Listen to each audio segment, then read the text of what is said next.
Welcome in, everybody. Hope you're all having a wonderful day. Clear that out. There we go.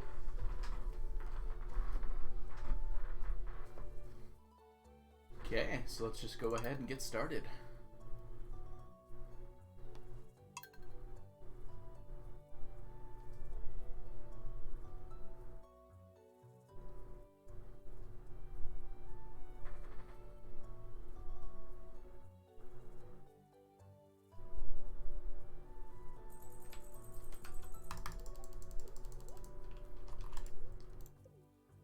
So my goal for today is to get situated to finish completely on the next stream. Which essentially means probably getting through about a week and a half here. Possibly even more if I can.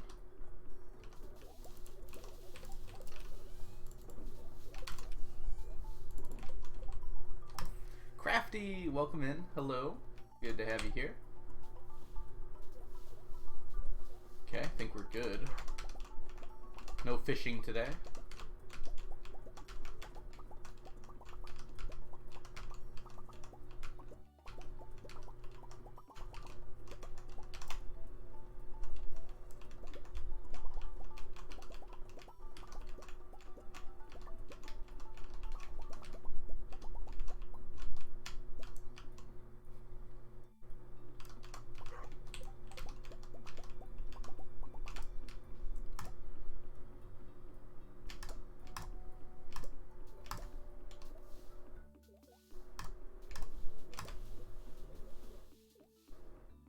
I'm feeling good. Feeling great. I needed Thursday off mostly just because of work stuff. I wasn't feeling great and I had trouble getting home at a reasonable time, so I just kind of called it.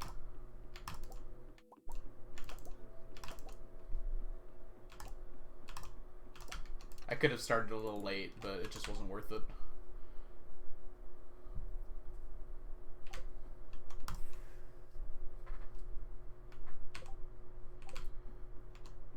It is a Monday, which is fun, because that means we get our quest. It's also the Ice Festival, which I am not going to attend. There's zero reason to do so.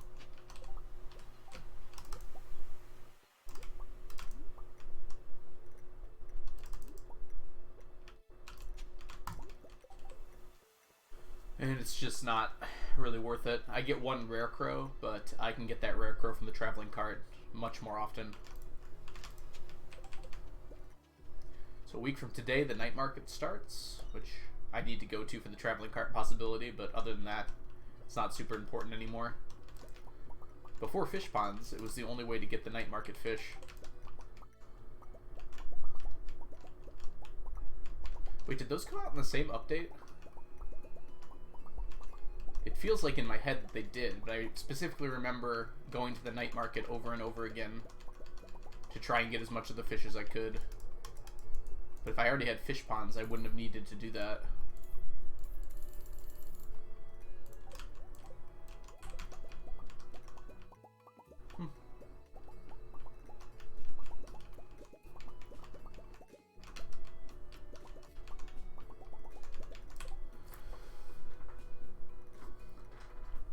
A little weak on the omnis today, but that's no problem.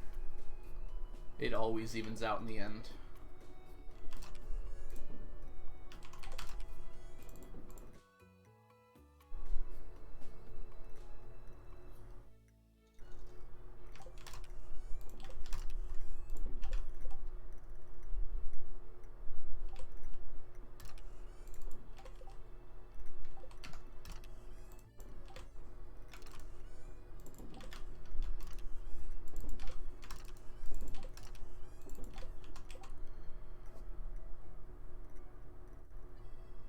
Since today is a Monday, we don't actually have to go. Hey Shay, welcome back. Glad to have you here. No need to go to the... Oh, we do need to go to the desert today. If Sandy's is open. I don't know if Sandy is open on festival days, now that I'm thinking about it. She is. Good on Sandy.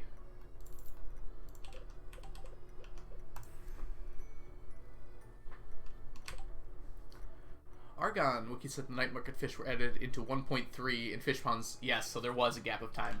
Okay, so I am remembering correctly. For some reason I remember fish ponds, or the night market being added in a 1.4 along with everything else. Let's see. Thank you so much for the follow. Is it Sarlson? Sarlson? Let me know if I'm pronouncing that incorrectly. Welcome. Glad to have you here. Oh, we're gonna go this way. So today we get our quest, so I can't forget to go into the cube room. Hey, Leo. Just like old times. Anyone gonna tell that kid he's never gonna grow up? It's been 7 years at this point, and he's still the same age.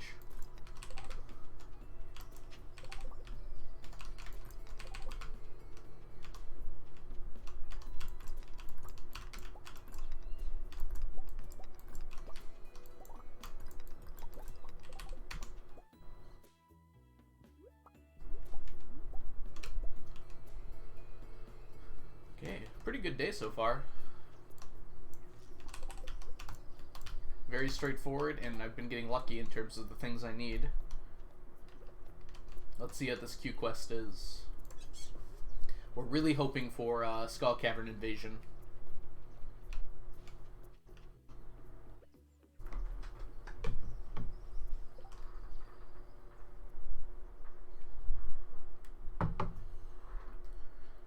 Let me know if any of you can hear like some background noise.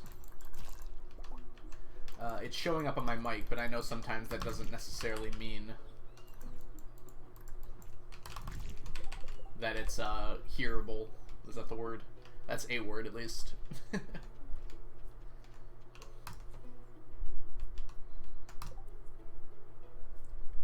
Dang. Well, we'll take this one. Oh, I don't have any prizzies. Oh, okay. Well, that's going to be a trip. I'll come back for those. Alright, glad to hear it. I've got a small fan pointed at me because it's getting warm in this room already. I could turn it off and just open the windows slightly, but it might get too cold. It was nice and warm for the last 2 days, and now it's back down to 40. Which, that's in Fahrenheit, so in Celsius, that's cold. It's like 10 or something. Piano, hey, welcome. Welcome in.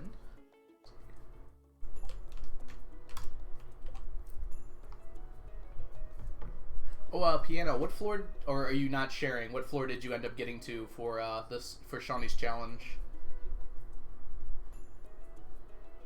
I feel like I remember watching the stream you did it, but I cannot remember. 388. Well, you beat me by 388, so.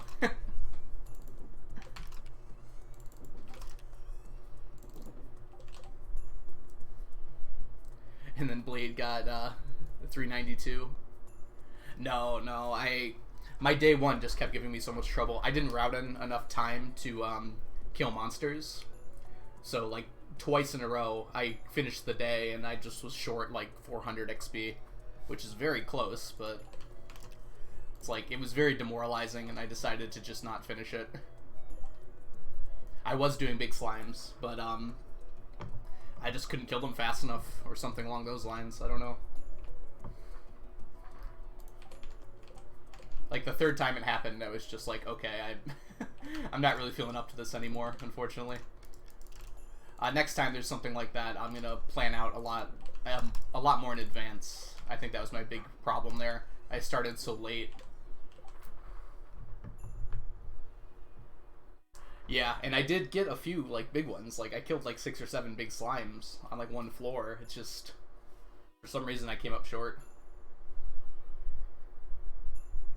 You need, like, 3,600 or something like that. And, yeah, I checked, the tracker, and it was something like 500 short on the next day.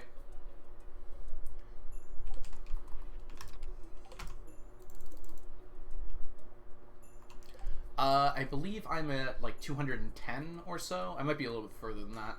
I haven't checked in a while. I will be checking at the end of the year. That's when I do my audit. probably more than that. I just tried to hit my dog with a hammer for some reason.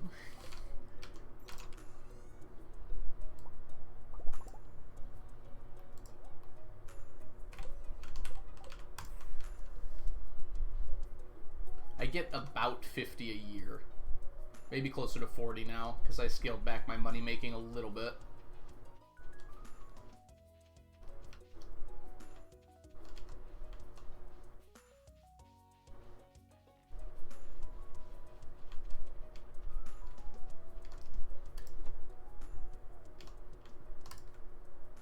Take that. Oh, that reminds me. Well, that was a mistake. Oh well. The nice thing about this run is I don't care that much about how long things take me. I'm going to finish these. Oh, I only need I only need 5. Alright, good to know.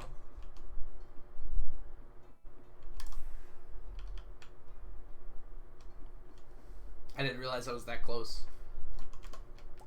This time I'll grab these so it doesn't feel like I'm doing nothing today.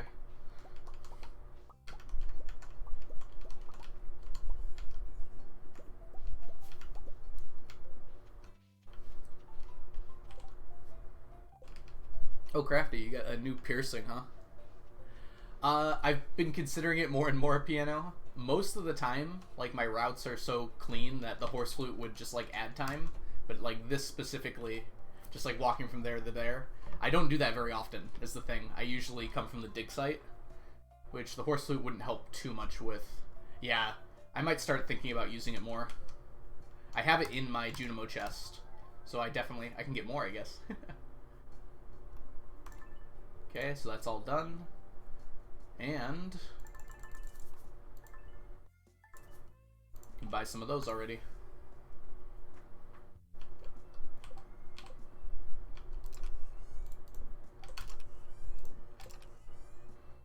Where am I going? Okay. That's what happens when I've been off for a few days. Okay, so these go in here. That's a completed stack. Yay. Oh yeah, sorry Crafty, you said you got a new piercing. So it, like, I assume it must be in your mouth because you have to drink through a straw. How long does that take to heal?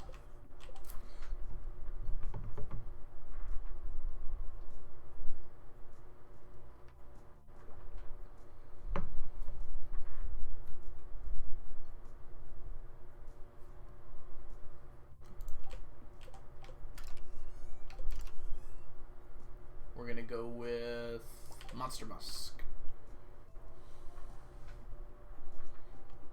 Your lip, okay. 3 to 4 months. That's pretty exciting. You got that many, huh? I don't know. I personally don't think I'd ever get piercings, but it's just like my choice, right? I don't. It doesn't seem like it's something I'd want to do, but it's really awesome. You've gotten that many. Yes, Piano. So that's a leftover from 1.0.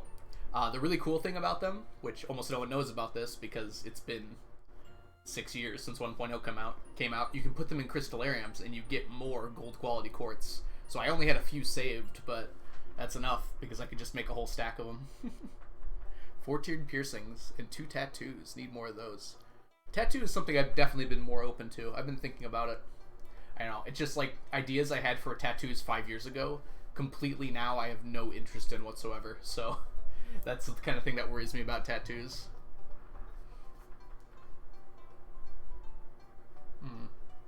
I'm kind of sad I don't have the fire quartz. Because I definitely did. I must have sold them. I don't remember doing it, but I must have done it. Because I do remember having it at one point. Let's see. Go here.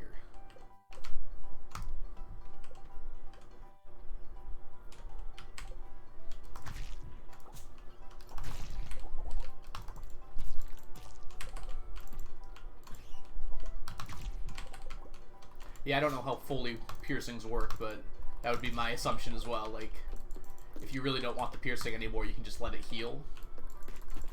I guess that would be less true with something like gauges, but I feel like it'd be true for most piercings at least.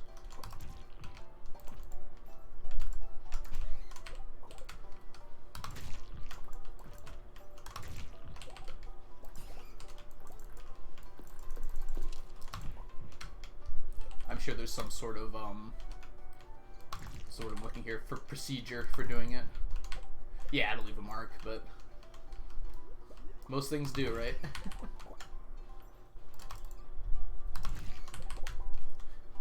Since I did Shawnee's challenge last, I feel like I don't have as much time between my artful procs.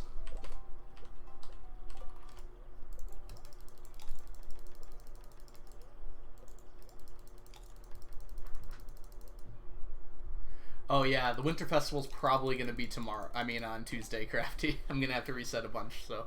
I think the new Forge XP route is to get Dangerous Mines unlocked in week 2 and reset for Hardwood Stumps. Ooh. Okay, so breaking Hardwood Stumps gives a lot of Forge XP. I haven't really thought about that before, but that would make sense. Oh.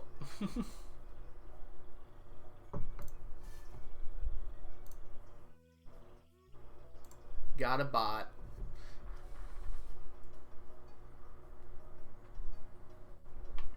Is that for,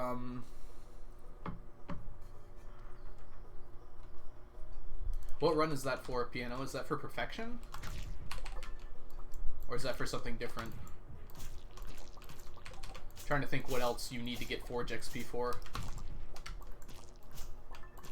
Hey, we got a mummified frog. Good deal. It's the reason I break this grass. That's going to be my stickler for sure. Oh, 1-year challenge run. Okay, yeah, that makes sense. For crafting rain totems.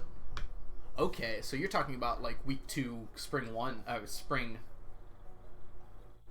And then getting enough rain totems to get all the way through.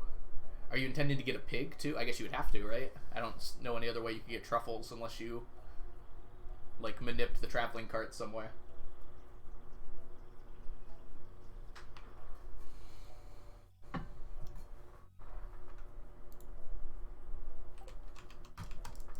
Yeah, I do remember you doing that, for sure.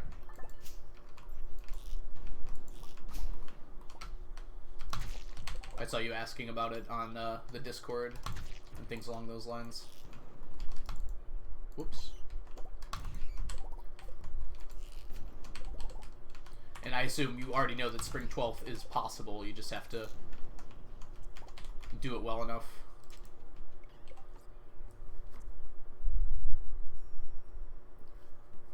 My mic seems like it's peaking a bit. I'm gonna try and just move the direction my fan's pointing real quick. If I can just not point it at the mic, it might be better. Yeah, that looks better already.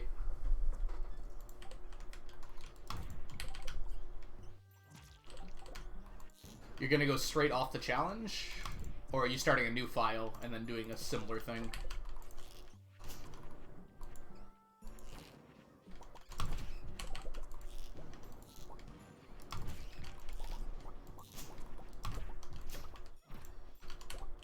New file, okay. Do you have a goal in mind? It's been a while since a year when money challenge run's been done. It's been almost a year at least, right?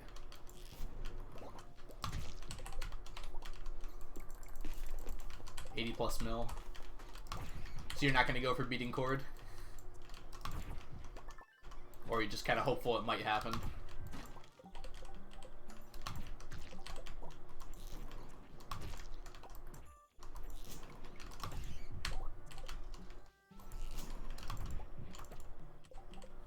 You do want to beat Cord, okay.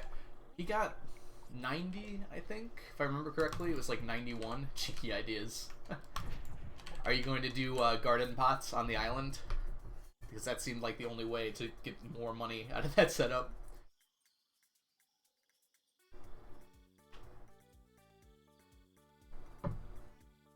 Yeah, knowing you, you definitely have some cheeky ideas.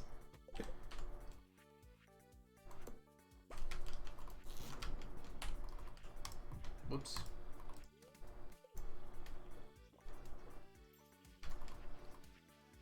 Getting the island as early as possible.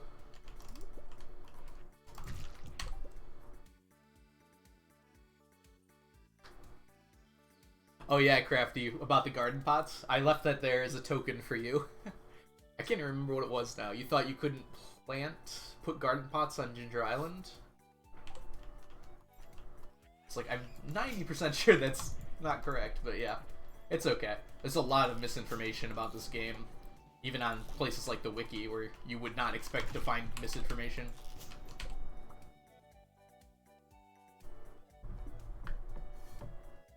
Ooh. Seed Maker Manip.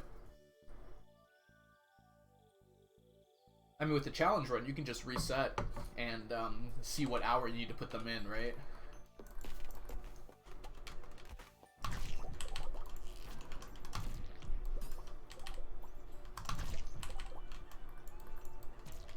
Oh, it's a person. Zach, thank you so much for the follow. Welcome in.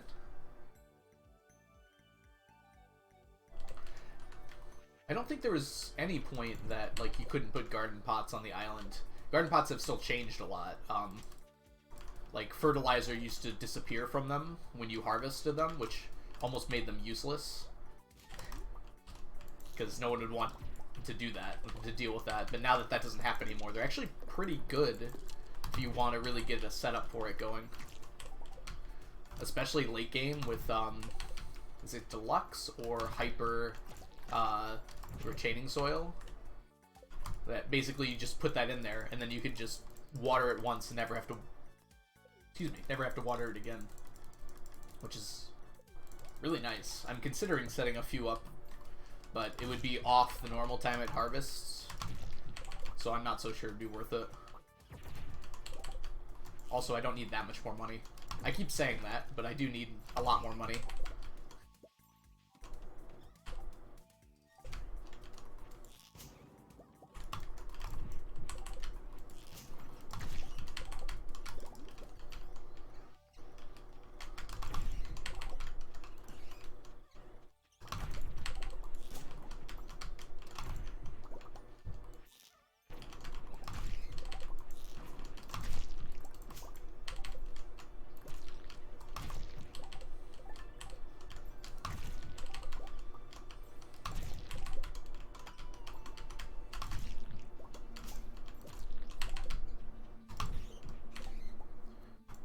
Torches.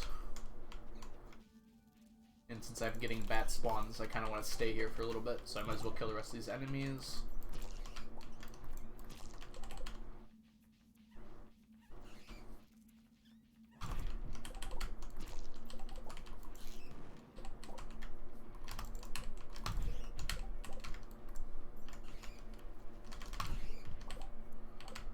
Alright, that's enough for now.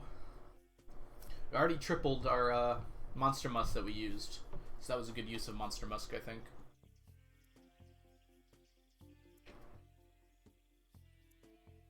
It's so hard to tell, right? Like, how many bat wings would I have gotten if I hadn't used the Monster Musk? And each Monster Musk costs 30 bat wings.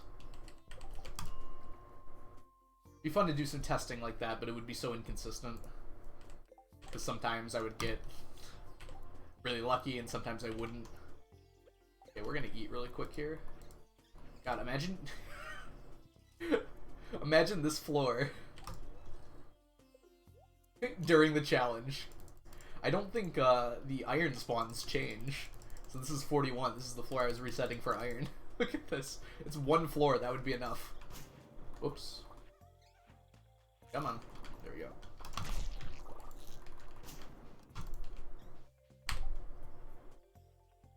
I gotten 3 ancient seeds. That's pretty insane.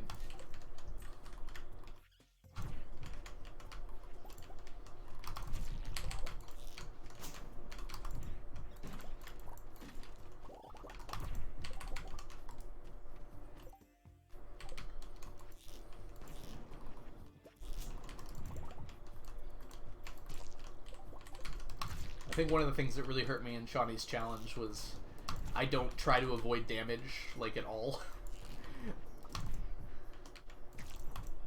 And that's really bad when you don't have, like, infinite food and health. So I might want to try and start playing a little differently. I'm already gonna get rid of my, enchants, the swift ones. so I can practice animation canceling.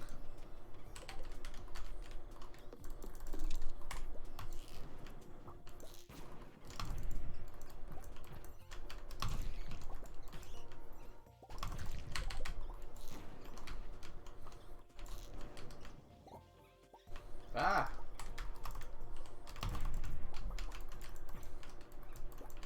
Not a good start.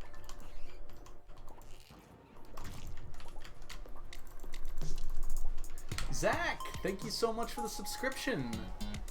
Welcome to the stack. It's awesome to have you here. Zach the stack, yes.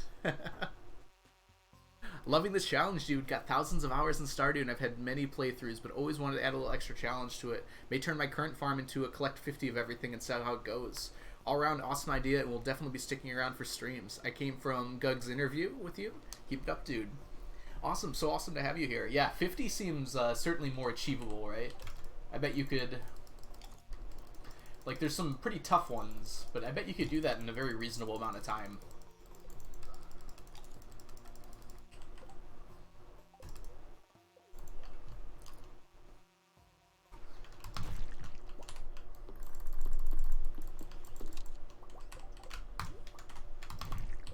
That actually sounds pretty fun to try something like that. I mean, getting one of everything is pretty close to what you do for perfection. Ooh.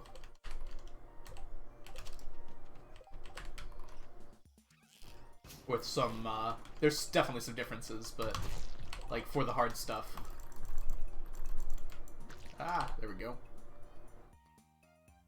I'm also playing on the expanded mod. Oh, wow. Yeah, that's good luck to you. That is a lot of different stuff. I don't know too much about expanded. I've considered it a few times just to have fun with it. But yeah, I know for a fact that it adds tons and tons of content, so I imagine it adds like probably close to, if not like more than 200, at least like 150 new items.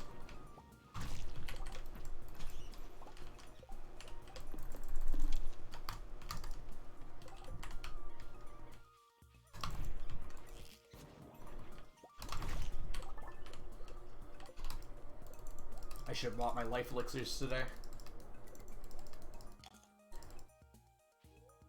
So that would be kind of fun to do. You probably need a ton of chest space. I already use a whole lot, and if you're like almost doubling the amount of items.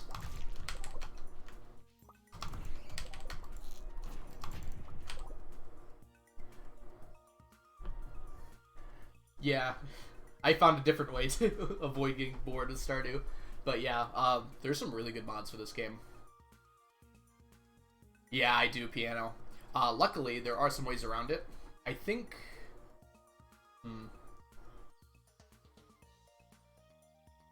Sometimes radioactive bars drop from the monsters, which saves me 5 every time. But yeah, there actually isn't that many ways around it. You can technically buy the hoppers, but I think I'm going to get enough radioactive ore before that. Only 7k? Yeah, I've got it on my sheet for sure. I'm pretty sure I didn't do that math wrong.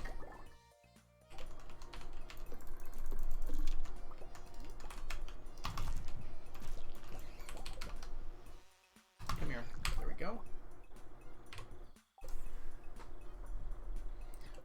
I'm probably going to make all the hoppers because there's just so much I need to buy. I'm doing pretty well so far on radioactive ore. I've already got a whole stack of just radioactive ore, and I'm up to 766 bars. Then I would need 2 bars after that. So, 2 stacks of bars after that. So, I mean, it's still a while away, but it's definitely going up. That's kind of why I run these mines. For that, for mummified frogs, for fiddlehead ferns, and the scrolls too are nice. Oh, I actually don't need that stack anymore because I have those done right over here. Make your speed grow. Forgot about that. I got that done last year in game, I think. Those can technically drop from crates, but it was happening very slowly, so I just like, okay, I'll finish it.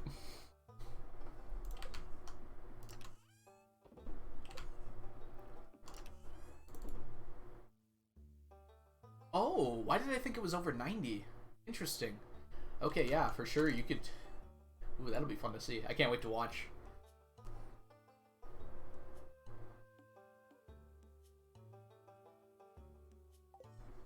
Oops. I'm gonna pass out before I get everything away here. Let's see.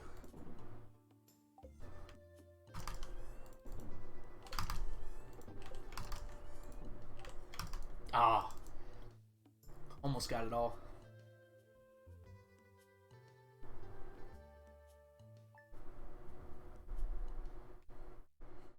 Good morning, Leah.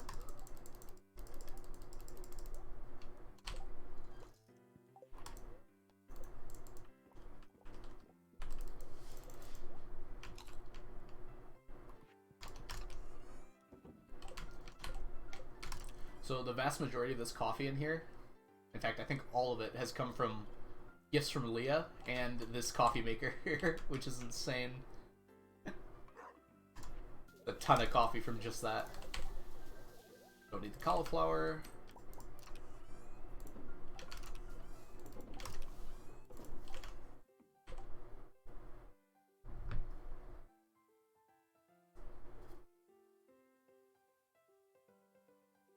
Oh, piano. I can find out how many statues of fortune I have now. I'm going to collect from them, and then we can add up all of the totals here. There's 99 on my farm. I know that for a fact.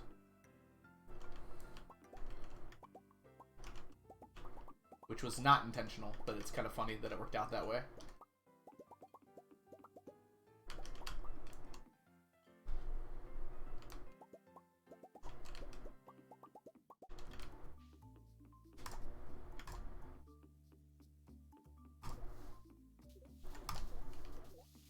Ooh, another use? I saw Blade doing some insane stuff with it for the 0 to 10 fishing, where you blow up a mini obelisk, so it will connect to a different one after you used it, which is so cool. So I'm interested in the other use you got here. I really wish they worked on the Ginger Island farm. I feel like that would make a lot of sense. Because it's 2 different farms, so you could at least have 4 of them.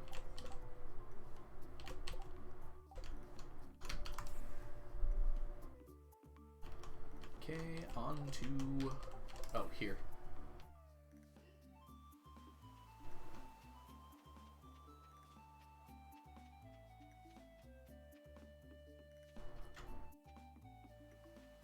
Soil underneath is tilled when you strike an obelisk with a hoe.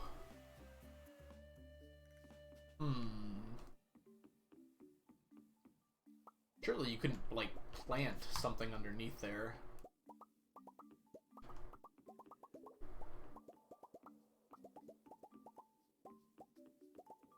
But what benefit would that give, even if you could? The other uses for tilling are things like clay farming, which would definitely be your speed, but I don't see how that would... Does it not advance the amount? So you could just constantly get clay from there?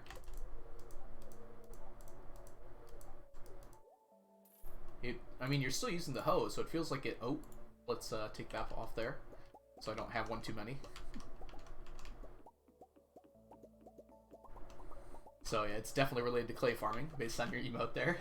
I don't see how that would benefit it, though. Alright, let's do some quick math here.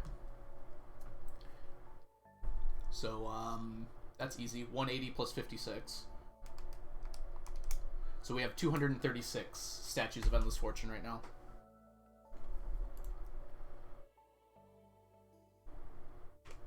By the end of the year, I'll probably have about 10 more. I've got a few big money makers coming up.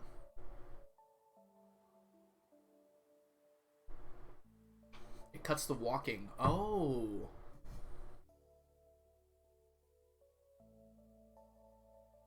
I'm trying to envision the scenario where you're clay farming, but you already have the mini obelisk also. Okay, yeah, that's what I'm thinking. Like, you can't really get it until fall. And by then, like, there hopefully are better ways of making money. I guess if you just need the clay, which you do for a few things for sure, but... Oh, it's personal. Kebab, please. Welcome to the stream. So awesome to have you here. Thank you for the follow.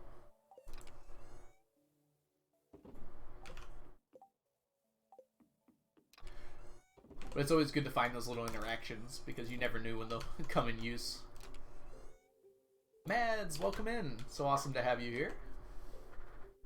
Okay, let's see here. So it's a Tuesday, so we are going to need to do the desert. And gem talk, huh? Done that, done that, done that. Alright, let's go ahead and collect our gems and do some gem talk. Just in time, Mads. So, what is the best show that you watched during COVID? Could have been a rewatch, could have been a new show that you just finally had time to watch and you decided to. So over the last, oh god, 2.5 years now? Oh, it's pretty much exactly 2 now, isn't it? Yes, I did. It was 236. Yeah, it was 180 plus 56. Yeah, 236 statues right now.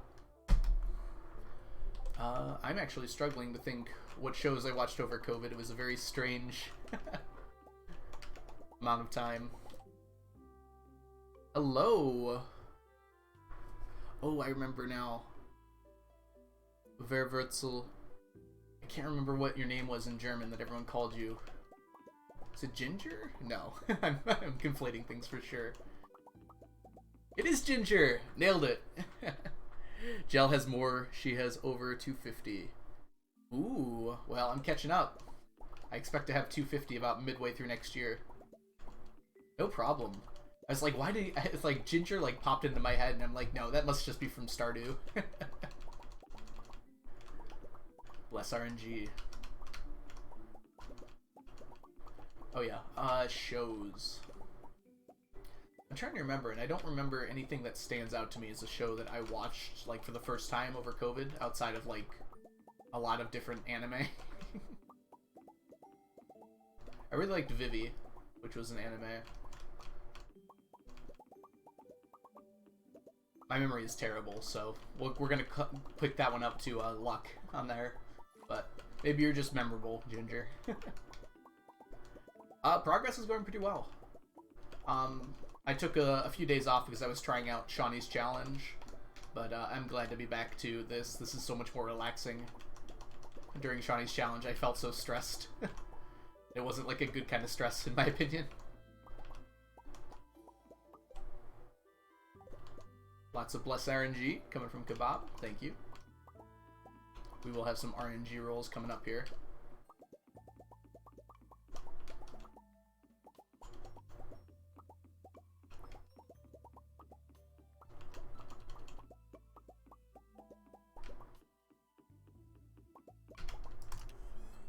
Put these away. Go ahead and grab...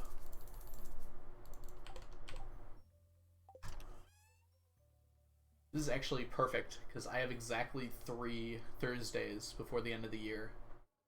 So I will get all the rock candy from just those, and then it'll be an easy count on the 1st of spring.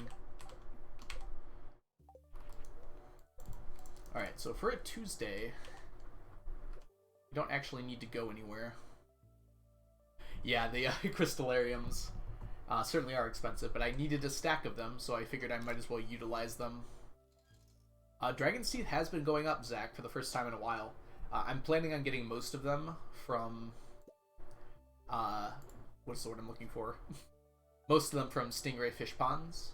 But I have been running the Volcano Mines lately, so we've got 24 of them right now. We had like 11, like 2 weeks ago, IRL. I will need 2 stacks of them in total. Oh, deine, I don't know the word for fiance, ist ein Deutschenlander. Ich kann ein bisschen Deutsch sprechen, thanks to high school. but meine Deutsch ist sehr schlecht. It's been a while. Yep. You need 1 stack for the stack itself, Zach. I'm not going to get over how fun that is to rhyme. And you need the second one for Island Warp Totems, I believe. Yeah, Island Warp Totems. I have all the ginger and hardwood I need for these. I just need the Dragon's Teeth. They drop occasionally, but it's too rare for me to rely on it.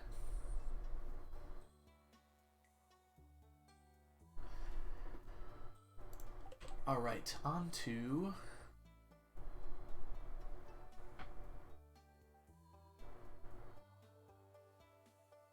yeah, I'll be using the Stingray fish ponds pretty extensively for the teeth. But right now I'm running the volcano mines for mummified bats anyways. So if I get any teeth while I'm there, that's great. And cinder shards.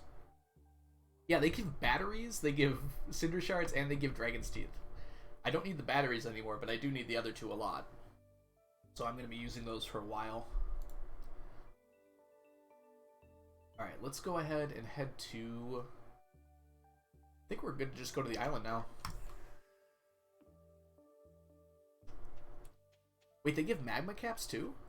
Oh my goodness. I'm going to get the iridium quality ones from the volcano mines. They actually go pretty quick, so I'm not worried about that. But it's awesome that they also give magma caps. I didn't even notice.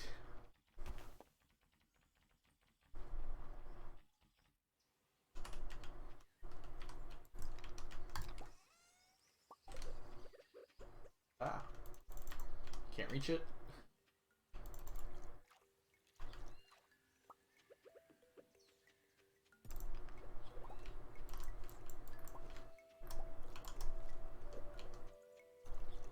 Fossilized tail.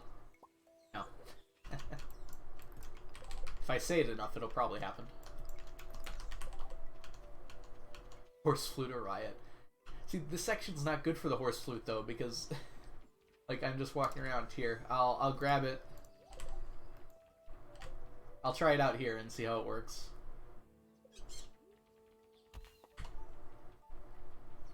Hubris, welcome in. Glad to have you here. Oh. Doesn't automatically put me on the horse? Come on now. I forgot how to dismount. It's been so long since I've ridden the horse.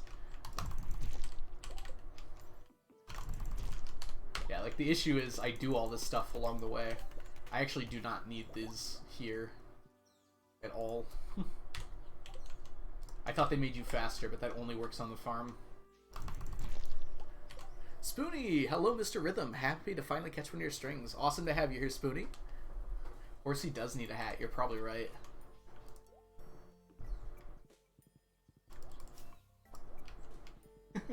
It feels so slow that I have to get off every time to hit the coconut. Ooh, I could actually buy a Q hat right now, I'm pretty sure. Is it 20 or 50? If it's 50, I can't. Sure, let's try the Q hat.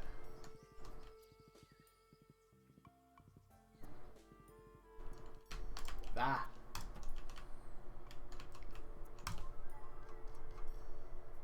That's only 5. Sure. What rings do you wear? I have 2 combined ones. I actually have 3 combined ones. So, these 2 are exactly the same. It's an iridium band with a +1, a luck ring. So these are really good, or they're going to be really good when I'm trying to get treasure floors, because it gives me +2 luck when I'm wearing them. And then this one is specifically for killing monsters. It's the Monster Slayer ring, or Burglar ring, I think it's called, mixed with the Savage ring. So extra drops for monsters, plus a speed boost whenever I kill a monster. So, very useful for that. I don't know if it works super well on the horse.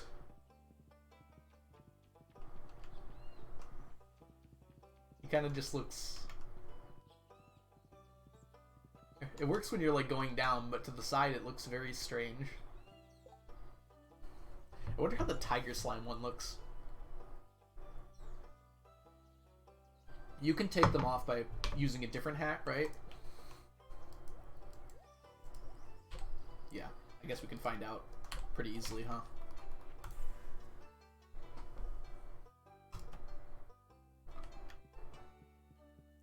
Whoops. Never remember which one's the hats.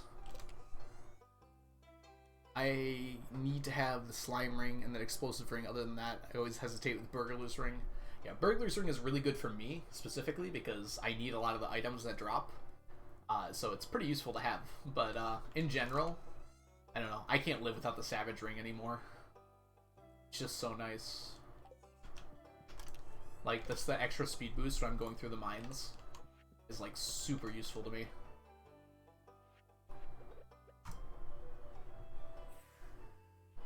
Alright. Whoops. I don't love this one either. It's very interesting. Like, it just doesn't fit right.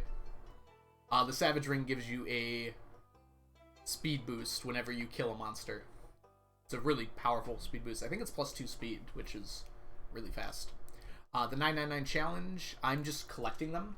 I probably will sell them all at the end and not save that file just to see how it happens, or like how much money it gets me. But the goal is not necessarily to ship all the items. You can buy it from the... I actually don't know how I got the Savage Ring. I'm fairly certain you buy it after you get a monster reward, though. Yeah, it's a very long challenge. I wouldn't necessarily call it brutal. It's just kind of, I find it kind of chill. Like, I just kind of do everything I need to. It takes some time, but I know what path I'm on and what I'm going to do next and everything. So it's actually really relaxing for me. And it's not necessarily, it's not a time challenge, so I don't need to rush anything. Gill in the Adventurers Guild. Yes, so it's one of the rewards.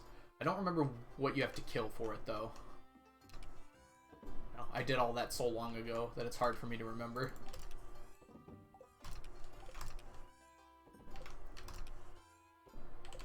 There's a few different Monster Slayer quests, and it's a reward for one of them. 150 Void Spirits. Yeah, so you probably have it and just haven't bought it yet.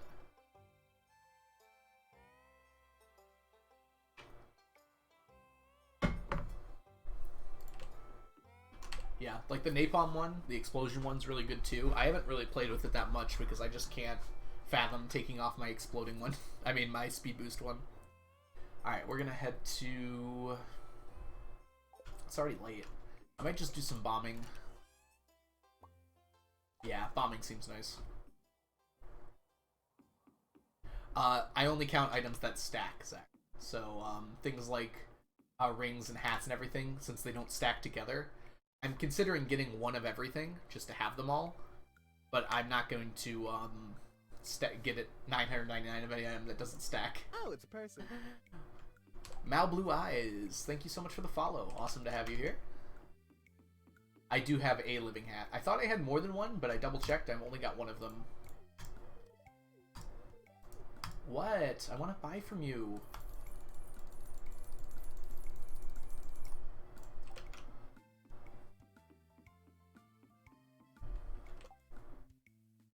Super cool challenge idea. Thank you so much, Mal. I'm just working through it very slowly. I have been since the game pretty much came out.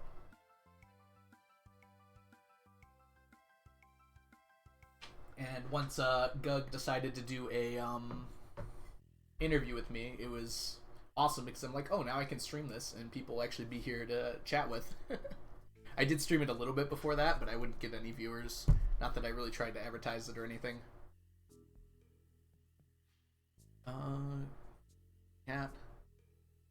Yeah, you're right, Zach. That would be ridiculous. Sorry, I was a little behind on things there. I wanted to make sure I got everyone's message. Yeah, getting all the ring combinations alone is like a ton of individual things. Imagine getting 999 of all the ring combinations. That would not be enjoyable, I think. Oh, it's a person. Ataru. I believe that's how you pronounce that, because it's Otter and then OO. Welcome. Thank you so much for the follow. Extremely casual player, so I don't do a lot of challenges. I guess any challenge sounds brutal. I'm glad you enjoy it. You're watching Ethan's stream, and he was doing a boiler room runs. Yes, I have considered doing boiler room runs kind of recently. That seems like a speed run I would enjoy. I've done like a few Mines 50 runs, and it's a lot, but I was having a lot of fun. The nice thing about Mines 50 runs is if you mess up, you only lose like 20 minutes of your life. There is a glitch right now with the stick bug where it turns invisible if you blow it up. I think I've seen it enough times now that I can actually make a bug report for that, and I might do that. I imagine not that many people run into it, but for me it's like, where are you? It didn't die, so it's somewhere around here.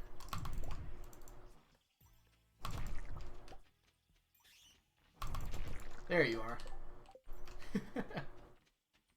Yeah, I think it just takes the explosive damage. It's a rare monster, so it probably doesn't, like, that many people probably don't experience it, which it's very understandable why that would get missed.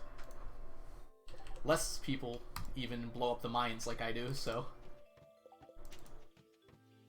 Which, if anyone's curious, the reason I do this is,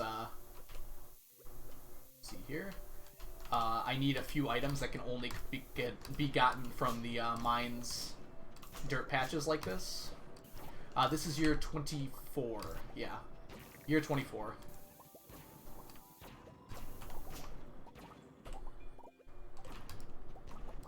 Oops.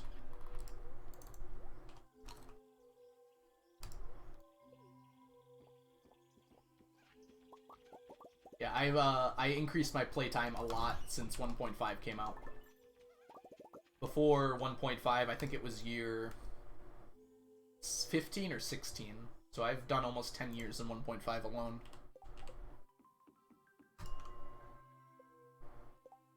Yep, year 24. And I know people have gotten farther, but I don't know if anyone's like played out every day like I have for 24 years in game. Oh no! No! Oh, I got stuck on the rock. Rest in peace for my fellow fiddlehead.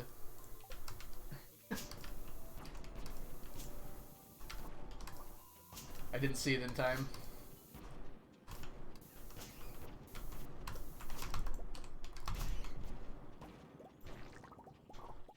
Oh, there's one of the things I need. I need a stack of these dwarf gadgets. Technically I need two, but one's going to come from artifact troves. So part of the reason I'm doing this is for the dwarf gadgets.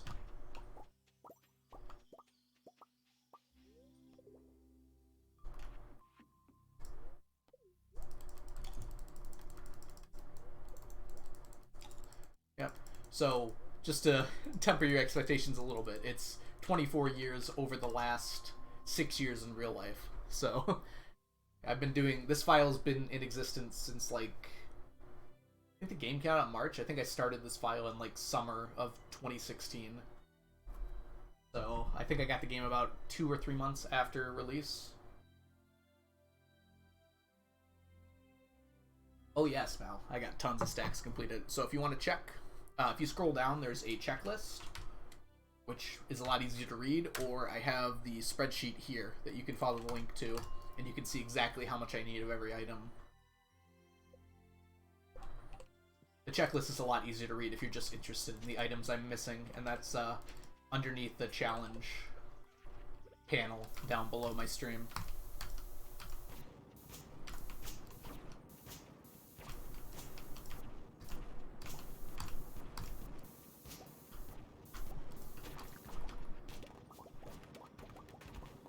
Oh, that's another thing I need. Strange doll.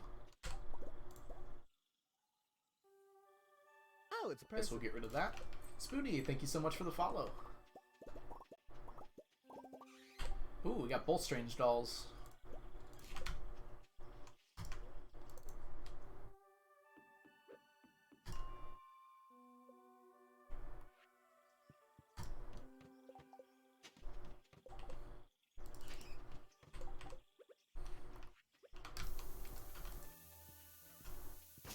Hype, hype, hype.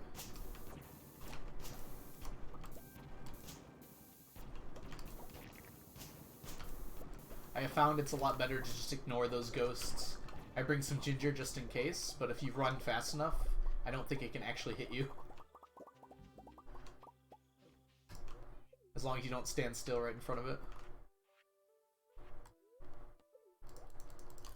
Mike, welcome in. Glad you're enjoying the Galaxy Roll emote. Mike and I are going to watch some anime later, and I'm very excited.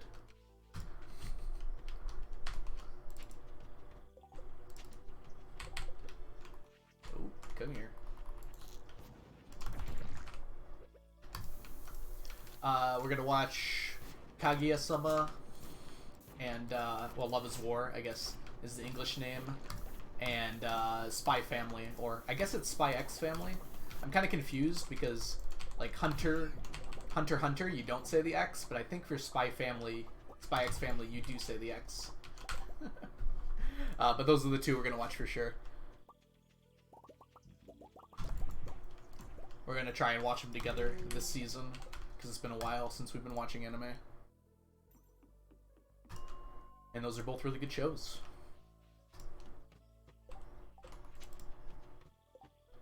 Yeah, it's been really good. I've read the manga up to like, oh, I actually have it written up here, up to chapter 41. I have a board here to keep track so I don't forget. And yeah, I think it's great. It's just a really fun, enjoyable experience, which I think we need more of. Not everything needs to be like an insane drama fest or like a way over the top comedy.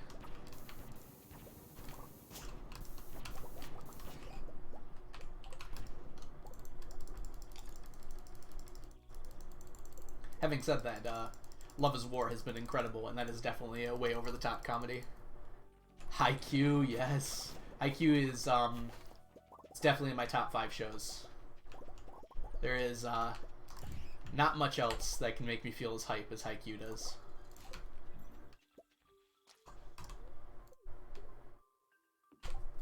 Yeah, Love is War is very funny.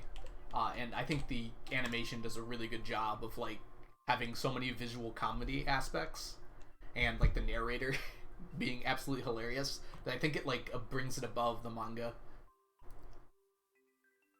Yeah, I don't think you are supposed to say the X, but I feel like when I hear people talking about it, they do say Spy X Family. But yeah, I think it is just Spy Family, because it's the same thing as Hunter x Hunter. Yeah, I guess it doesn't matter. I can say what I want.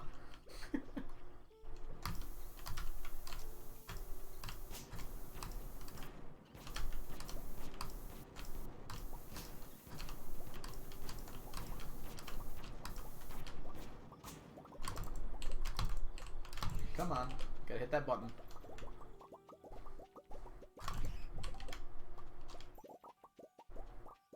Okay, so I think we got 2 more left that we can do.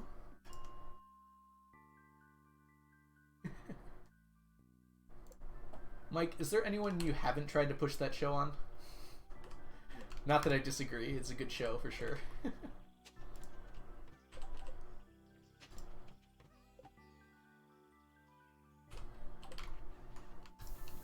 Oh!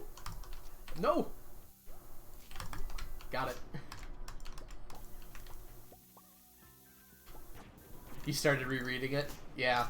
I might actually... I don't know. I have to finish One Piece before I try to start reading anything else at this point.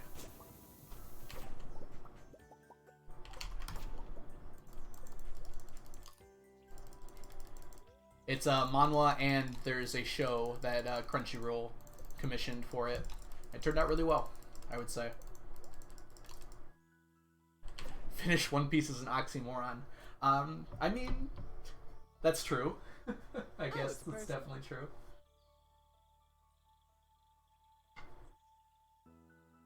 Okay.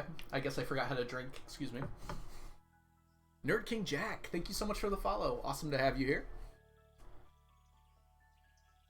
I feel like Oda has said something like that before, though, Mike. I don't know if it's exactly completely believable. But that would be awesome if it's true.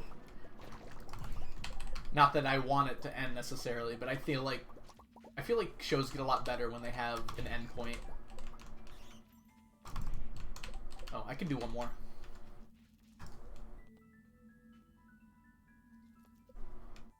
You know, for me personally, ending is so important in a show.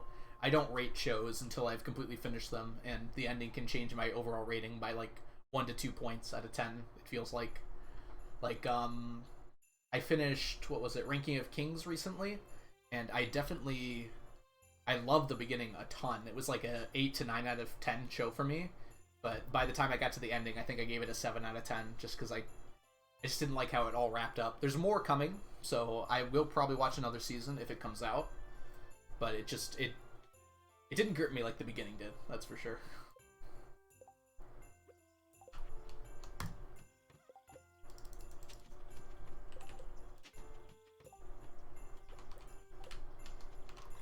I am excited for Mob Psycho to wrap up, which it seems like they're going to announce the date of the anime pretty soon here.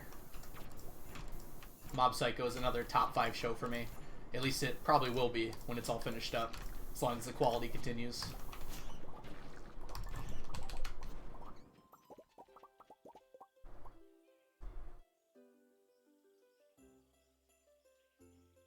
Yeah, I don't think that's necessarily a hot take. I feel like endings are so important.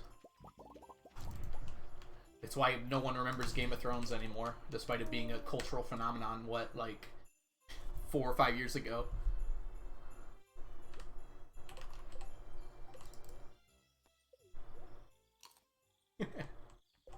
When is Stardew Valley 2 coming out? Never, unfortunately. Not necessarily unfortunately. Concerned Ape has moved on to working on Haunted Chocolatier, and I don't think he's ever going to make a Stardew Valley 2. He said he might update the game one more time, which would be cool to see. It's also kind of nice for me, because I don't need to keep adding new items. Excuse me.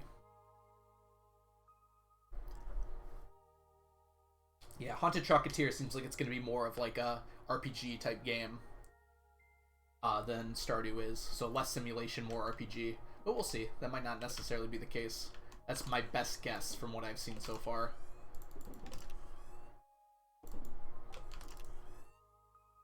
Yeah, it kind of was. It was, like, I would consider it on par with most DLC updates for games.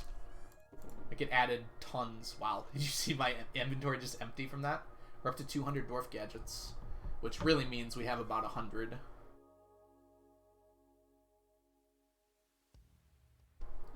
You know, I'm not sure, Spoonie.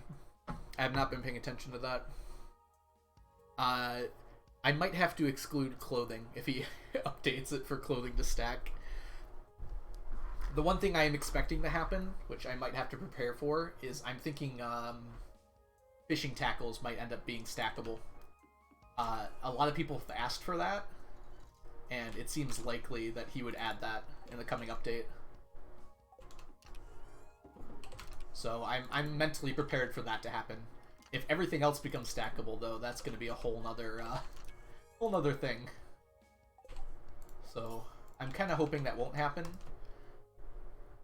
Clothing doesn't really need to be stackable either, especially when dressers exist. Not that I use them, even though I really should.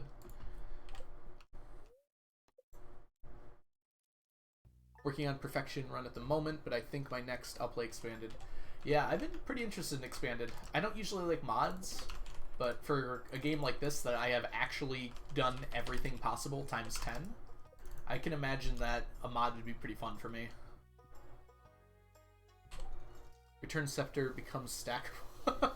Well, I can't even buy more. It might be stackable now, Sandeko. There's just no way to know, because you can only buy one of them. I wonder if there are some other items like that, where it's only possible to get one, but they stack. I know for a fact the mini shipping bin and the coffee maker both technically stack, but there's no way to get more than one of them. In a single-player file, at least. So, lucky for that, at least. Started a Perfection save myself, played a little Expanded, but got scared, uninstalled it. There's a lot in that. Like, I've been watching a few streamers play it, and I'm just, like, always amazed, like, how many, like, little things got added to the game.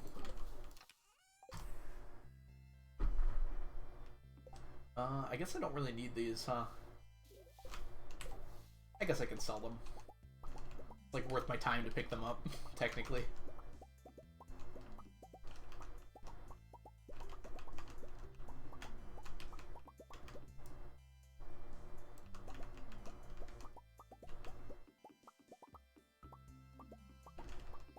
Like, the reason I would want to try Expanded is because I know so much about this game already. It'd be kind of cool to have to relearn a lot of different mechanics and everything, and learn about new items and like what's better money-wise. Wow, that sounds really fun to me.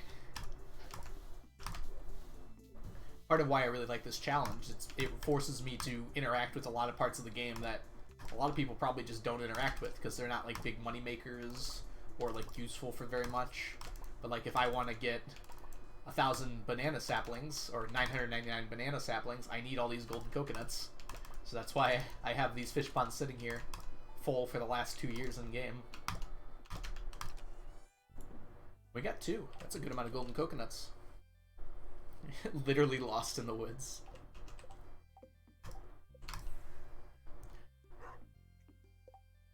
Yeah, randomized CC probably did a lot to help with that. There's some really cool extra bundles.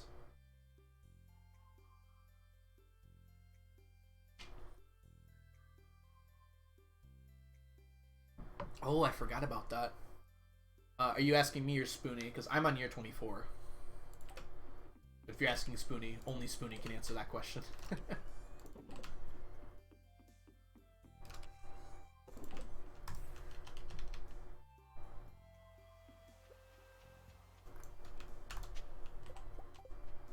Spoonie will never tell.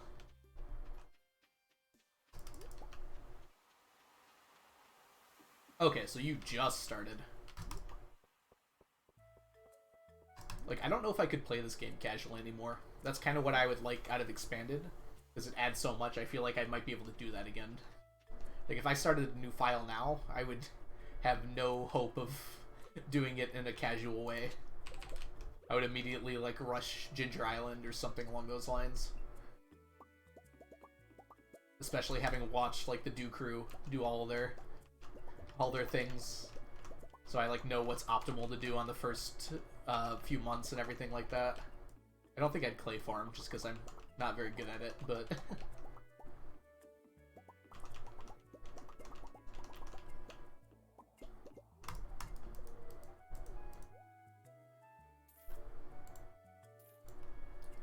You're waiting until summer. You're waiting until summer to go into summer. Full-time student, huh? Are you in college, Spoonie? I just got out of college last year. So yeah, I definitely know the grind. I got my degree in physics with teaching. Oops, I already gave you a kiss, Leah. Which was a lot. Last semester undergrad, my professor had the audacity to keep making me do work. Yeah, that's exactly how my last semester of undergrad felt too. I was like, oh, this is gonna be my last physics class. Could you just, like, not make me do this? It's actually exactly how it felt. And then I had to take one extra class, like, about a year ago, last summer. I had to take, organic chemistry, because I got a C- in it, and I needed a better grade than that, technically. And no one told me until after I was about to graduate. They still graduated me. It's just like with the stipulation that I finished that class within 2 years. Which I did the next summer, so not a big deal. Dorodo. I did not like organic chemistry. Not at all. French and history double major. That's the dream right there. I know enough French that I can tell when Google Translate is lying to me. Perfect. Gosh, that's probably so much writing. Like, I had to write a few 10-page reports for, like, lab reports for my physics labs, and that was just, like, horribly draining on me. I can't imagine being, like, a history or a lit major where you just gotta write like you're running out of time. But yeah, history seems, history would be really cool. I very much enjoy learning about history. Didn't in high school, but I do now for sure. 10-page report right now. Okay. Let's see here. Yeah, 10 pages seems to be the norm for college level.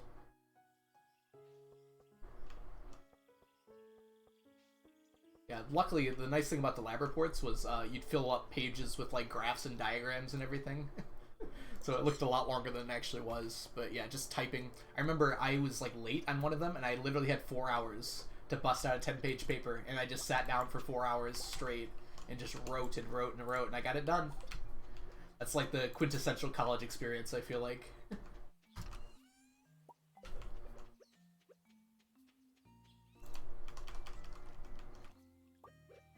Hey, we got a fossilized tail.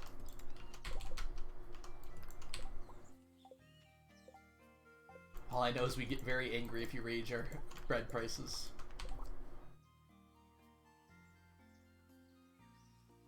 Oh, Ginger, you're French? Oh, that's cool. Je m'appelle Ryan, comment vous appelez-vous? That's actually all the French I know. That's it. That and I think Vucha is foot. I don't know why I remember that specifically. Take that as you will. My school has a senior undergrad requirement, and mine ended up being 117 pages. Oh my goodness. Oh. Okay, I think I know what you're referring to. That's like a thesis paper for your undergrad.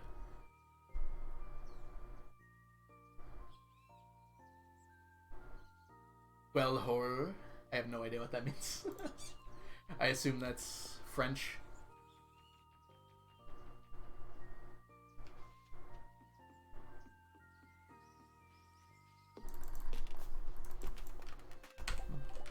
I'm pretty French in terms of my background. I'm like... I'm a lot of different things. My family side. My grandma actually was born in Belgium. And was there during World War II. She actually left to America because of World War II. So my grandma knew a lot of Flemish. I think it's Flemish. She passed a few years back. But most of my background is German and French in some way. One of my, at least that's what we thought for a long time. And it's still mostly true. But I found out I'm actually quite Irish as well. One of my family members did one of those 23andMe things. So, more Irish than I thought.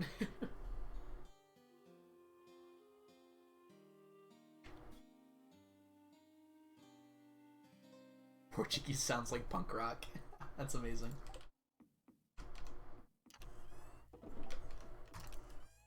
I feel like I haven't heard that much Portuguese, so I cannot confirm nor deny that. I'm gonna believe you, though.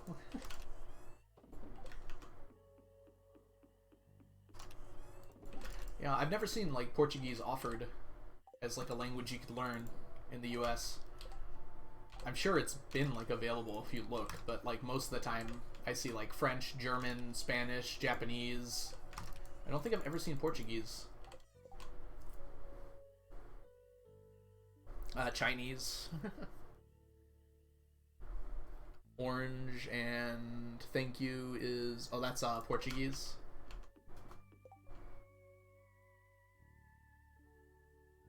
Portuguese is hard to learn for foreigners. I mean, for me, all languages are hard to learn, so... Alright, so... Interestingly, we have all day here, which is awesome. So we're gonna grab a monster musk. Ooh, should we run the volcano dungeon? Or should we do the... I'm gonna do the harder mines.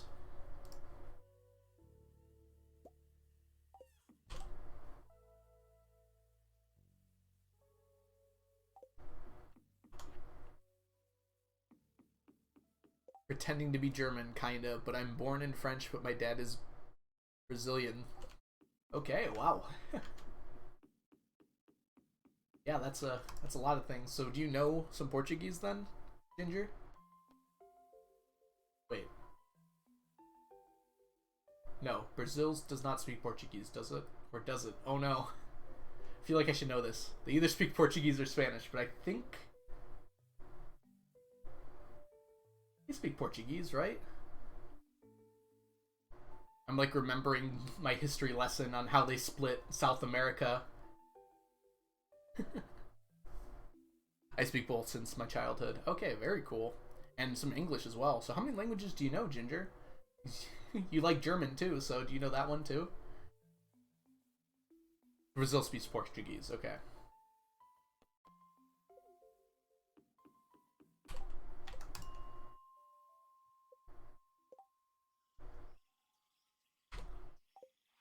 It was like something in the back of my head that was like, wait, no, they're on the other side of that line, so they should speak Spanish, but...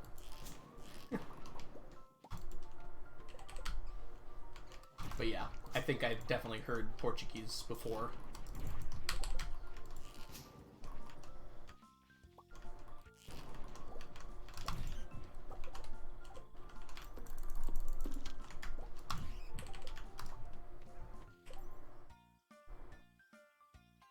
Okay, so it's like off from how everything else works.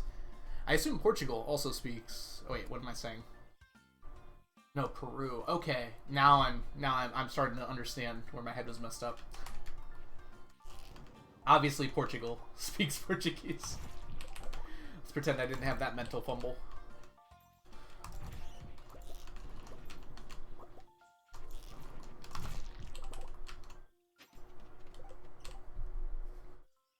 Oh wow, 4 languages.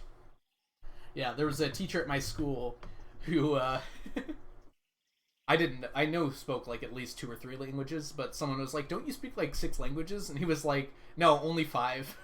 I was like, "Oh, only." That's insane to me.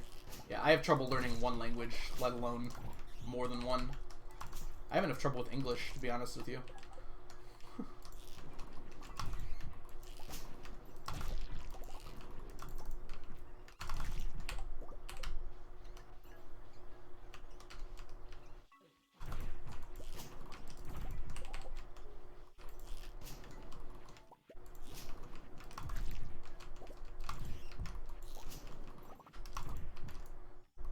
Come on.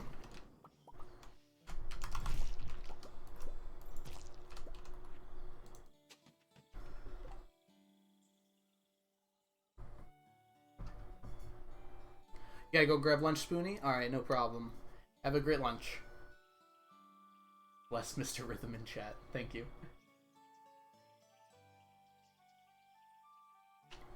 Italian does seem like a pretty fun language. It feels like it would be crazy to me to grow up in Europe, just like surrounded by so many different languages.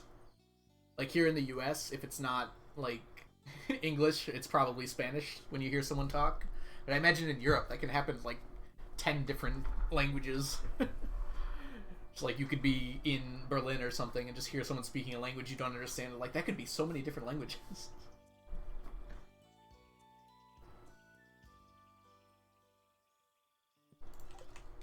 You just had to study.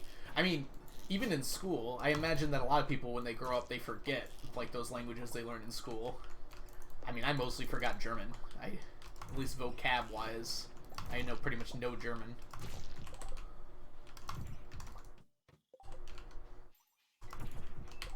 I didn't really finish my German education, though. I bowed out after 3 years.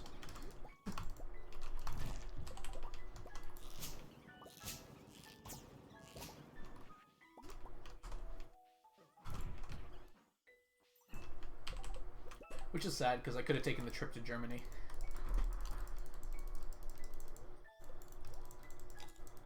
Yeah, so each language got like a school field trip for the 5th year in the language. So basically you had to take like German 1 in middle school, and then if you did all 4 years of German in high school, you'd get to go to Germany. I think the Spanish students got to go to Mexico, and then the French students, guess where the French students got to go? You guessed France, you were wrong.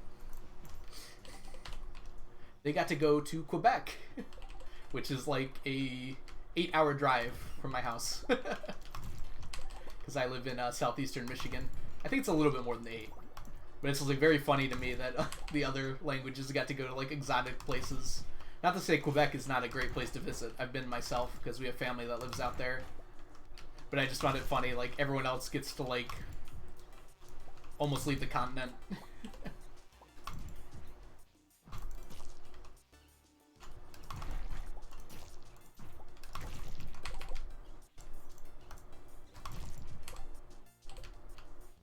I guess that is the one benefit of learning English, is like if you just want to learn English, like there's so much media and stuff that you can watch and listen to that's English.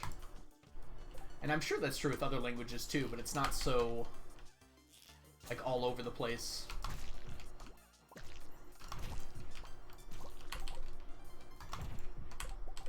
Then again, having said that, I've been watching anime for like the last 10 years of my life, and I barely know any Japanese.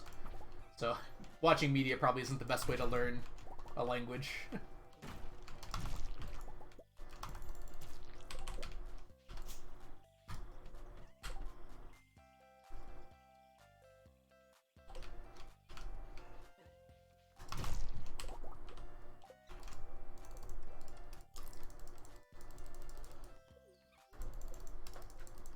Let's go ahead and heal up before we deal with this floor. This looks scary.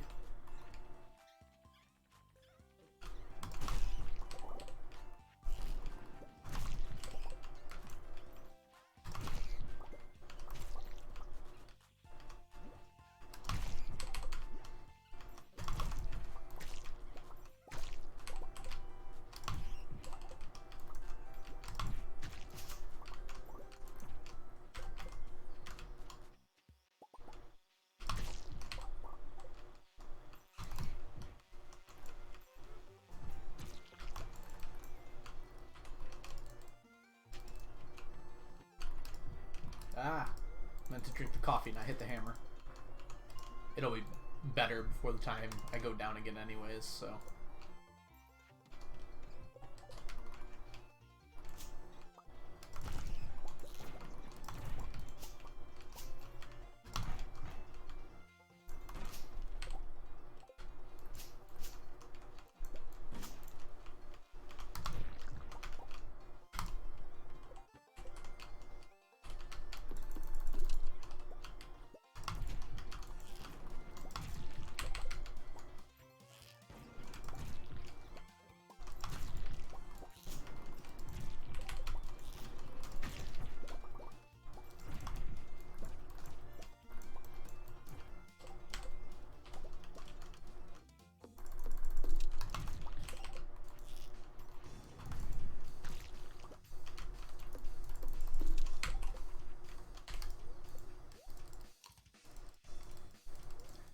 I think it's supposed to be natural, right? I don't know, there's a line somewhere that says she doesn't dye it. Pretty sure. So I'm fairly certain it's supposed to be natural.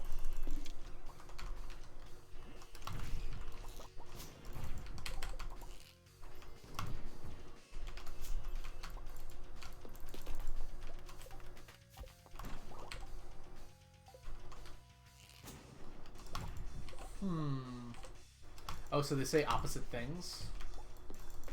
I feel like she'd be a more reliable source on that. But then again, she could be lying, just because it's cooler to not dye it.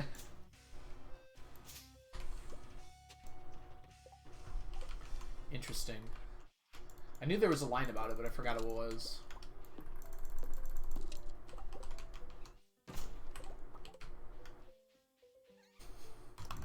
I feel like Concerned Ape intentionally made it difficult to discern, like, whether or not she's actually the wizard's daughter. That definitely seems to be an intentional, like, misdirect. Or maybe not misdirect.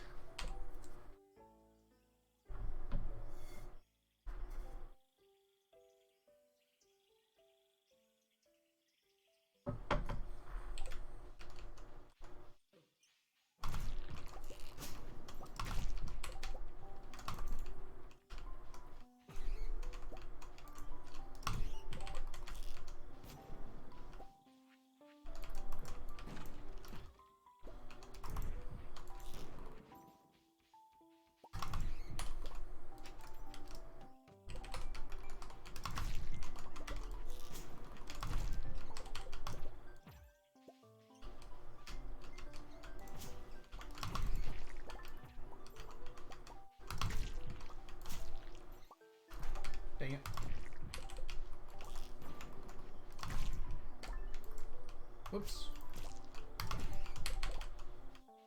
I feel like we did not get a lot of Q gems on this trip down.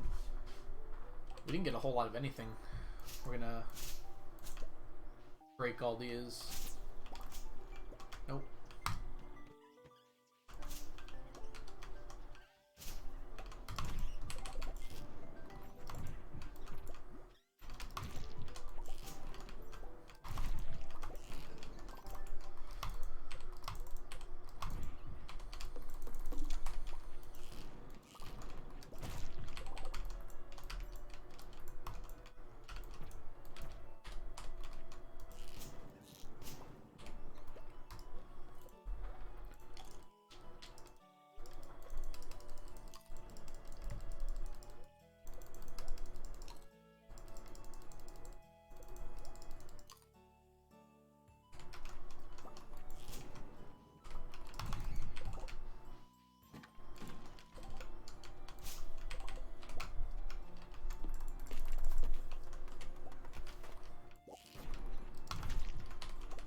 Okay.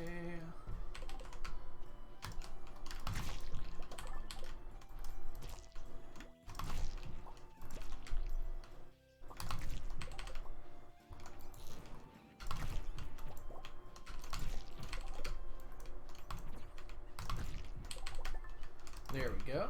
More Q gems.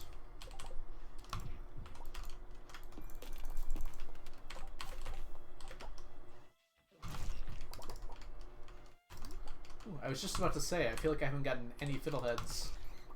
I'm glad I didn't jinx it.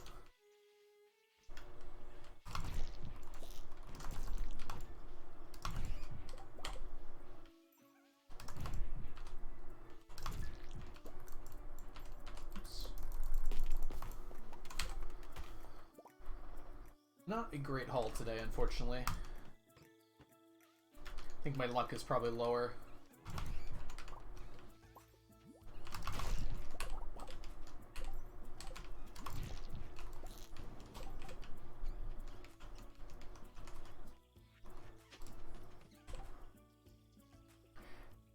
Hey, Nepter.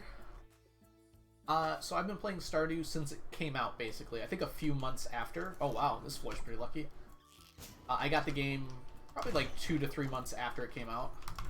And I've been playing pretty continuously since then.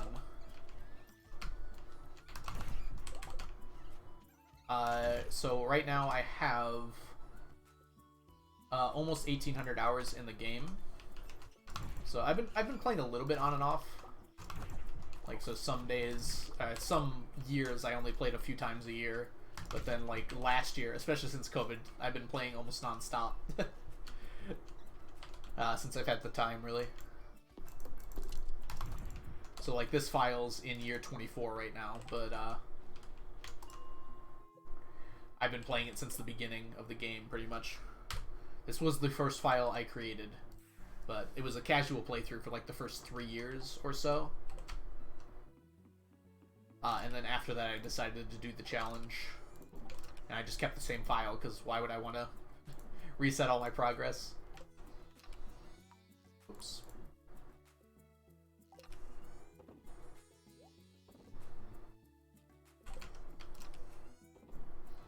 We did not get lucky with the Cavern Invasion quest this year. I think I got, like, one of them all year.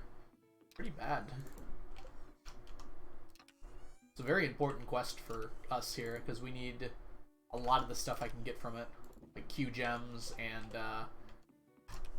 galaxy souls, various other things along those lines. So it's just annoying when it doesn't show up. Oh, you're not too late. Not at all. Yeah, this game is perfect to enjoy. I will say I'm pretty far along in the game, so you might see a lot of things that are like late game things. I'll try not to spoil anything in terms of like story or anything like that. But if you do continue watching, you are going to see some like late game areas. And like things like these obelisks you don't really get until much later on.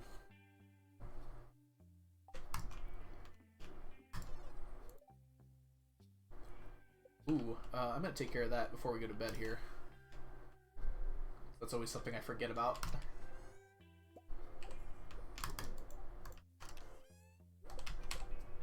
Gotta keep my pets happy.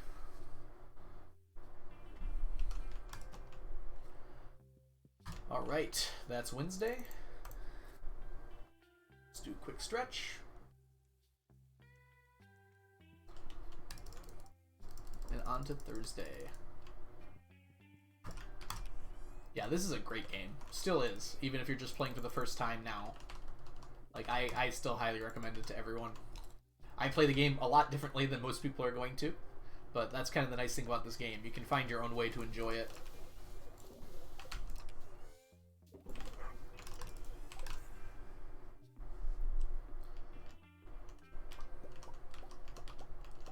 Just turns out the way that I found out how to enjoy it was a lot of effort in a long time period, which is kind of what I wanted when I finished up everything this game had to offer. I was like, well, I want to keep playing it. I really enjoy it. So I came up with a ridiculous challenge to help me keep enjoying it. The challenge just got more and more ridiculous as more updates came out. Like, when I came up with this challenge, it was pretty reasonable. Outside of maybe the fish, and even then, that was just a chore. The fish are actually easier now, but like with furniture, well, not furniture necessarily, but with everything stacking the way it stacks now, it got a lot more ridiculous than it used to be.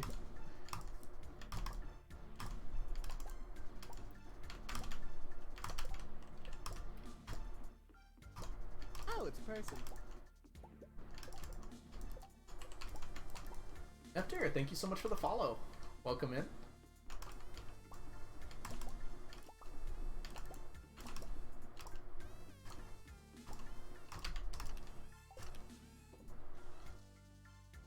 We're almost done with the bream row.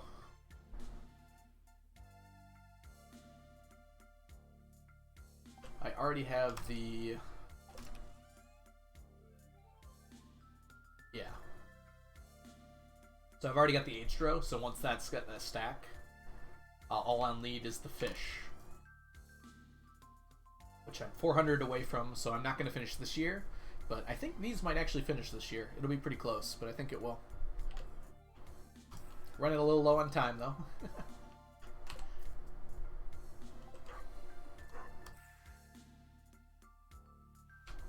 I've really got to improve my posture when I'm playing. Here, let me adjust my seating here. And actually pretend like I care about my health.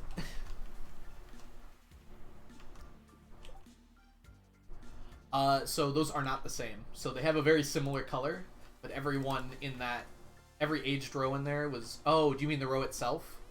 I have a lot of leftover blue discus row, so that's the light blue one. The main reason for that is I need the fish ponds for the golden coconuts, but I keep on getting the row, and I don't know what to do with it. I can technically sell it, but it's also technically a blue item for one of the Q quests, so I'm considering just saving it all. I don't even think I'll need that many blue things, so I might just end up selling it soon. Right now it's not getting in the way, so I just kind of leave it in there. Eventually it will get in the way, and I'll have to get rid of it. If you mean the aged row, all the aged row is different. I don't bother aging row unless I need to, because it's a effort.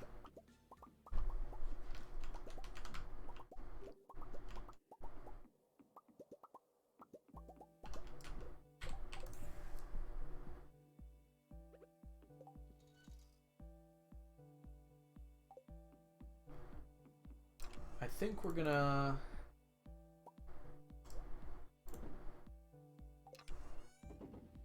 Yeah, let's go ahead and drop everything off, and then we're gonna go to the desert, which means we have gem talk again. What should we talk about today?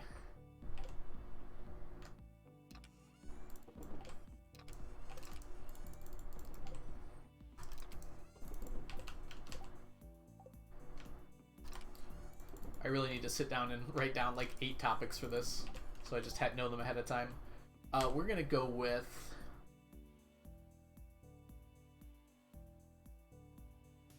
Ooh, actually, Onion, I remember in Discord, asked a pretty good question. So we're gonna do this one in real life, though. What is your favorite season in real life, if you live in an area with seasons?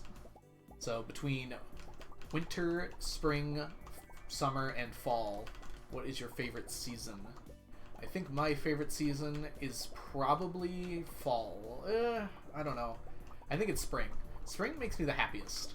Because it's like after a long winter, I start to feel like refreshed and rejuvenated like crazy. We've had a few warm days over the past like 2 weeks here in Michigan. And my mood has gone up tremendously on the days where it's sunny. There are things I like about all the seasons. Like, summer is great because you can just go outside every day and not have to worry about anything. Unless it's raining, obviously. Oh, you're from the Philippines. So between, what is it, the dry and the wet season? Yeah. So I know a lot of people live in places there aren't seasons. I had to explain that to my students. Like, there are some places in the world that don't experience 4 seasons because they live near the equator, where it's just warm all the time. Yeah, so like here in Michigan, we get like full winters and everything. It's pretty crazy to me, like snow every year was something part of like growing up for me. So it's weird that it's not like a universal experience to me. There are like some places that never get snow. Like my cousin had children a few years ago. We really want to invite them up here during the winter so they can actually experience like building a snowman and having a sort of snowball fight. It's because it's like such a fun little experience, and it's not something you get. They live down in the south, so they do get snow, but not a lot of snow, and usually none.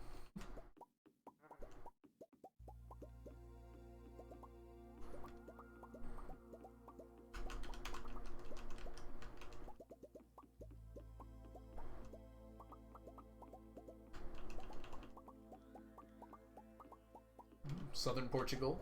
Rarely see snow, huh? Let's see here. Alright. Whoops. We need these 3 as well. Oh, no, that's right. Okay, we did that right.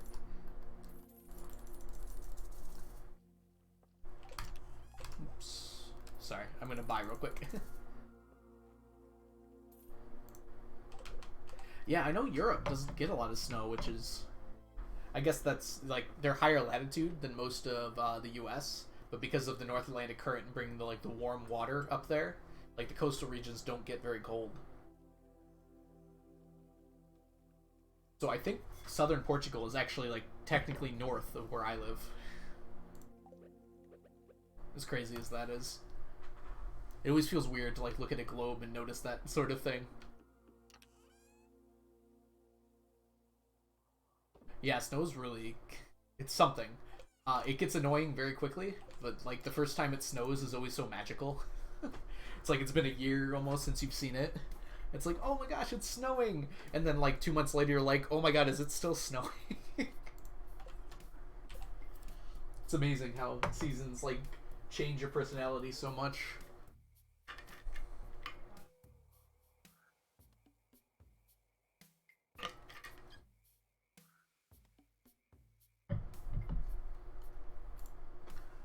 Alright, it's Thursday.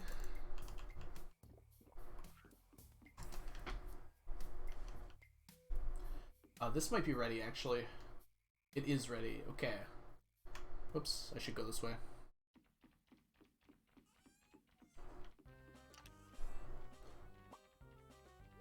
Take that. Yeah, in Portugal, you're pretty far away from, like, the mountains around... I'm thinking of, like, the Swiss Alps, I guess, are kind of... they're south of Germany, north of Italy. They're touching France-ish. But yeah, that's still pretty far away if you're in Portugal. Let's see, dig site. Yep.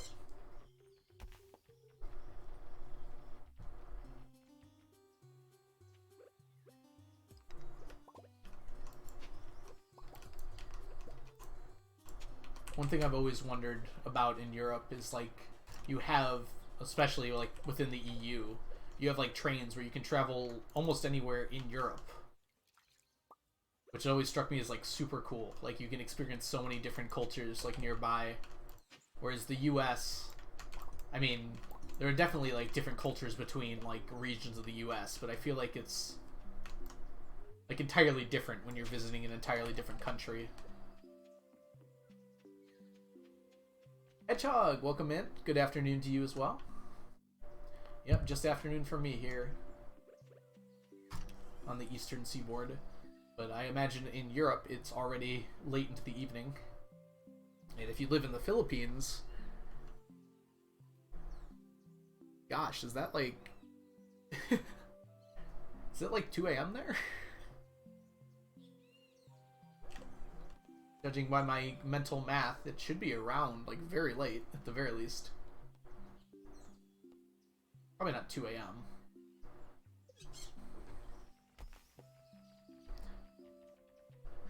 I mean, technically it's always afternoon, right?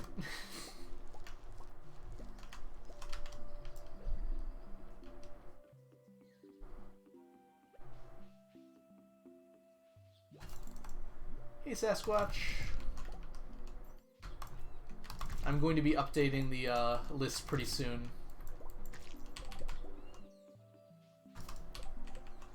At the end, I do it at the end of every year. So we're getting pretty close to the end of the year here.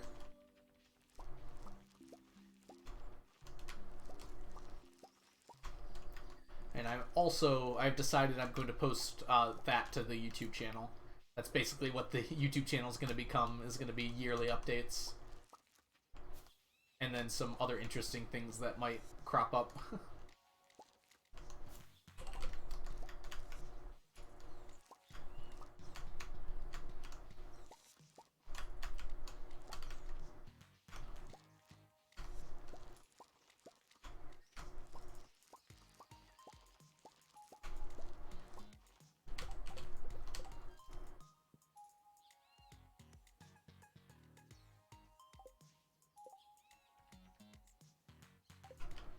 Okay, so...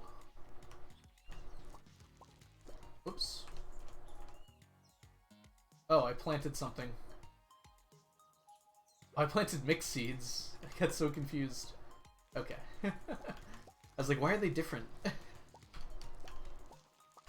Oh goodness, mixed seeds on the island must be, like, insanely random. Because it would be, like, from any crop from any season could get planted, technically. I don't know if you can get, like, trellises from mixed seeds, though, so you probably can't get things like green beans. That'd be a fun challenge farm. You can only plant mixed seeds. I feel like that might get boring kind of quick.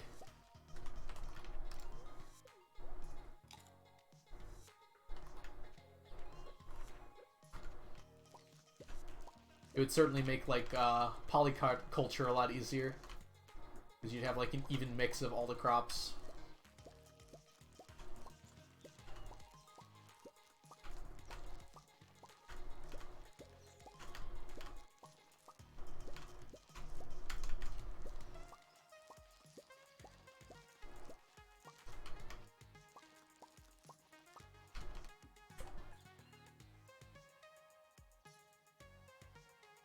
Oh, really, Crafty? That seems like a missed opportunity to me. It'd be much more fun if they were random.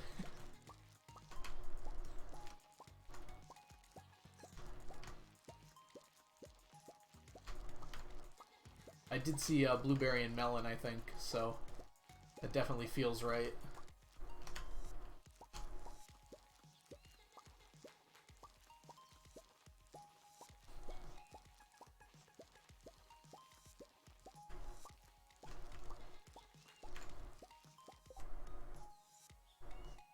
Okay, fair piano. I like how you just been lurking. You had to come in just to say that. Now that's a good point. Yeah, because pineapple seeds are kind of annoying to get. I remember having trouble getting them at first. They only come from the drops, or you can buy them for like a ridiculous price at the desert merchant. Okay, so greenhouse you can do it.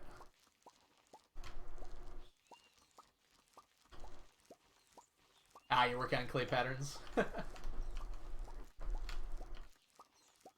Good luck to you. Wow. I imagine, like, in different places, right? So you're trying to get as many places as possible to do as many clay patterns as possible. I remember when you first came out with, or you were the first one, at least I know of, that actually worked on clay farming fully to make it viable. And I was like super excited because I needed clay for this run. I hadn't figured out the, oh, for the farm, yeah. I hadn't figured out the trick where you can just bomb the mines for tons and tons of clay. And I kept using more clay than I needed. I heard about this clay farming thing. I'm like, that's awesome. And then I watched you do it, and I was like, oh, I'm never going to be able to do that. I'll find a different way to get clay. Okay, I see what you're saying. So you're just doing a some testing to see how perfectly you can get it, so you don't have to reuse any spots, because that's a waste of time and energy. Time and or energy.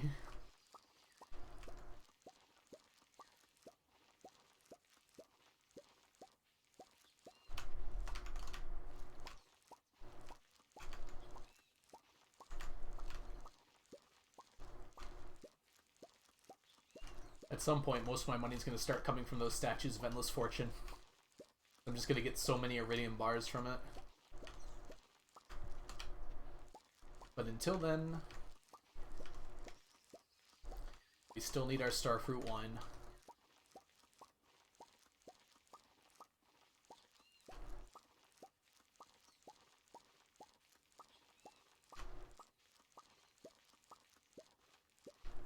I was watching Bull streaming the other day. He's doing a...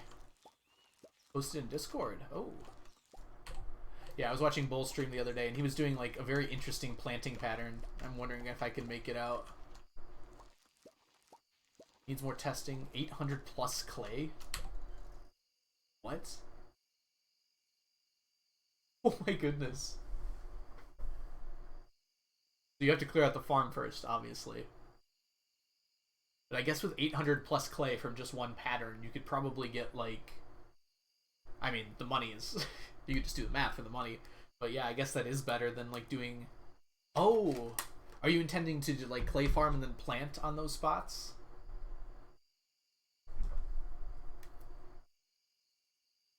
So not only would you be like setting up for planting, but you'd also like be making the extra money from the clay farming?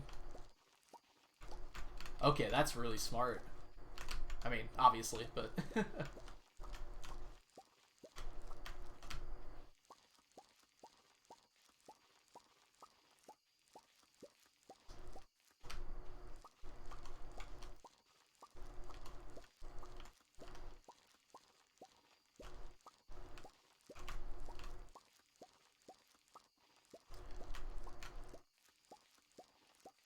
yeah, I'm looking forward to that run a lot. That sounds like super interesting to me.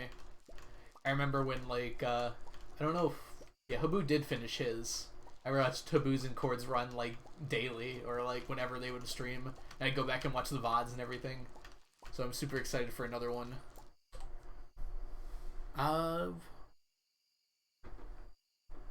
Welcome in, Rat. If you're interested in the challenge, feel free to ask any questions. Basically what I'm trying to do is get a stack of every stackable item. Right now I'm just trying to get money, which starfruit is very good for. Possibly not the best, but my favorite at least. 2,000 tilled tiles for parsnips.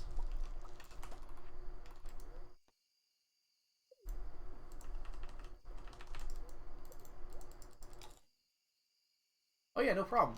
Yeah, if you're lurking, no issues with that. I very much enjoy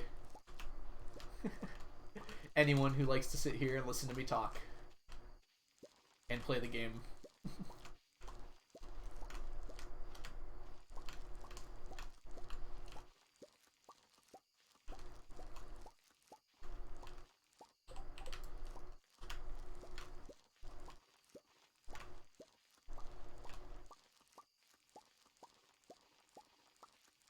Oh, my music stopped. I was like, why is it so quiet?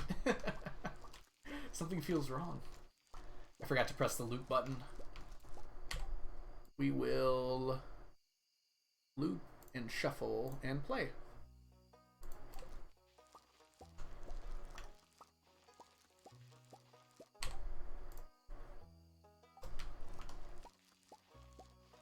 At one of these days, I'm going to go through and make a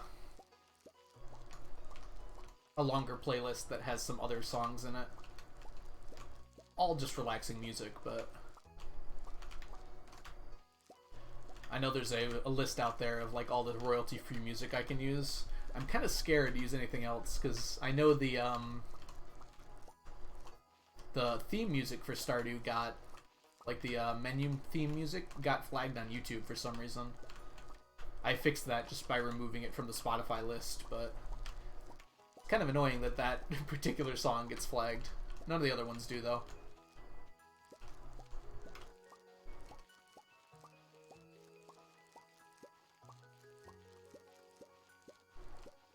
Almost done. We're gonna have to keg tomorrow. We'll start kegging today, though. And those trees are almost ready, so we'll probably pick those up in 2 days, I think. Maybe even tomorrow. We'll have some extra time tomorrow. But I do want to wait a little longer for them to finish.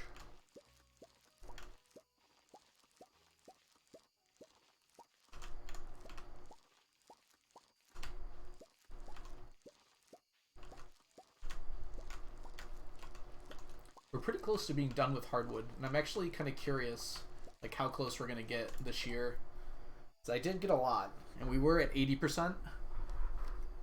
I imagine we'll be somewhere around 90%, but who knows? Let's see here.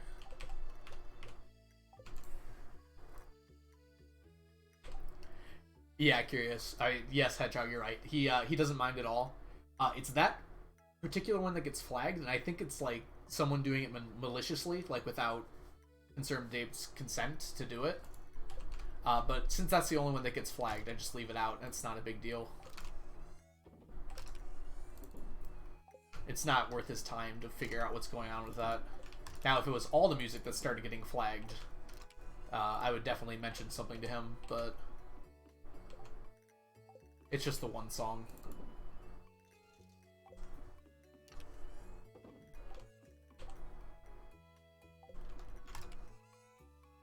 Yeah, for the most part, you're perfectly fine using his music for this sort of thing. I bet you could, yeah, I'm sure he even said you could use Haunted Chocolatier music, so I might throw some of those songs on this playlist.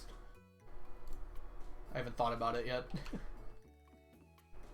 Is this ready? No, greenhouse is not ready. I'm going to get started with the starfruit tonight. I won't finish, but I'm going to try and get to the bus stop, because it'll save me time tomorrow, and I don't really have enough time to do anything else today.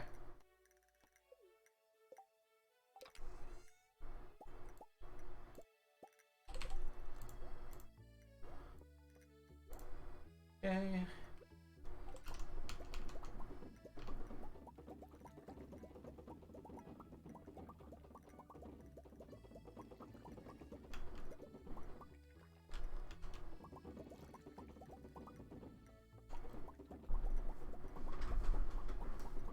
I always lean forward when I'm playing, and that's not good for my back.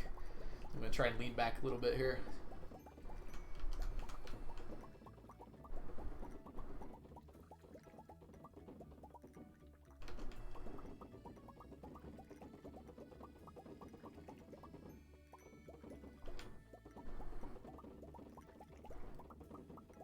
So how's everyone's Easter weekend going so far? I got surprisingly busy, which very much surprised me. I was expecting these 3 days to be pretty straightforward, but it seems like I'm doing quite a lot, which is good. I need to force myself to do more stuff. I feel like whenever I'm whenever I get free time, my default is like, oh sweet, I can go lay down and watch YouTube videos for 2 hours, which is not probably the healthiest mindset to have. But I'm going to actually go outside a little bit this weekend. Unfortunately, when you live in a state or even a country where it gets cold during the winter, like going outside is not super much an option. I'm always like, because I don't celebrate. Yeah, I mostly meant like Easter in terms of like you get an extra day off for a lot of places, at least in the US. I had Friday off. We do not get Monday off, but some places get Monday off as well.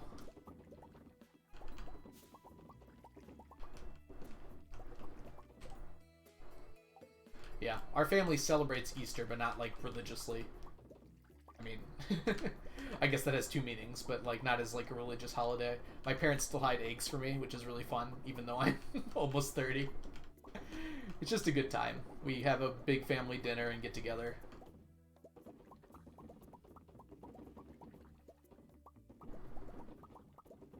It's not really so much about Easter as it is just about spending time with family.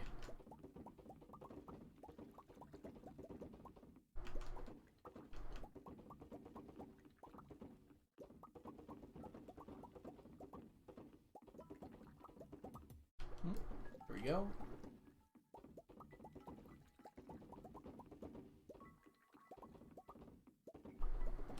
I'm going through some D&D withdrawals right now because my campaign hasn't played in almost a week and a half. Oh, my family is very local. I actually live with my parents at the moment. The housing market is not looking so great, and I am saving a lot of money up right now, which is awesome. Yeah, so for the moment at least, my family is very local to me. My sister lives probably 30 minutes away with her boyfriend, and other than that, I live in the same house as my parents, so... For now. I'll probably be moving out, I imagine, over the summer? It depends, like, if the housing gets any better, and if my parents will let me keep staying here for a little bit. There's just nowhere that's affordable right now.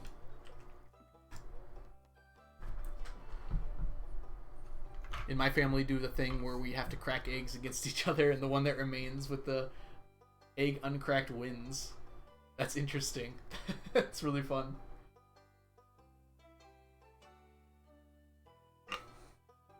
I like that. That's pretty fun. It's kind of like a rock, paper, scissors tournament almost. Like, where it's almost all luck, right?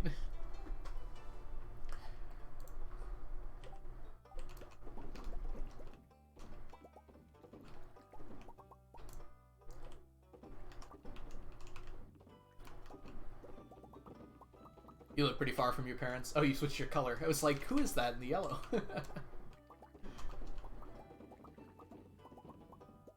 Yeah, I don't know where my new jobs are going to take me. I have a pretty in-demand job, but there really hasn't been much need for it around where I live. Like, I'm a science teacher, which supposedly they need a lot of, but like, most of the places around me are pretty full, so I might be moving a distance. We'll see how it goes over the summer here. Oh, I passed out. I didn't even notice. Yeah, I'd probably be moving into an apartment first. I actually do have a good amount of money saved up, thanks to living with my parents, but I don't even think I could have come close to affording a house right now.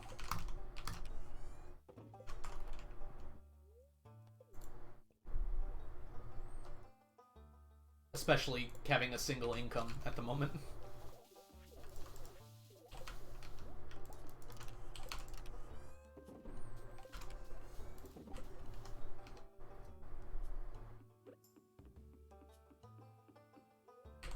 My sister's got a pretty nice place right now, and she's still in school. I think she's getting a lot of it from loans, which is pretty crazy.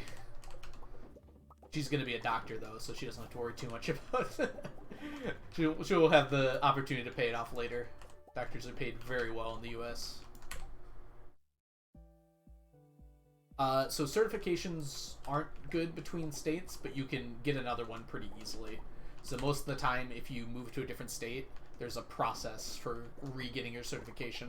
They'll usually hire you, and like within 6 months, you have to get the other certification for that state. But it's usually pretty straightforward. Like, my certification in Michigan was literally I had to take a test and have enough credits for that, like, type of thing at a university.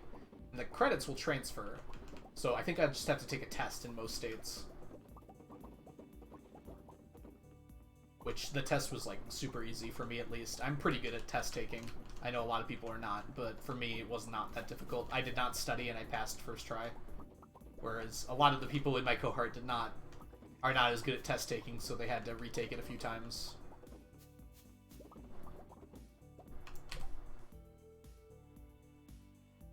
In Europe, we have a lot of U.S. teachers, which is interesting. Yes, I imagine that's because they don't pay us very well over here. So Europe is one of the places that we can go to, especially if we've already been teaching a lot. So we have, like, proved experience, and then we can go to, like, Europe, or I've seen a lot of English teachers go to Japan. I have a few friends, well, acquaintances, we'll say, that have done that, and that's, they're really in demand over there, English teachers. So that's a really good deal because they pay very well over there. Sister is a teacher. Yeah, I really enjoy teaching. I wouldn't be doing it otherwise. Sometimes it's very frustrating, but that's kind of just life, right? A lot of the times it's very fun. I enjoy getting lesson plans ready and executing them. And I love science, like every part of it, even the boring parts.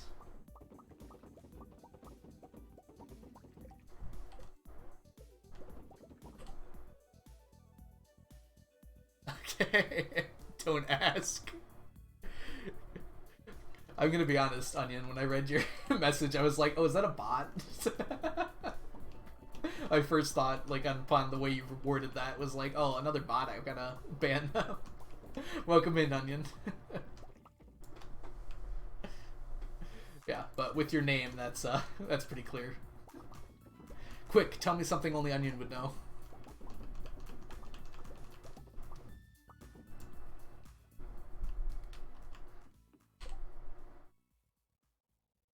The Onion hate is truly never ending. Okay, it's definitely you. Okay.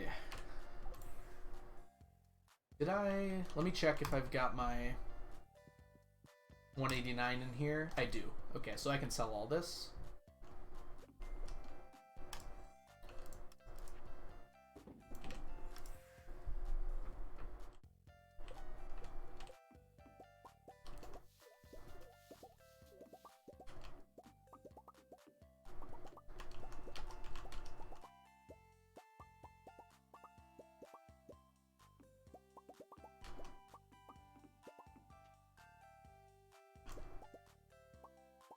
Okay. It is Friday, so we do have to go to the traveling cart today. Other than that, no real restrictions. Yes, Onion, your shed is intact. I don't know if anyone even has enough channel points. I wish there was a way to check. Like, there might be a way to check, actually.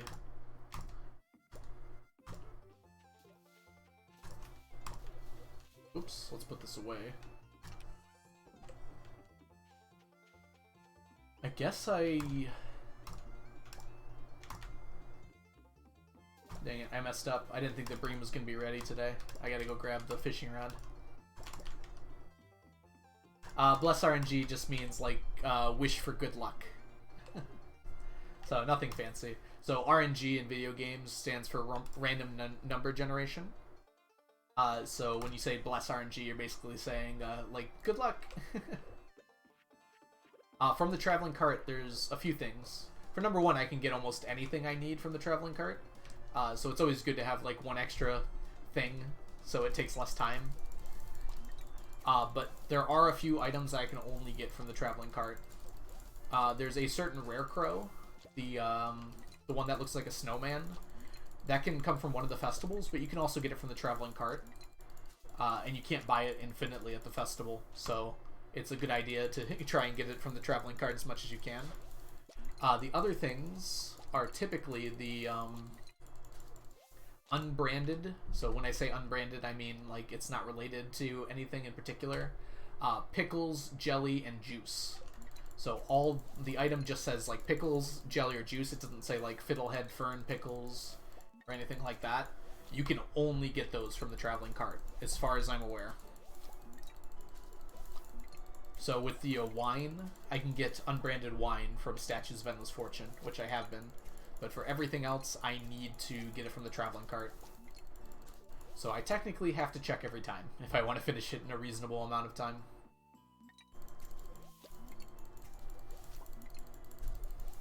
I have forgotten a few times, but I try to check it as often as I can.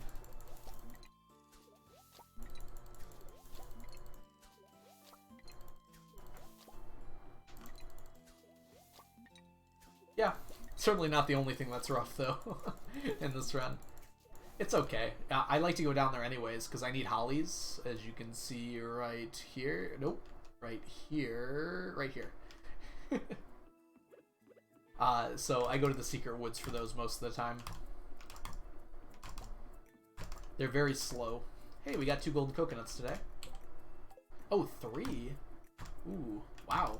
I don't remember the last time I got 3 golden coconuts. That's what the Bless RNG does.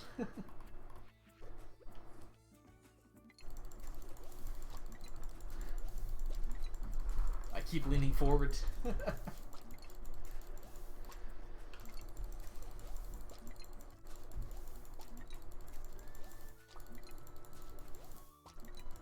So one nice thing about that hedgehog is sometimes they can spawn in groups of 5.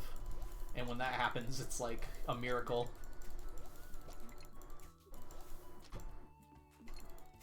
Technically, I think I could use the predictor to see exactly when the traveling carts would spawn those things. But I'm decided I'm not going to use the predictor on this run at all. Yes, I am going to stream it, Hubris. I'm also going to stream opening all the treasure troves as well. You don't have to join me. I will be here, though, suffering, if you'd like to suffer along with me.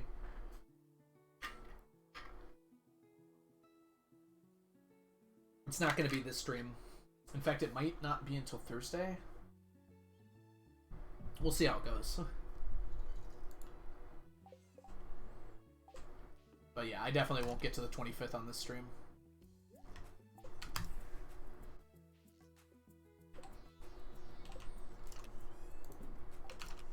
It'll probably be on Tuesday, depending on how long it takes.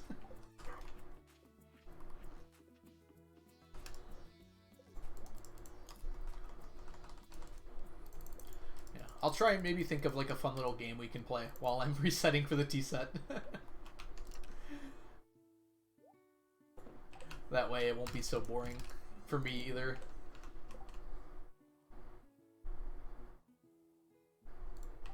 Okay, on to... Wow, that was a big chunk of the day, huh? I don't need to go to the... Oh, I do need to go to Krobus here. I almost forgot. I could check on Saturday.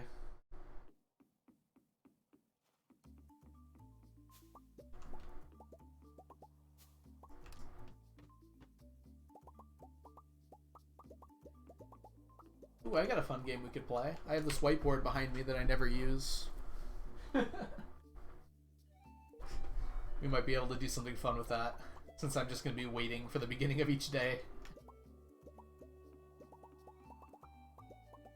I can do a lecture on, like, physics. Would that be fun for everyone? We could learn about black holes or something.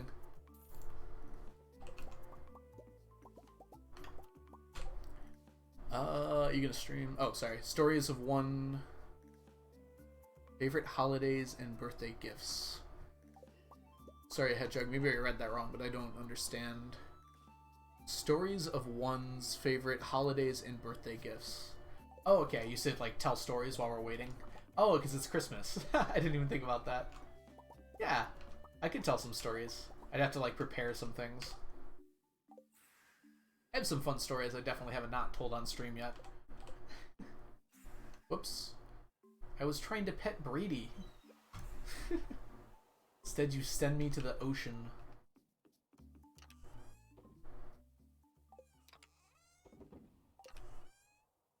Oh, we have an extra stack in here. I think this is too many.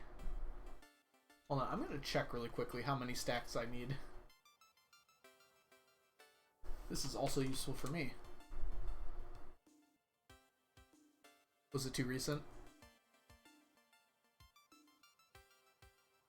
Oh, there it is.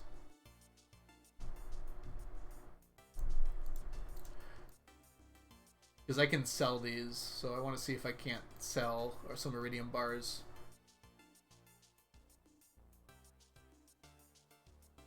Okay, so I need 4 stacks. But only 4 stacks, huh? 1, 2, 3. Yeah, I can sell all 3 of these. Also, you're gonna update the spreadsheet on stream. Oh yes, I am, Hubris. It's gonna become a YouTube video, but I'm gonna be doing it on stream, basically. So yeah, that's gonna be. It'll be. It's only like takes me like 40 or so minutes. Oh, but I have another stack up here, Hubris. So, and almost another one right here.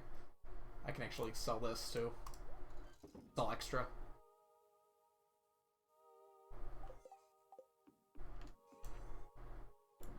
Ooh, we're getting a payday tomorrow. That's pretty.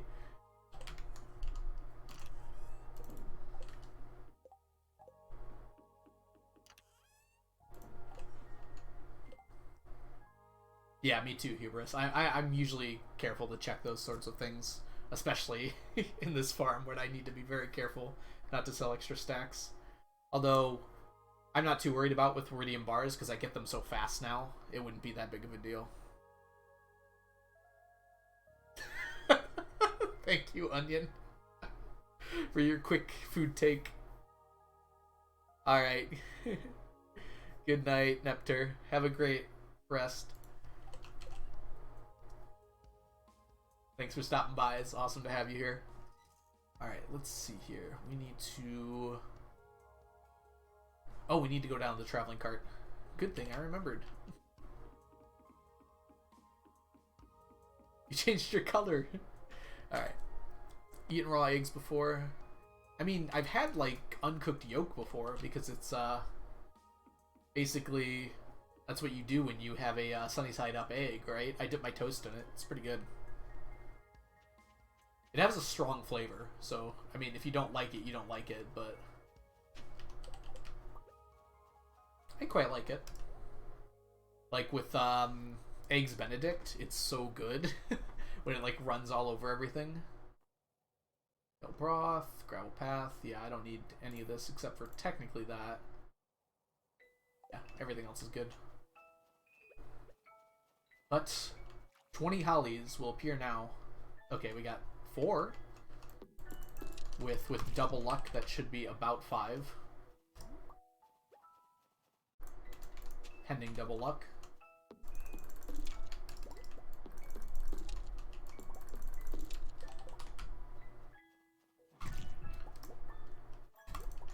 Hey, we got 5. Look at that.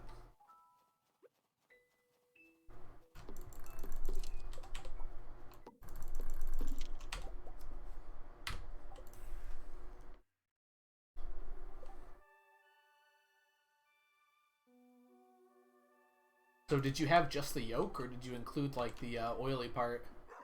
What's normally white, but if you have a raw egg, obviously not very white.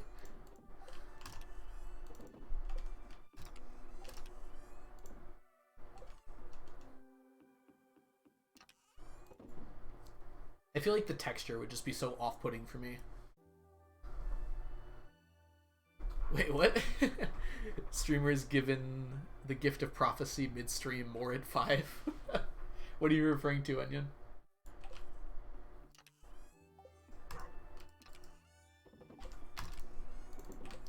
Alright, throw all this away. Well, not literally, but we actually did not go to the island yet, so we need to go do that now.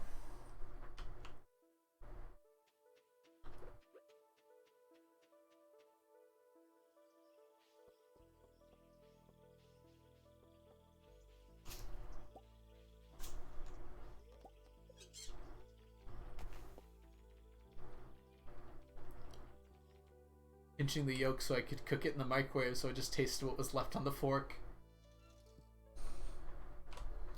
Yeah. I don't know. The texture, it seems like it would probably throw me. I'm a very big, I'm very picky when it comes to my food. Both with taste and texture. Although I've definitely gotten a lot better in the last few years.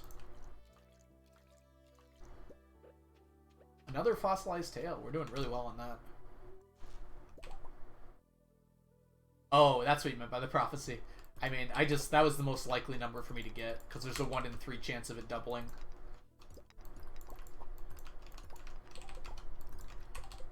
prophesized. Wait. Aha! I noticed I ran into it. Even though I couldn't see it. We got 3 pans. That's pretty good.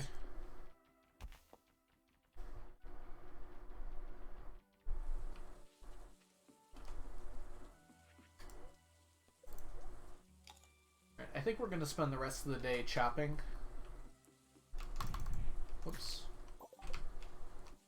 We're not going to get done today, obviously, because it's already pretty late.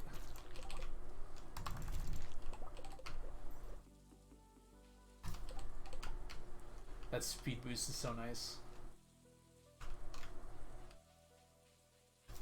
Oh. I swear I saw a coconut there. So hard to tell in the dark. Nope. Okay.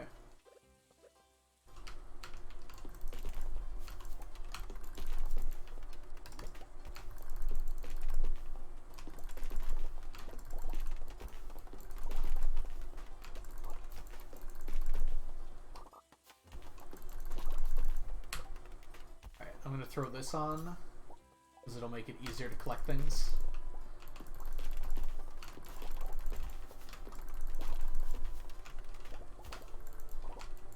Ah!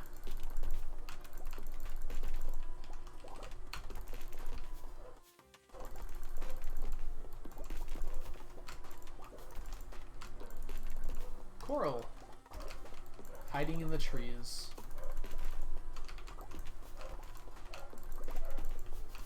Sorry if you can hear my dog barking in the background. He tends to do that sometimes.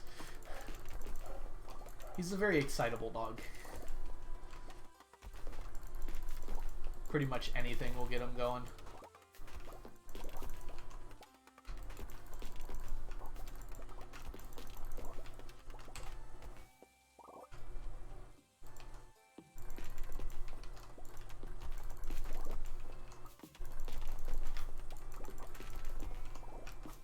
Well, dang it.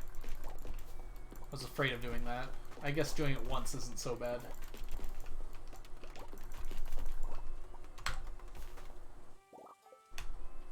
Okay.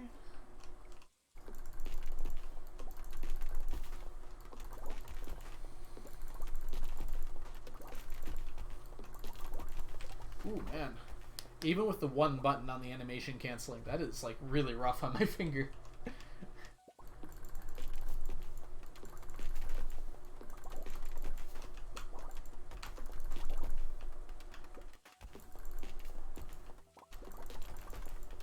He is very cute. And he definitely deserves forgiveness.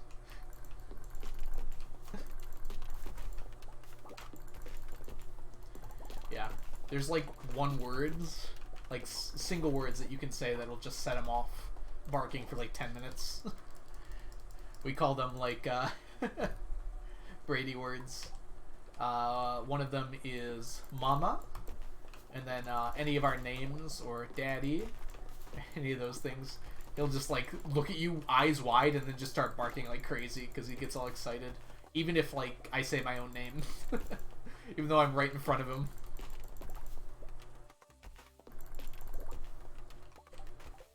Is it like buffering for you, Onion? Or is it like a many second stream delay?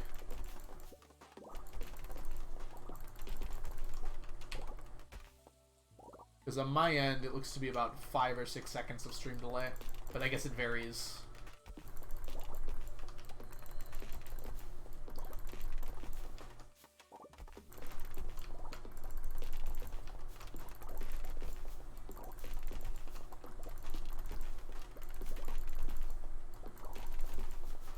I'm going to be so happy when I'm done with hardwood. Oh, there goes my dog again.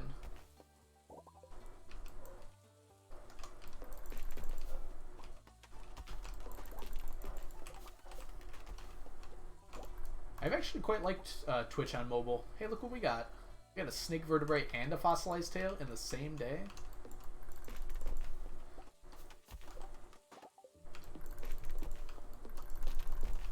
Alright, we're gonna cut it right here. Didn't even get a stack. I'm so close too. I kind of want to, but it's gonna take too long. I haven't had too many problems with Twitch on mobile. Depending on my internet connection, it can be kind of problematic, but other than that, it's been pretty fine for me.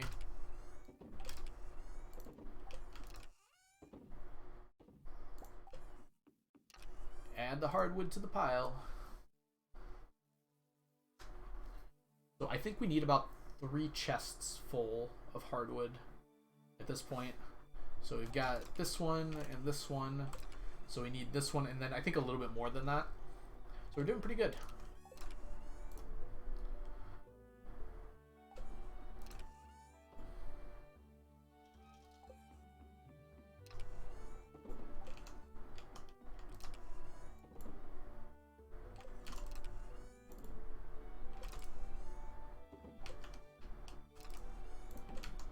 I'm gonna make it inside. Yes. And sleep.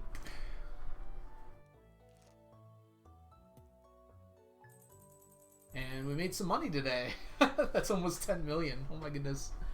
Alright, so we can buy 10 statues of Endless Fortune, which is what I wanted to do. Which is amazing, too. I love how it swirls.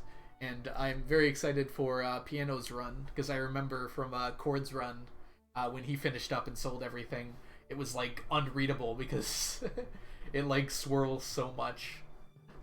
And it's always, like, a fun way to end. You can't tell how much money you made on the last day, because it's just swirling too much, so you gotta hit OK and actually see.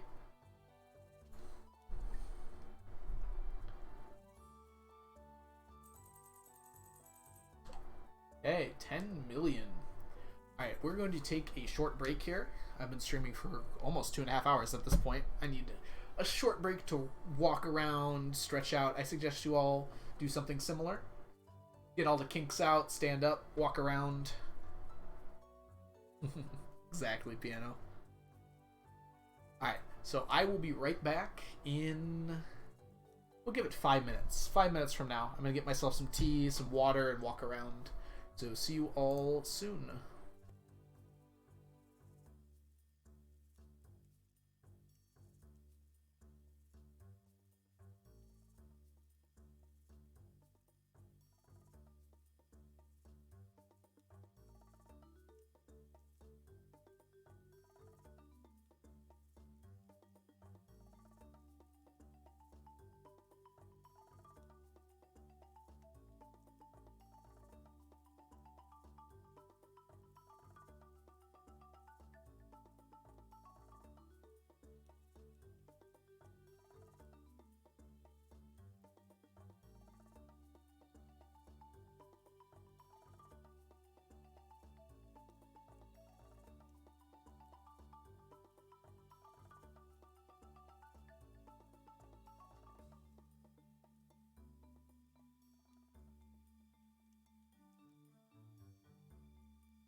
I'm back. Hope you guys all had a good chance to stretch out, get some water, and chill out here. So let's go ahead and get right back into things. Not that button. This button. There we go. Just found out that I'm playing Spikeball today, which I'm super excited for. It's been probably almost a complete year, because I didn't play much over last summer. For those of you who don't know what Spikeball is, it's kind of like volleyball with a central net. And instead of having to hit over the net, you have to hit onto the net. Very fun game. I'm very excited to play. It's been a long time. Welcome back, Strimmer. Onion, you've got your VIP badge back.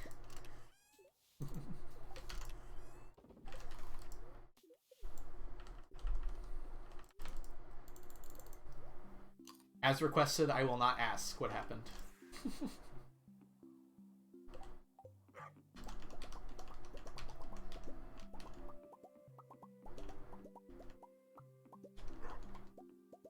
Today is Saturday, so it's pretty free and open. I can kind of do whatever I want. I think I'm going to buy 10 Statues of Endless Fortune, so that'll be a fun addition.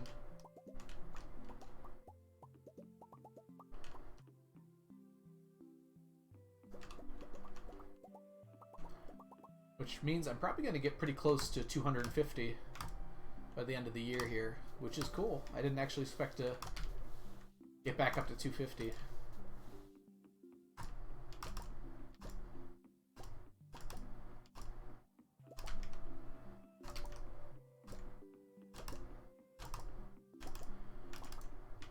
So I'm a fourth of the way done with them, which is pretty crazy. Oops.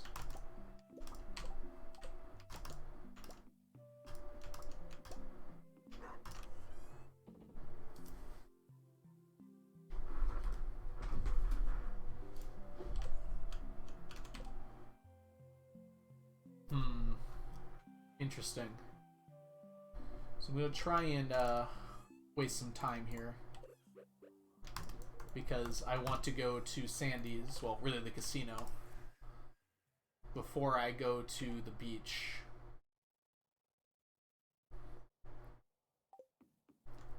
These aren't going to be ready.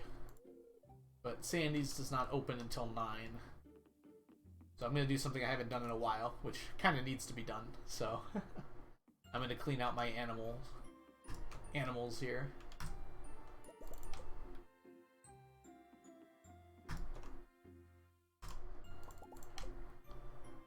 You get to see how close we are with Osterjags.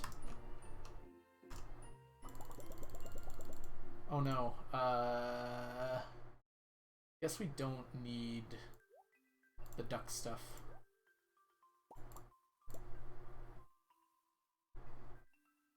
Yeah, that's fine.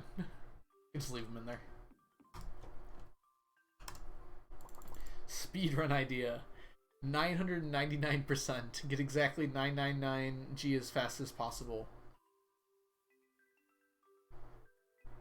I don't know how much... Don't you start with more than that? Seems like that would go pretty quick.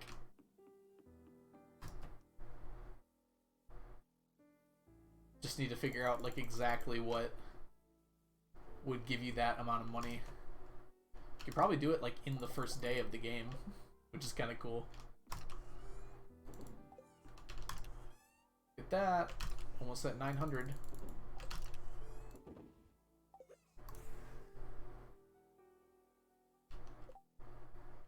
Okay, let's put our wool away.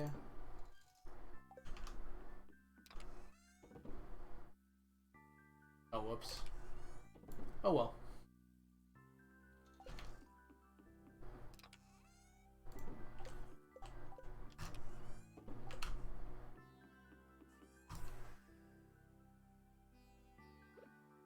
Now you got me thinking about it, Onion.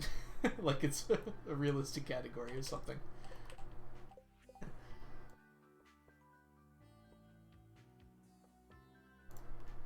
Like, imagine it would be very easy, but I'm trying to think of, like, exactly how you'd want to do it.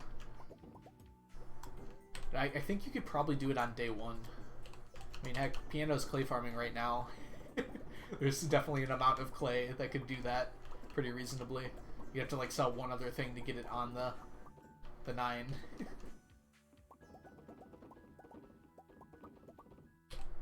T-set %. Oh, goodness. The amount of resetting required in that run would be, it would be something for sure. Not something I'd want any part of, but definitely something. You'd basically just sleep until winter and then walk to the the festival and hope. And then just reset if you don't get it. Oh, I didn't want to go here. I'm assuming that's what you mean by T-set %. But we're buying 10 of these, so it's going to be a minute.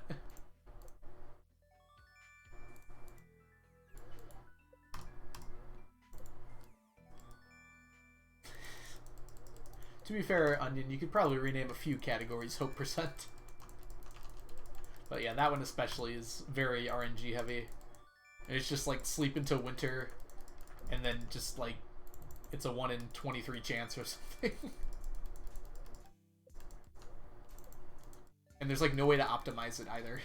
You just get lucky.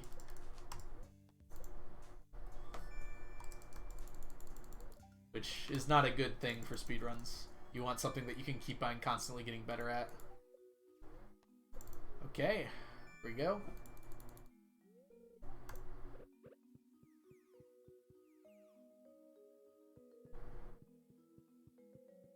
"10 statues of endless fortune."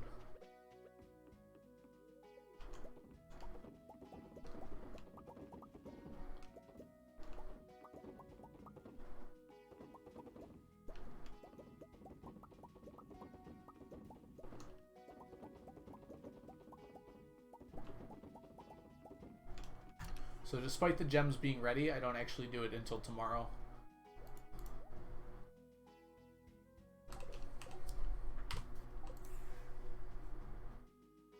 It's just not worth it.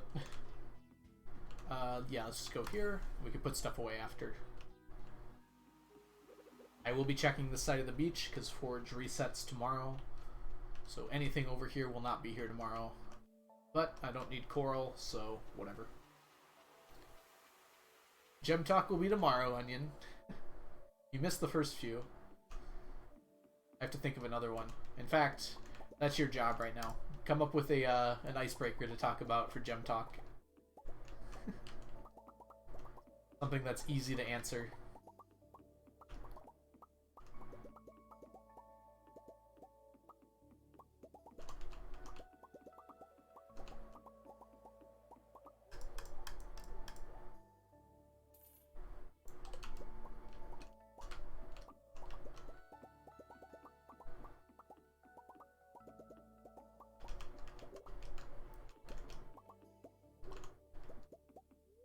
Oops. No. this.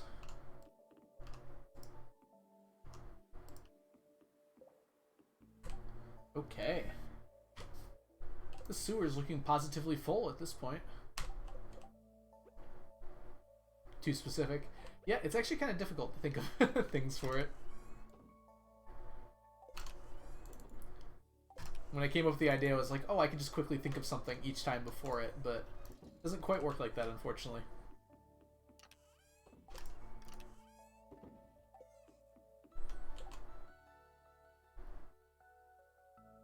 Okay, so next up here... Ooh, I almost forgot about my... Hold on, I gotta get my tea ready here while I'm thinking what to do next. I believe I'm going to go to the island and get all that hardwood done and replant it all. And I'll get one more harvest in by the end of the year. So let me go ahead and grab that stuff so I don't forget.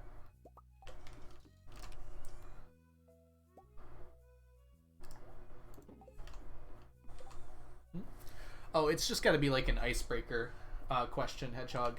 Just like something I can ask and people can easily answer without feeling like they're revealing something about themselves or saying too much. Just kind of like something you'd ask on like the first day of a college dorm or something to get people acquainted. The idea being it's just something I can talk about for a little bit and people can come up with answers in chat. Because I do the gems a lot, right? And it's kind of boring when I just walk up and down collecting crystallariums. So I like to come up with something to just chat about during that time. I might need to also add a starfruit talk, although that's not as common. Gems are thrice a week, whereas starfruit is like once every 8 days, I think. So yeah, if anyone has any ideas. In fact, Onion, I think a good idea for Discord would be to add a place where we could come up with ideas for it. Save me some hassle. Crowdsource questions.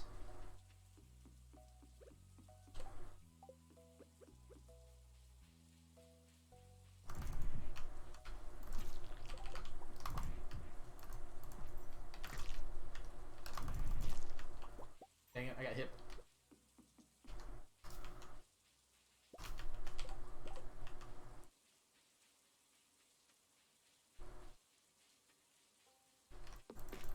Arguably, I guess I could have, like, tree talk, too. But, I'm almost done with hardwood, so that would only be for another year. And I do kind of have to focus when I'm chopping trees.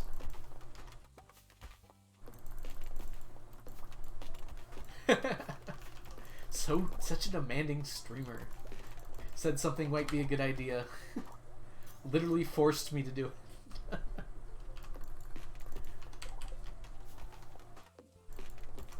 Yeah, if you don't want to do it, Onion, that's fine. I'll probably just do it after stream.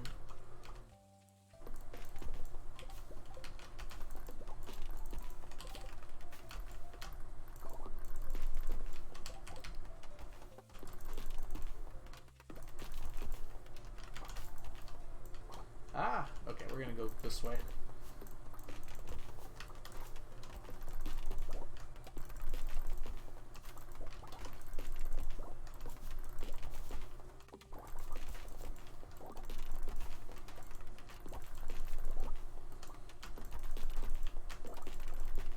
Man, before mahogany trees came out, I was like completely unsure about what to do for hardwood.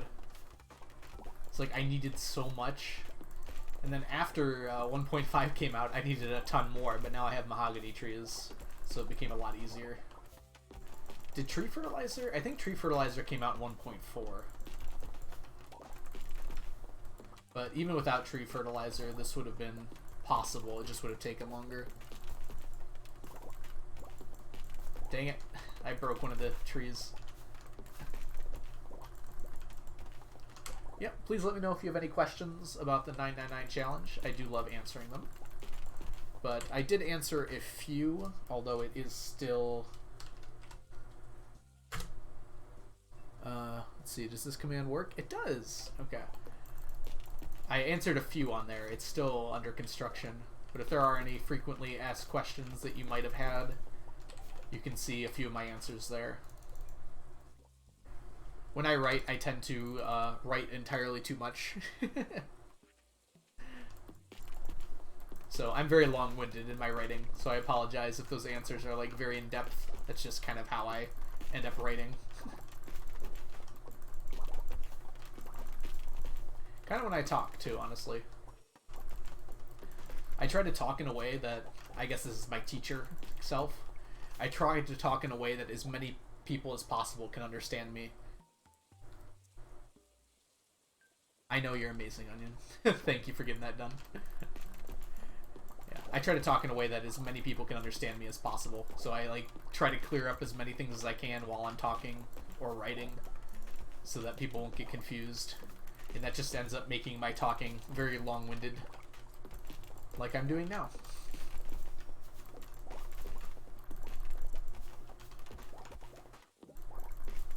Yeah, those of you who came from the Gug interview probably know that, because my answers were just like so long.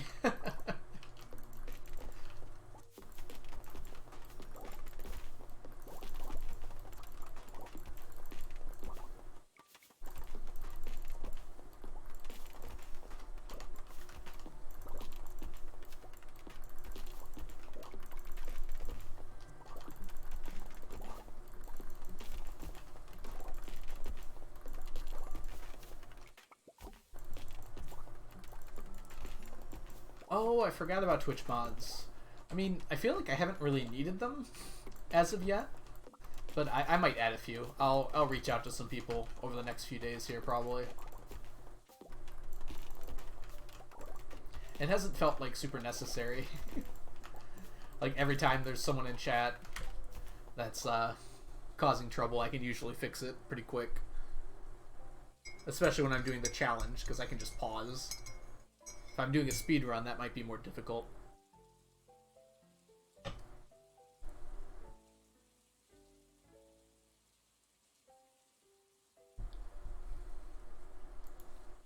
Okay, I'm going to get rid of these first, because they're just going to get in my way.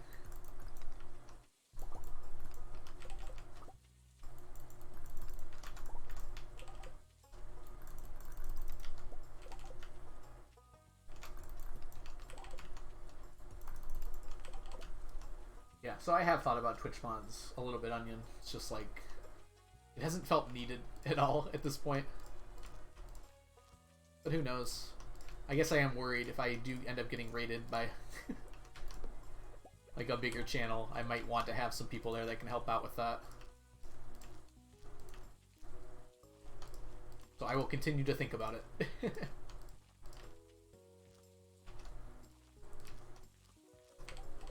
Yep, no problem.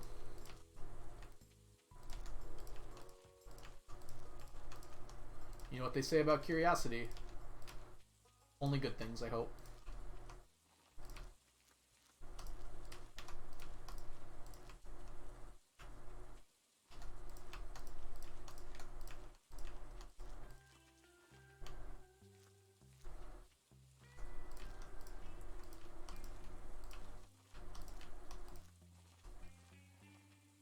Yeah, these don't fit here. Technically, if I wanted to do this perfectly, I would vary the length of each one of these, like, each time, but it's just not worth it. I would offset them. So for instance, like, this would technically be better to start here, but it's just not worth it. It's a lot more effort for, like, a few more trees at most.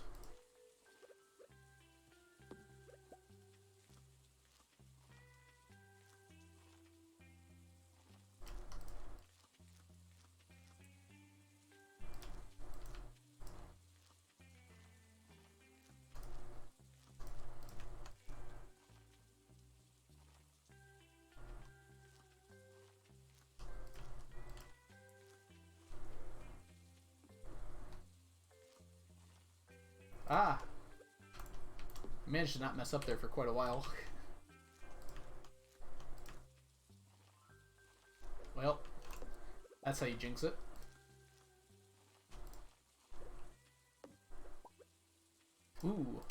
was talking about Percy Jackson on stream a little bit ago, I've been re-listening to the books because I got them on Audible, and I've been definitely enjoying it. They're announcing casting for the show and everything, and I'm super excited.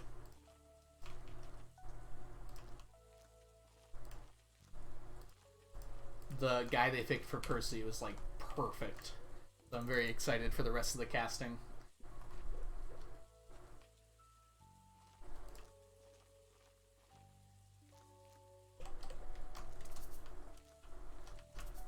Oh yeah, I did see you like some of the tweets, Onion, which I'm glad you're doing because it's actually bringing some people about Percy Jackson that I can follow now. It says like, Onion, like this tweet, and I'm like, oh yes, that's awesome.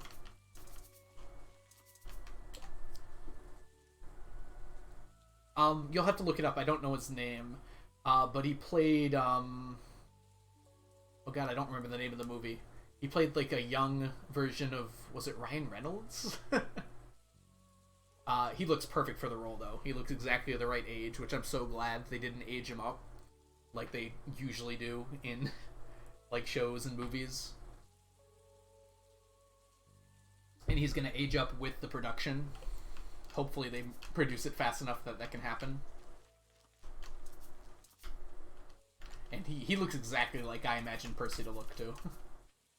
Not that that's super important anyways, but helps with my immersion at least. Let's see. There you go. Thank you. I was about to look it up real quick. Walker. I do not know how to pronounce that last name, so I'm not going to try. But yeah, when it got announced, he was wearing a Camp Half-Blood t-shirt. It was like so perfect. I was just thinking like how much I'd like to be an extra on that show. It feels like it'd be so awesome just to be chilling in a Camp Half-Blood t-shirt in the background or something. Like, I don't get this way about a lot of shows and things. I'm usually pretty detached from those sorts of things, but something about that universe just makes me like so giddy.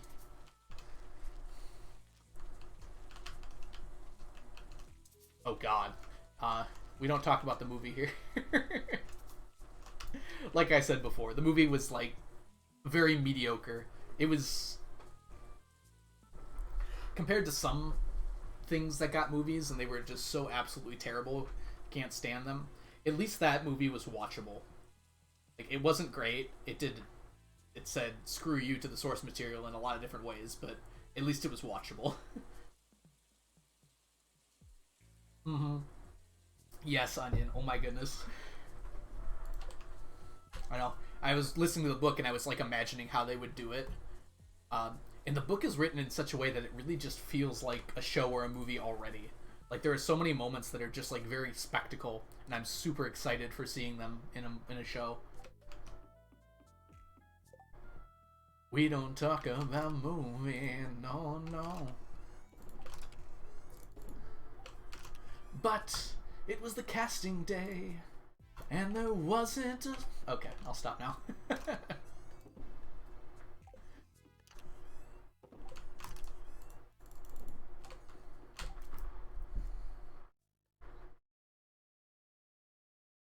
One of these days, I'm gonna do something like Blade did with the Hamilton. But I think I'll do something like a physics lecture. I think that'd be really fun. Just talk about black holes, or something along those lines. Because I really enjoy talking about that stuff. I could give like an hour-long lecture pretty easily. With like a little bit of, I'd have to do like a little bit of work, but not that much. Let's put all this away. Like, I was talking to my friend, like, we were on a trip up north, and the 3-hour car ride back, I, like, talked to him about, like, all space stuff for, like, 3 hours straight. I could definitely do that again. That was really fun. I cannot sing. So, I feel like a musical would not do well for me. There's also, I don't know that many musicals. Hamilton just got done, and I think Hamilton would be one of the few I could do without like rewatching it 20 times. I would need to, first of all, but like I haven't seen many musicals outside of Hamilton. I've listened to a few soundtracks. I think one day I listened to the entire soundtrack of I think it's called Be Chill or something. That one seemed alright. I wouldn't go see the musical though. There was a Percy Jackson musical, and it was performing like in Toledo. And I almost went. I was very close. It's still performing around. Maybe if it's still going over the summer, I'll go see it. Unfortunately, like Southeast Michigan doesn't have a lot of places where you can go watch musicals. Like Detroit, kind of sometimes, but not often. I saw The Lion King there when I was younger.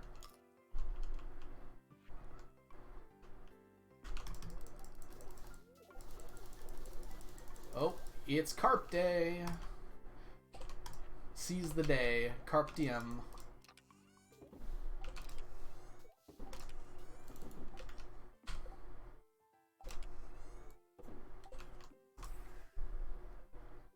It's also wine day. It just went straight back. I don't want to be here. Alright, let's grab our wine. I think this puts us over. If not, it's very close. So we get a stack of wine. You call it like wine. Technically unbranded wine is the word I've been using.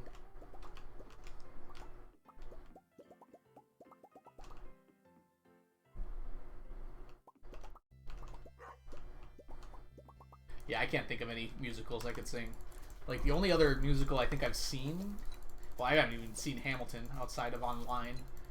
But is Les Mis. I watched my school do a production of Les Mis back when I worked at a different school. And they did a really good job. That was a great play. I think I've seen most of the Les Mis movie, although I've heard that's not a great representation. I've heard good things about Heathers.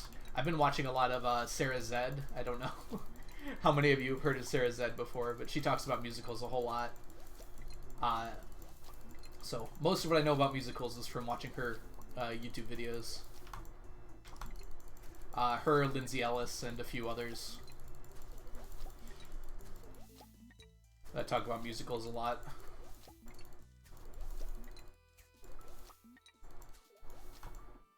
I definitely was not into musicals when I was younger, though. It's a much more recent thing. Probably almost entirely thanks to Hamilton being released online.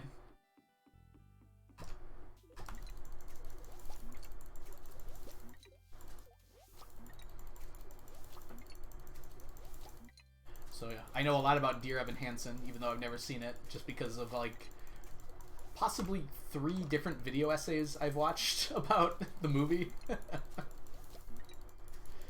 I think it's actually 3, like 2-hour videos about the movie.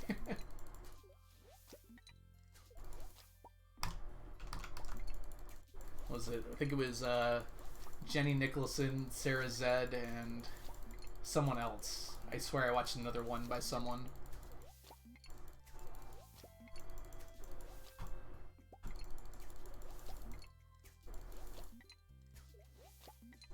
I've been really into video essays, like, over the last year or so. They're, like, perfect things to watch. Like, when I've got nothing else to do, or just even listen to when I'm driving in the car. They're like podcasts, basically.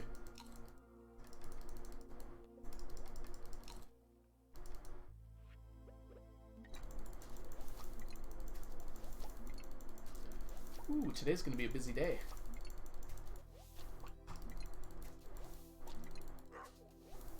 Exactly, Nate, exactly. Welcome in, by the way. I've only got like one podcast I regularly listen to. So once that's out, I usually rely on a bunch of video essays that I save on my phone whenever I see them come up. And sometimes I don't like them, but sometimes I really do like them, and I check out the channel for more. Well, there was one guy I found today, I think, that does like these very interesting like mystery sorts of things. Like mysteries that don't matter but are kind of interesting. I would have to look up the name because I don't remember, but it was very enjoyable. I watched it this morning. It was about like finding the voice actor for Super Monkey Ball, the one that goes "Ready, go," and like this journey this guy had to go on to figure out who it was. No, Liamo also though. Is that how you? Let me know. I think is how you're supposed to say it. He's also amazing. I've watched all of his videos though, and he doesn't put them out fast enough. Like the UFO videos were very interesting by him. I remember those specifically.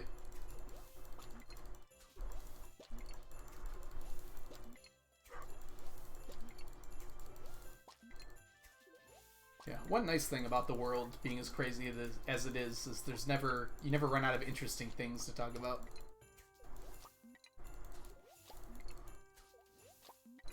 I watched Jack the Ripper. Oh yeah, DB Cooper. Yes, I definitely watched all of those by him. Yeah, I'm pretty sure I watched every single one of his videos. There are unfortunately not enough of them. It feels like. Okay, we have finished our carp DM here today. Lots and lots of carp.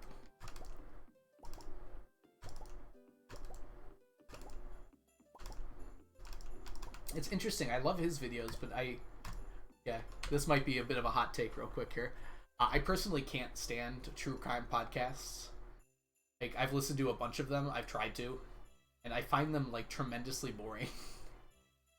I don't know how to explain it. It's like the stuff they're talking about is interesting, but I feel like everyone I've listened to just drags it out so much. It's like the Netflix shows that take 6 episodes to talk about a crime. It's like they're 6-hour-long episodes. I mean, I sit here, I listen to like 3-hour videos, but that's enough. Like, you need 3 hours to tell like pretty much any story on the planet.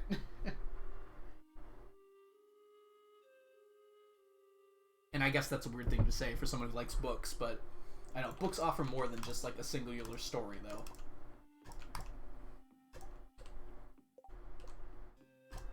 Yeah, I've just never been a fan of true crime podcasts. My sister tried to get me into them and just did not work out for me.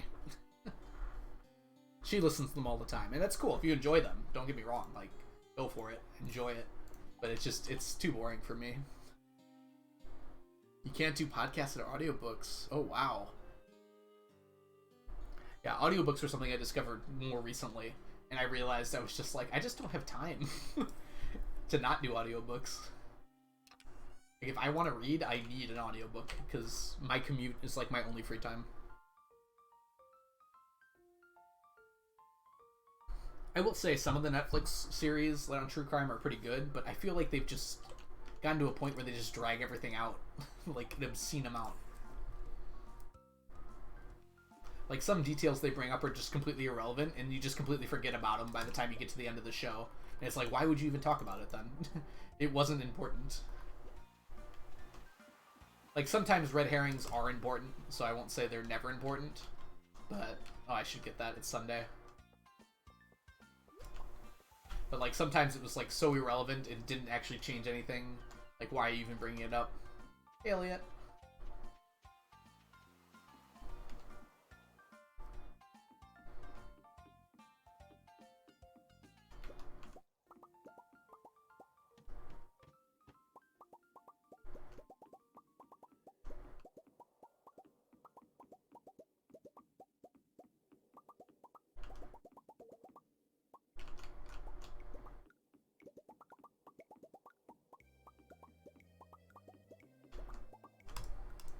Also, sometimes it bothers me a little bit that, like, I don't know, like, some of those stories are very interesting, right?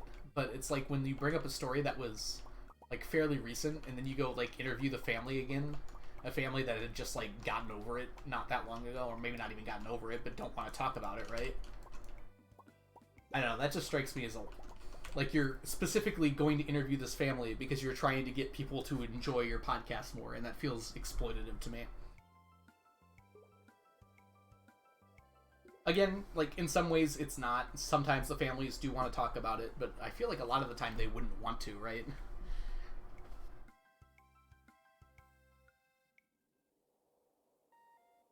Anyways, let's talk about stacks again. Probably getting a little off topic here. I'm not trying to change the world. I'm just trying to get 999 of every item here. Alright. Did we get a stack? No, we're still short. So on the farm, pathing makes you go faster. Anywhere else, it's just decorative. So specifically on this farm, like, you walk faster on the paths than you do anywhere else. I don't know why that's not true anywhere else. So from a game design perspective, it makes sense.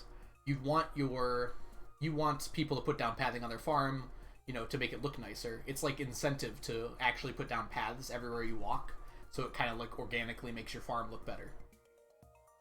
But then outside the farm, it doesn't do anything, so you don't organically change the outside of the farm. So when I put that pathing down, Hedgehog, I thought that it might make me go faster, and then I found out it didn't, and I just never removed it. So there's your answer. In the sewer, it's so I know where the statues of Endless Fortune go, because I planned them out a long time ago. But everywhere else, it's just been like, yeah, I put them there. Sometimes I don't want Forge to spawn on my path, but other times it's mostly just because I put them there for some reason, and I never fixed it. Alright, Gem Talk. Did anyone come up with a good idea for Gem Talk?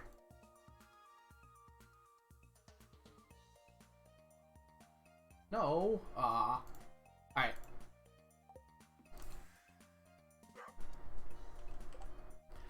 So we did talk about musicals, right? So how many of you have actually seen a musical live before? So I know for a fact... Oop. No onion. Maybe next time. So, how many of you have actually seen a musical live before? Audrey, welcome in. You've seen 10 musicals live. Yes, when I was younger, I saw The Lion King. And then I saw a school production of a few different ones at my high school. I definitely went to at least one. I think I went to The Hobbit, which is a really fun one. And then when I started student teaching, I went to Les Mis, which was very good as well. But that's not like a professional one.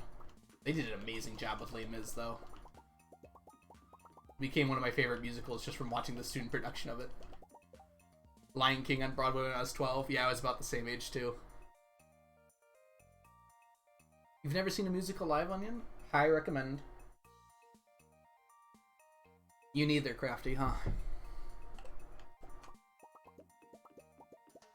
Used to work at a theater. Wow. That's pretty awesome. I worked at a movie theater, but not like a... There's some fun stories from there that I'll have to save for later. But I did work at a movie theater for a while.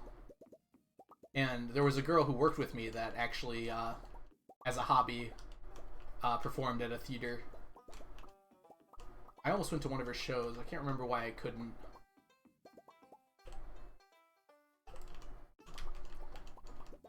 Yeah, I haven't seen one recently live. Well, by recently I mean in like the last 4 or 5 years. I mean the last like 3 years, which I mean makes sense because of COVID. I imagine not that many people have seen one in the last few years.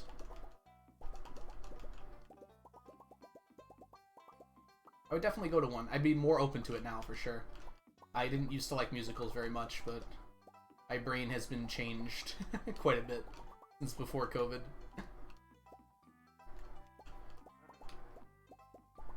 No, as I've gotten older, I've definitely gotten like more open to other things that I wouldn't have normally liked before. Which I feel like... Isn't that like the opposite of how it normally happens? Alright, let's go ahead and grab all this. And buy some staircases.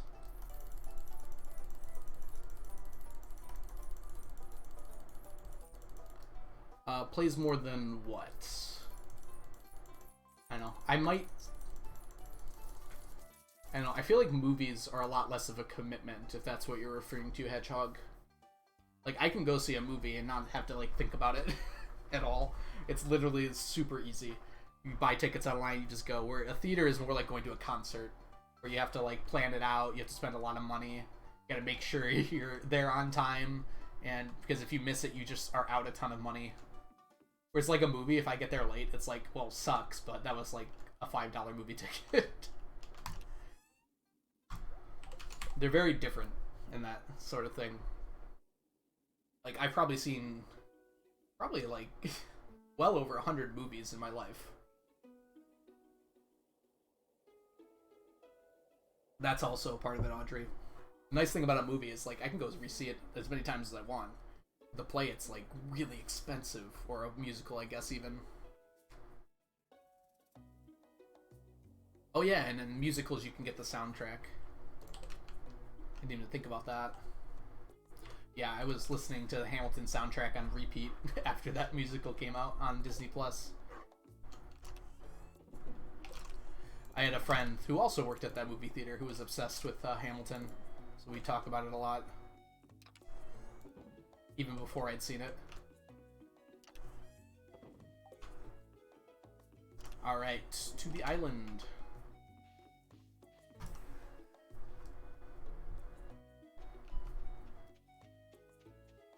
I think she went to Chicago to go see Hamilton, like, before it came out on Disney+. And tickets were really expensive, if I remember correctly.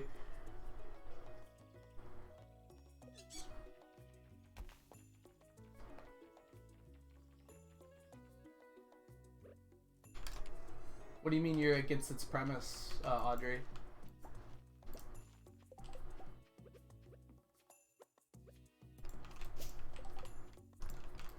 I like plays because of the emotional interaction between the actors. Something fell in the water. Dang it. More intense than a film version. Yeah, something about live actors being there does definitely... It gives it a very different feel. Like, I would never try to... Well, I mean, you can compare movies and plays, but I feel like they are a very different experience.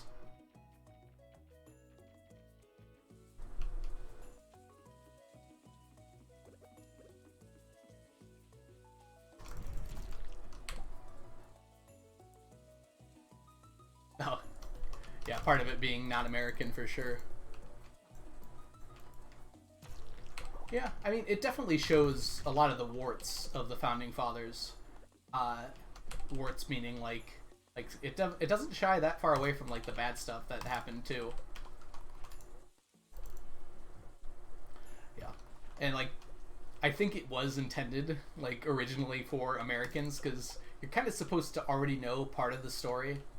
Although they do kind of tell it to you at the very beginning. Yeah, Gem Bird.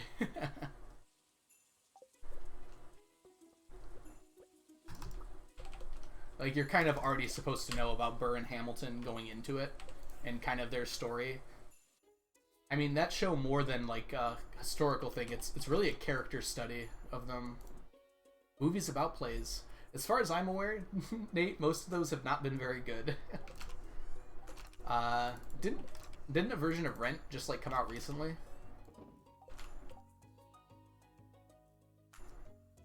Rosengratz and Guildenstern are dead. Is that a, ooh. That sounds very intriguing by the name of the play, for sure. Or the movie, I guess. Yeah. So I don't know plays very well. So yeah, if there is a version of one that's out, that's a movie that's good, that'd be awesome. Because I've heard pretty poor things about the Les Mis film. I've seen some of it, but not a whole lot of it.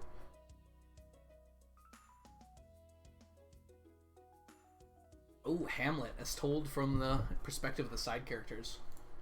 So here's a little fun fact. I've never actually read or seen Hamlet. I know it entirely through cultural references to Hamlet, which is a lot of cultural references. So I know the plot of Hamlet pretty well, just from that. I've never actually read it, though. I didn't have to for school. I read Romeo and Juliet and a few others, but... Absurdist take. Is it like the Romeo and Juliet movie where they modernized everything? Because I like that one. That was just... It was so ridiculous, it was really fun. Yeah, I don't think anyone would claim Hedgehog that's not a different experience. That's... By definition, they have to be different experiences. I read it 10 years ago and I couldn't tell you what happened. Someone died or something. Yeah, that's a pretty good description of Hamlet, actually. Ooh, Gary Oldman. Gary Oldman just always shows up in things that I love. It always seems to be the case. Oh, Nate, you would know. I think Gary Oldman. I'm 90% sure that Gary Oldman is Zach's favorite actor. He talks about him a lot. Tim Roth, I don't know if I know. I'm pretty bad with actor names, so forgive me.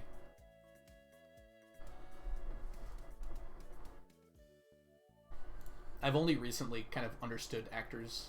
Almost everyone dies in Hamlet. Well, that's how you know it's a good movie or play. Excuse me. Alright, I got some time here. I know what I'm going to do.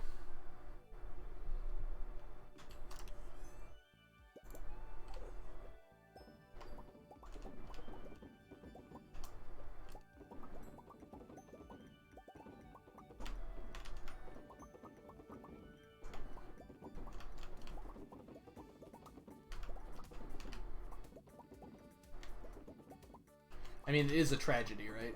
Shakespeare had his comedies and tragedies, and Hamlet was definitely a tragedy. Just like Romeo and Juliet. And Othello. Othello was good. Actually, I did... Yeah, I don't remember. I remember reading Othello and really liking it. And this isn't Shakespeare, but Cyrano de Bergerac, I don't know what the name of the play was, but I really enjoyed that one as well.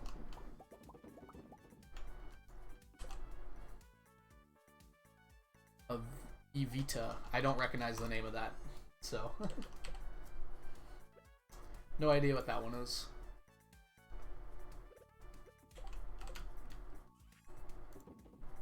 If I were to say there was a play I felt icky about, I think it would probably be Dear Evan Hansen, even though I haven't seen it, just because I've heard so much about it, and there are some very, we'll say, interesting things that happen in that play.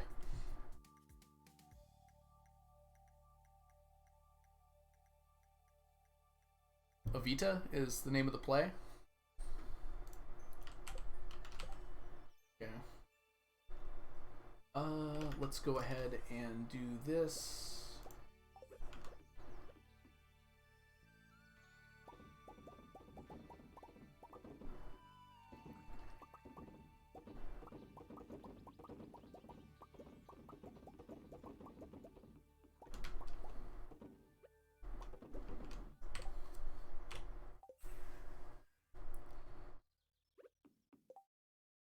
Oh, Cyrano de Bergerac is the name of the play. Yeah, I couldn't remember if that was the name or if that was just his name. I just really like the, I guess you'd call it a trope. Maybe that even started the trope of, like, the very headstrong, charismatic, tragic character.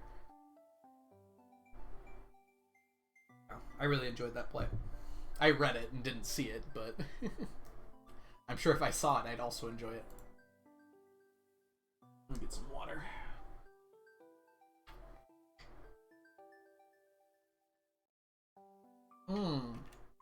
Okay, Onion, I could see why that would be quite literally very close to home for you.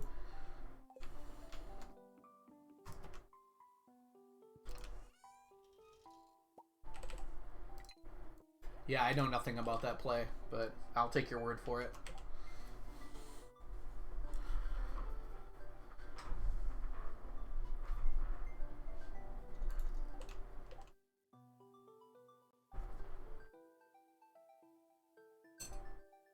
I'm trying to make it not make a huge clinking noise. Alright.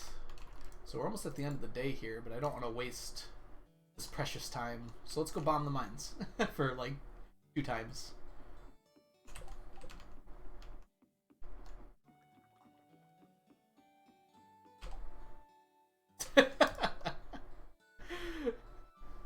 Yeah. Britain does not shy away from cultural, I guess, appropriation, you'd call it.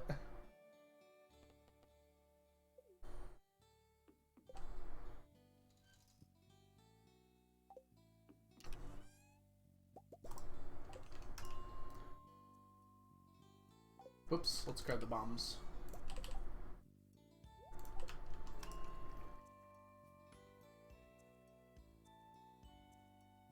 Down we go.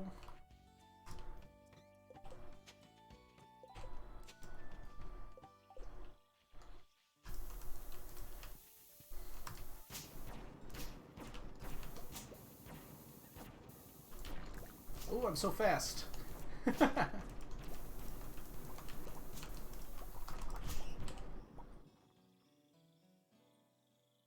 put this on so I don't forget. And then grab all this.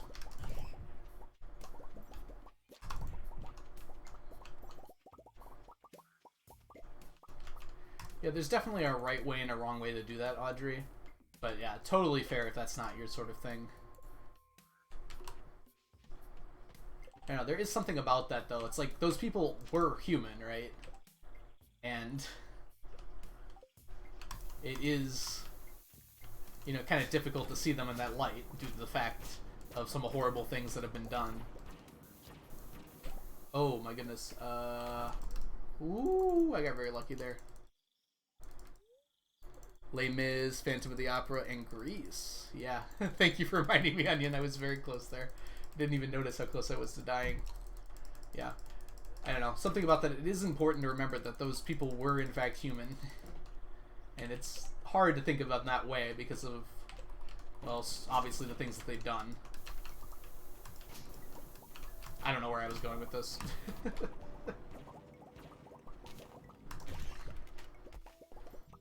I guess it is kind of like true crime, right? Where you want to learn about this person and everything, even though they did these horrible things.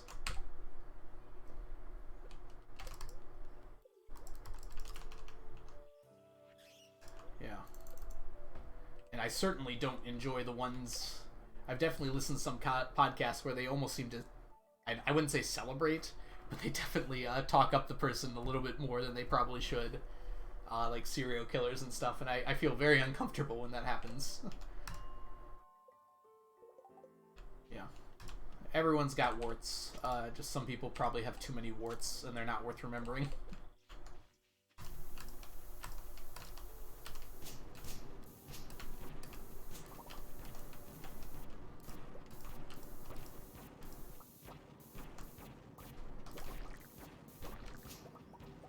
Next gem talk. Onion teaches bad words in Spanish to everyone. I don't think you understand what gem talk is, Onion. Some people's obsession. Yeah. That's kind of what I was leaning on when I talked about the... Like the talking to the families, even though they've already been through so much sort of thing. It's like... Some things probably should stay buried.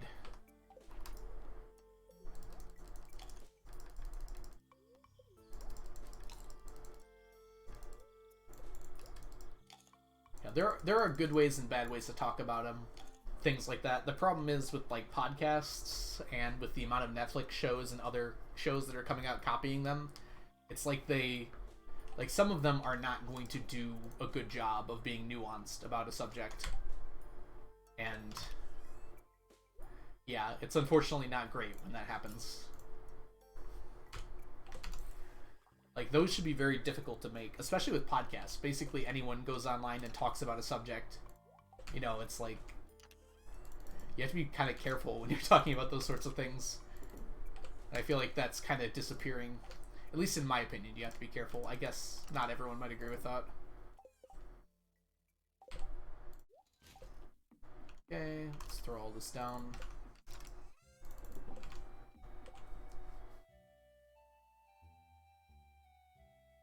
Yeah, there were some weird obsessions with serial killers, like... Yeah, it bugs me a lot. And I feel like it definitely should.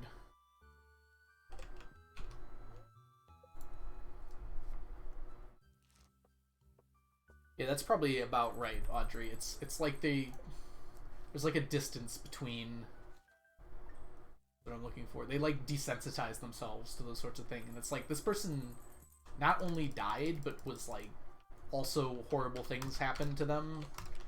And it's like I really don't like the tone that some people are talking about it with. I'm really trying not to give this to my daughter. Stay away, Lily. You don't want this. Actually, I don't know if you can give gifts to your kids. Lays, thank you so much for the follow. Welcome in. Z-Lays, I guess.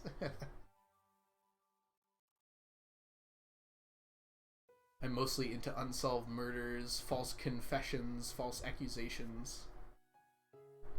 Yeah, human interest stories are always going to be very interesting. Which I guess is a bit of a...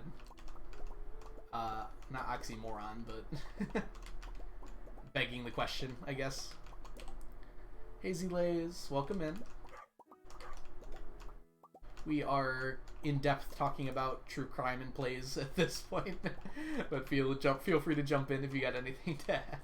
If you do have any questions about the run or anything like that, I will be glad to answer them.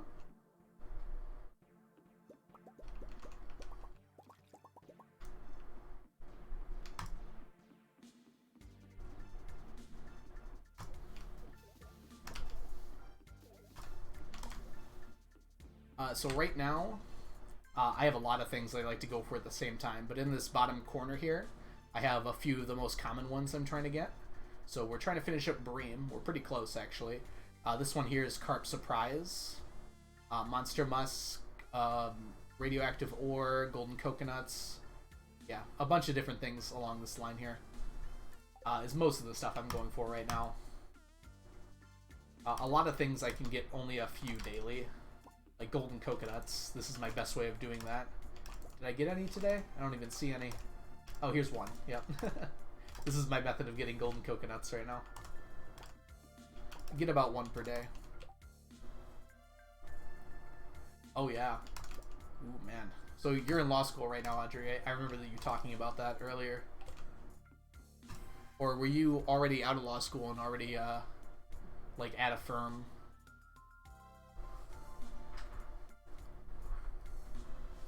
You passed the bar, congratulations. Yeah, those tests like that always scare me. Like, my sister had to take the M-Step, and I was like, oh my god, I'm pretty good at taking tests, but, like, tests that, like, determine your entire future, it's just, like, that's a lot for me. So I'm very happy, I'm glad you passed it.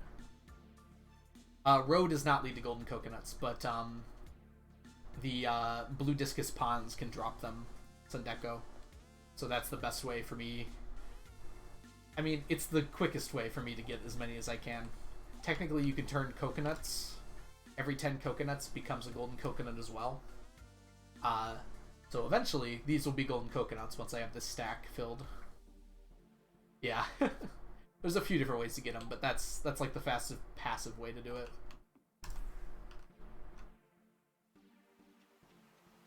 Oh, it's already time for... Oh, I guess I should have known that. Night market time. Oh, I don't think Forge can spawn during the night market, actually. You can see my pathing is gone here, because there's a different... what's the word for it? It's like a different level when you have the night market there. I work in a firm before starting my internship as a clerk at court. Okay, yeah. Yeah, I do remember you saying that. Yeah, that's so awesome. Yeah, like I said, the bar kind of scares me. Rat Kato. Kato? Let's go with Rat. Rat, welcome in. Thank you so much for the follow. If you'd like to be called something different, please let me know.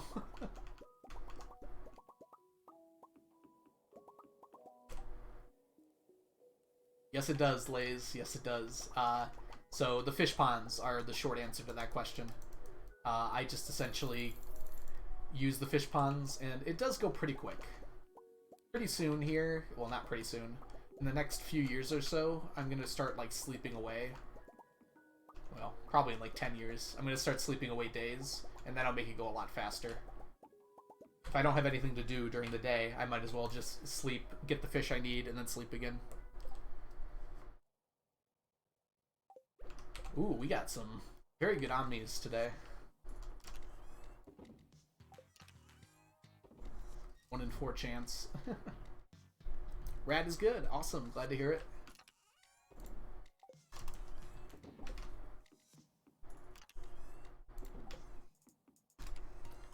Okay, today is a Monday. Let's go ahead and see what our Q quest is. We're really hoping for Skull Cavern Invasion. I feel like we haven't gotten that quest since spring.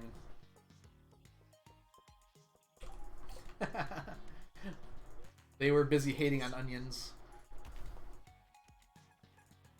Yeah, it turns out, Lays, that the Mushroom Cave is pretty close to useless for this run, too. So I'm glad I have the Mushroom Cave, because it helped out early on, but at this point, like, I get mushrooms faster from other places. Let's see. Oh no. Thank you so much for the follow. Let me try my best to pronounce your name without destroying it here. Is it Ali Thanksina?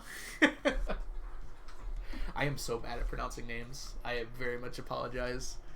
How about Anna? Is Anna correct, or would you prefer something different? Please let me know. Thank you so much for the follow, though. Welcome in.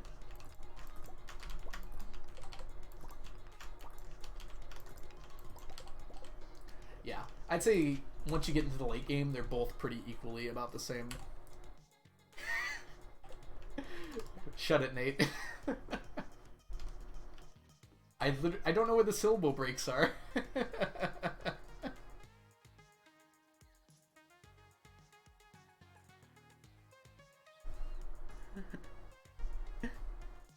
Alright, so what would you like to be called?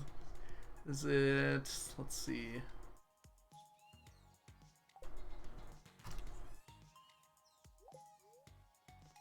Sorry for butchering it. I apologize. Yes, I have never been good at pronouncing words from reading them. I don't know where people got that skill from, but I just didn't get that out the gate. I'm also really bad at spelling, so that might have something to do with it.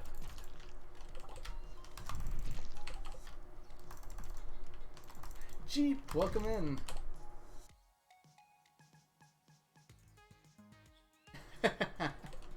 No problem. You can make me struggle if you want. I don't mind. I just feel bad when I butcher someone's name. If you have fun with it, then I don't mind too much. Oh, I gotta get our quest. Good thing. Jeep. Welcome in, Jeep. Glad to have you here.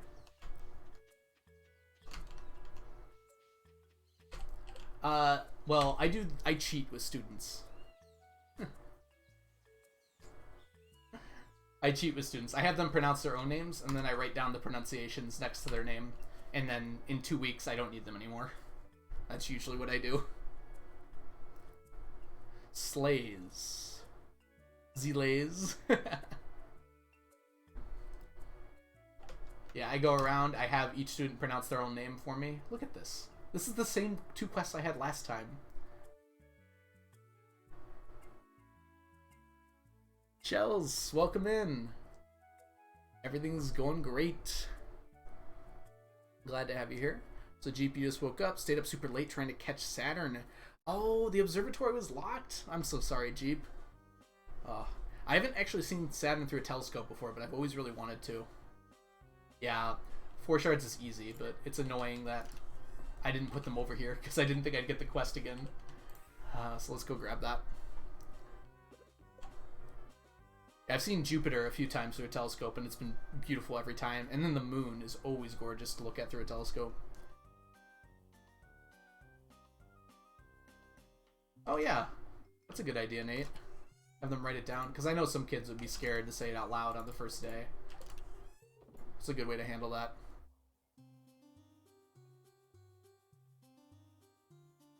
It's like a style sign.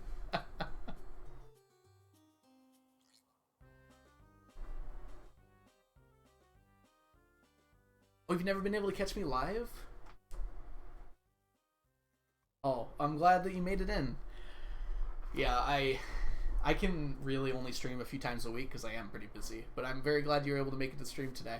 Yeah, I try to do a kind of an earlier stream on Saturday, so today, just so I know there's a lot of European viewers and people around the world that, you know, can't make my 4 to 8 time on Tuesday, Thursday. So I'm glad you're able to make it. You gonna try again on Sunday night? That's awesome. Yeah, I really want to see Saturn through a telescope. That'd be really pretty.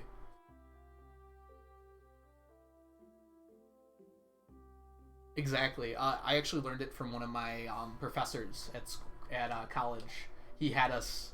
He'd like go around the room and just have us pronounce. And in college, it's a lot less demanding to have a college student pronounce their own name, so that he could never get it wrong. And then have them come up with their own nicknames, or tell them what their nickname was, what they wanted to be called. Because a lot of people like to be called something different than their name is printed out on the sheet. Like their given name.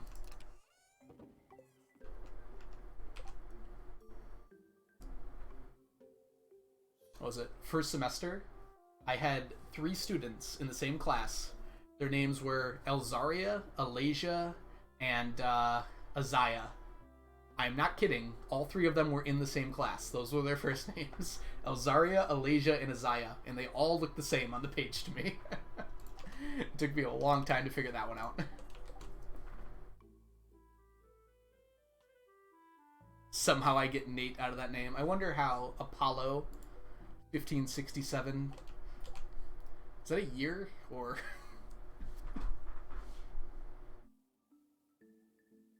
Yeah. They all started like ALZ in some way.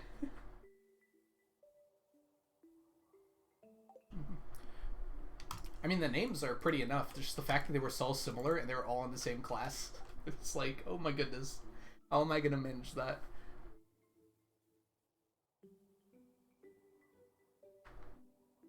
Year of the first Apollo mission.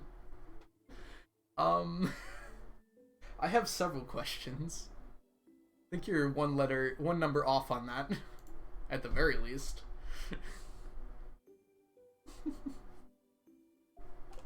I could believe 1967. That sounds about right.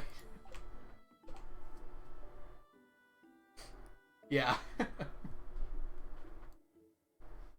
Alright, what are we doing? Monday, we have a quest. Oh, that's right. We needed to grab 4 prismatic shards. Nice.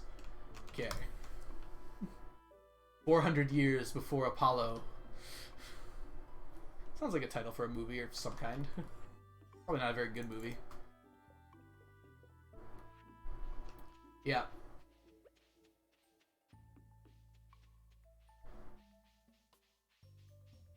Our immortal being Nate. May he reign. Is this what you meant when you said Astafi never dies?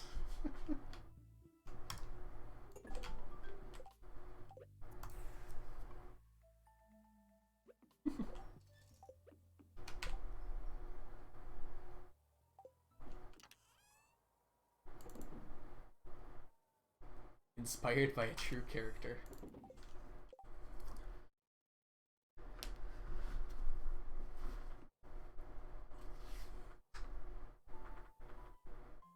Steph did always say Astafi reminded her of me.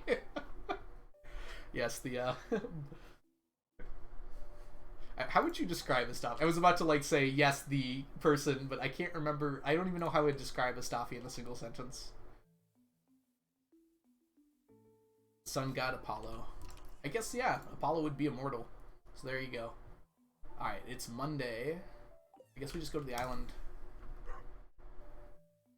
Yeah, it cannot be done. You can't describe Astafi in a single sentence. So for those of you who... Well, all of you except for Nate. Astafi was Apollo's D&D character in a campaign he played with me. He was a rogue that was... Yeah, it's kind of hard to describe. There's a lot going on there. A sarcastic exaggeration of a murder hobo. Oh, I already went here? Oh, I remember now. I need to drop off the shards. That's why I came back.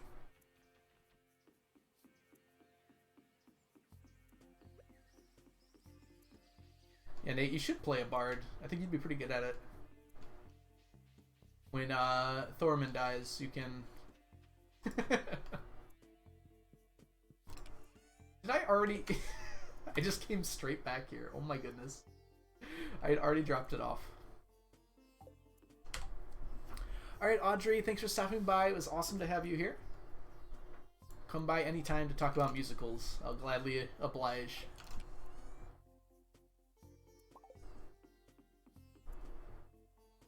Not if, when.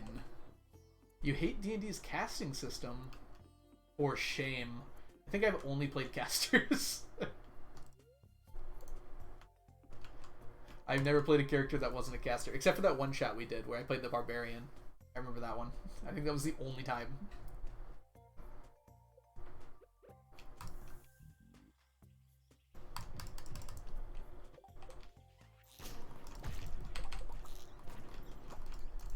Ah.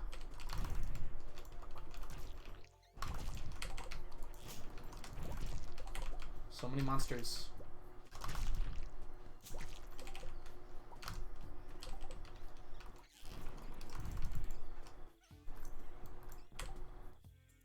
Dionysus is a rogue? I don't know. Most of my Greek mythology comes from Percy Jackson. So Dionysus in that does not strike me as a rogue. But I guess I could see it in like look at look at this. Oh my goodness.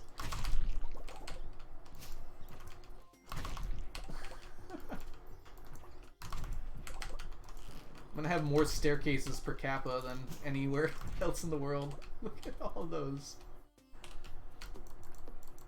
That is crazy.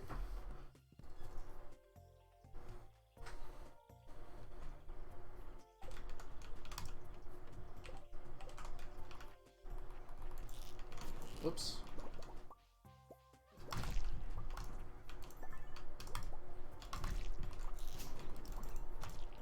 Let's not die.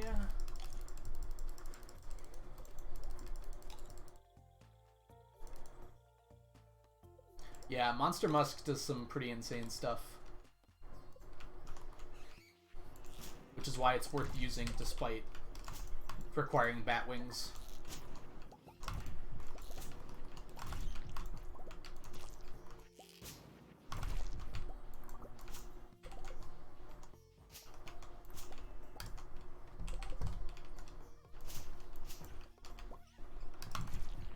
Oh, Jeep, did you end up submitting for Shawnee Dew's challenge? I don't know if you know, but I gave up. I didn't. I DNA'd it. Wait, DNF'd. That's the word I'm looking for.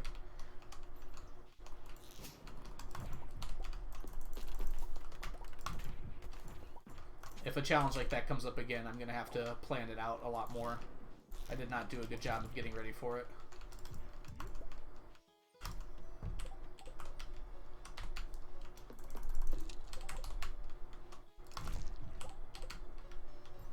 Yeah, I had fun planning out and everything. I got a little stressed out during the actual executing of it. Dang it, I couldn't get there in time. Ah, there we go.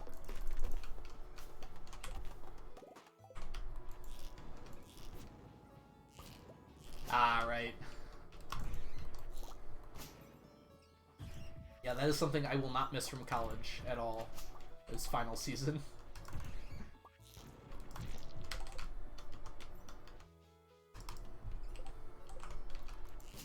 Yeah. When you actually get a job and you start, like, not having homework anymore, it's such a big change. Like, even as a teacher, well, this is a bad example because I'm literally have to do some work this weekend, but I pretty much will get all my work done at work. I will not leave until everything's done because I don't want to do any work at home. And I know a lot of teachers can do work at home, but that's just not for me. I did have to take some home this weekend because I just couldn't get it done in time. Part of the reason why I was didn't stream on Thursday, I just was not feeling up to doing anything on Thursday. Gonna die. Dang it. There's still stuff I could get on that floor. I meant to move away to eat.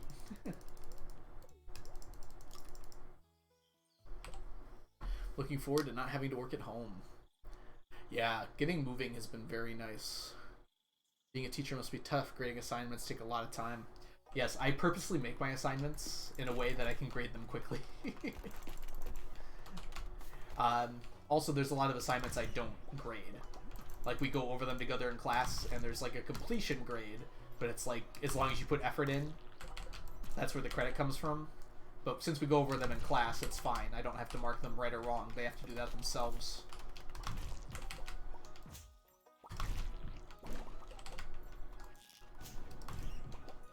That's how I do most of our in-class assignments. Which has been very good for my grading schedule. But tests and projects and stuff like that, I still do have to grade. I would not understand how to be an English teacher and have to grade, like, papers. I gave a partner test last week. Yeah, that's a great way to handle it.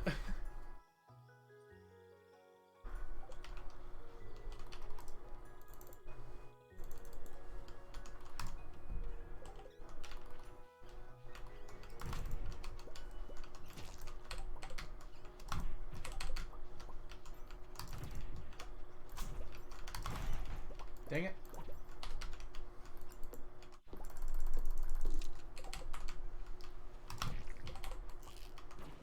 I've given a few group tests this year. Usually it's just like,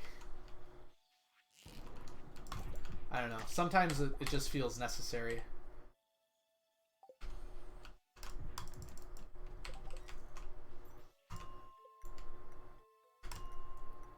Sometimes I want to evaluate the whole class and not just like one person or the individuals in it.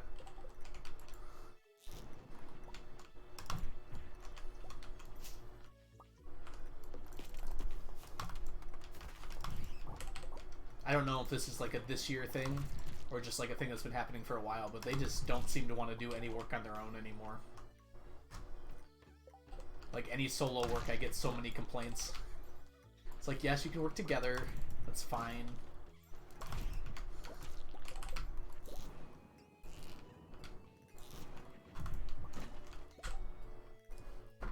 Ooh, that's interesting. Came way more prepared.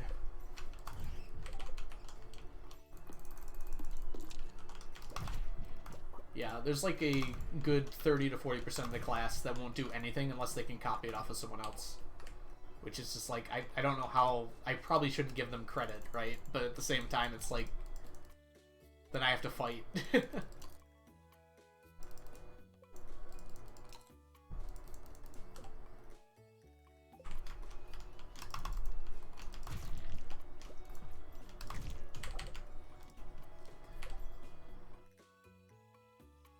Okay, that's a cool idea.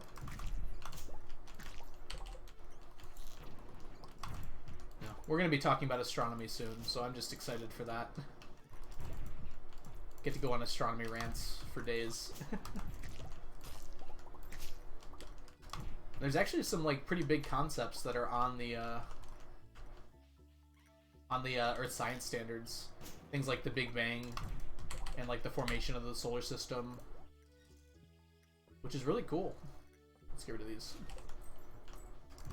Then I get to go into detail about those sorts of things. Definitely not the stuff I learned in school.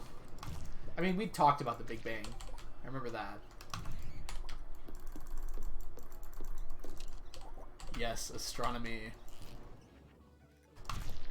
With my seniors, we just finished atomic and nuclear, trying to explain the electron position as a probability function. You teach that in high school? I mean, I'm sure you don't like use the equation, right? You just kind of like go over the general idea of it. Or is it an AP class? Because then you could technically use calculus. Although that's pretty advanced calculus even for that.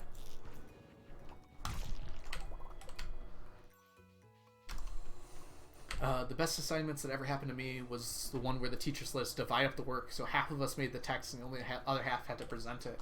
Ooh, that is interesting. So the people who would actually want to present were presenting. I kind of like that. I might steal that idea.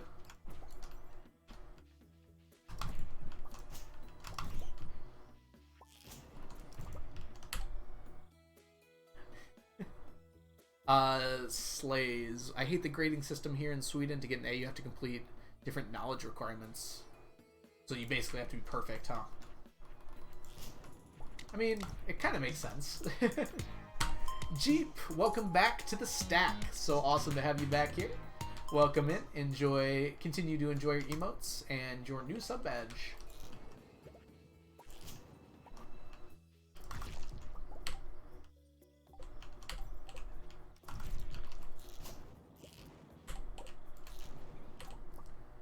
New Discord channel for assignment ideas. Jeep. I'm not going to... Oh, it's a person. MN Gamer Girl 96. Thank you so much for the follow. Welcome in. Ah, come on. In the US, yeah, we do grade on a percentage scale, which honestly I don't like very much. So I think I would prefer like a like number of concepts you get. I guess that is basically percentage with extra steps, isn't it?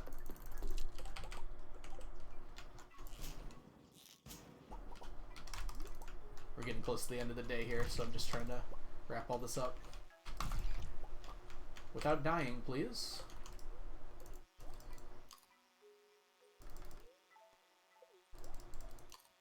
I don't know. They've recently implemented something in my school. I don't know if you have this, Nate. Well, actually, we've had it since the beginning of the year. But our minimum grade that we can give is a 50%. And that basically means that students that do 20% of the work in the class can pass the class. Oh, it's perfect. Which is just a little bit ridiculous in my opinion. But I'm not an admin, so I can't change anything. Mio, hi! Thank you so much for the follow. Welcome in. Is Mio correct, or would you prefer... I have zero idea how to pronounce your name, and I apologize. I'm not going to try embarrass you or me. Miyoki? Okay, welcome in. Awesome to have you here. We don't have that, but there are definitely some things that make you raise your eyebrows. Yeah, there are some students that need help. They need to be held back because they are not learning all the concepts they need to. And I feel like we are just passing some students that shouldn't be passed. And I understand there's some forgiveness because of COVID and everything like that. But it's gotten a little too much, I think. There needed to be a better plan in place for when we came back to school, like full-time, to like catch everyone up, and that just didn't happen anywhere that I'm aware of. Oh. Unfortunately, I don't have a lurk command at all, but feel free to lurk in here.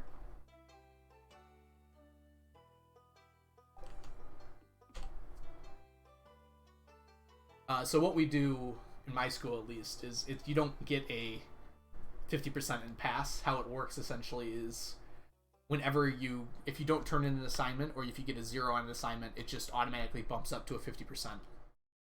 Which is... The idea behind it is like students who are like at 10 and 20% feel like it's hopeless. So if they're only at like 55% or something, they feel like, oh, I can turn in a few assignments, I can still pass. But the problem with that is it lets students that almost do nothing pass the class. So the students just take advantage of it rather than using it as a safety net.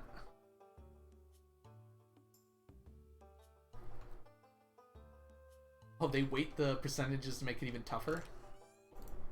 That's kind of strange. I know my harder classes at college were, like, I'm sure you remember this, Nate. The physics classes, you just needed to get a 90% or higher to get a 4.0 in the class, which is the equivalent of a 100%, an A+. Because the classes were, like, so much harder than the average class, it made sense. So it was basically reverse weighted a little bit. So everything was allowed to be super difficult, and... You would just have to get higher than a 90% in the class to get that 4.0. Also, we have a controversial policy that teachers only have a limited amount of A's? What? Yeah, that would make things pretty toxic, I feel like. So you have to compete for the A's? Yeah, that's not something I think would be okay.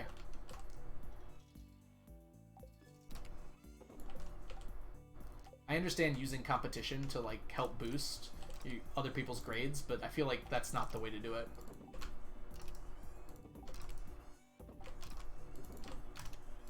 Clear.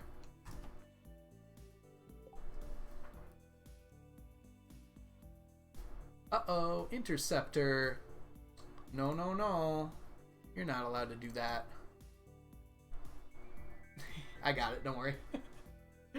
I still don't know what happened with mechanics. I was struggling and then aced the final and my grade went way up.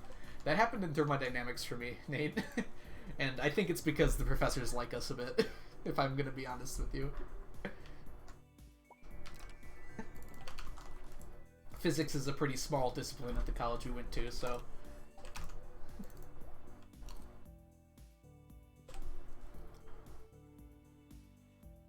Yeah. Kane was great. I really enjoyed Kane. Like most of the physics professors, I really enjoyed their classes. And that's all I'm going to say about that. Most. We'll never forget the one teacher that gave me a 9.95 on an exam. Man, just give me a 10. Yeah, that does seem a little bit like you should round that up. I know I round up semester grades if they're like within 0.5%. I feel like that's probably a good thing to do. Because it's just like, it should kind of round up anyways, right?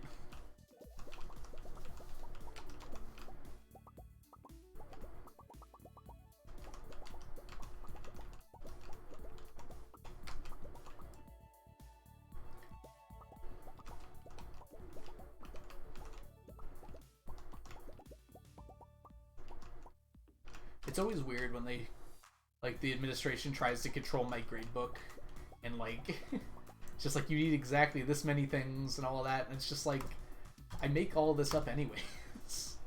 It's kind of weird to say it like that, but it's basically like I do assignments and tests and everything like that, but I adjust the grades along the way anyways, so it makes sense that someone that I feel like should have this grade has this grade in the end anyways. There's like no rubric or anything that tells teachers exactly how to make a grade book. So generally, a lot of it is like a feel. Like, you get a feel for exactly where certain students should be, and then you kind of adjust the grades to fit that. And I guess that's probably not something I should say directly, but that's just kind of how it works out.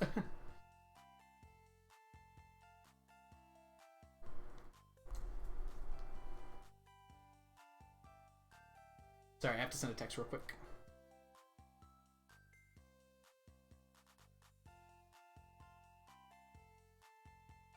Okay, it's done. We got extra credit if we brought our teacher anything that had Johnny Depp on it. That's amazing. And welcome to the stream, Gamer Girl.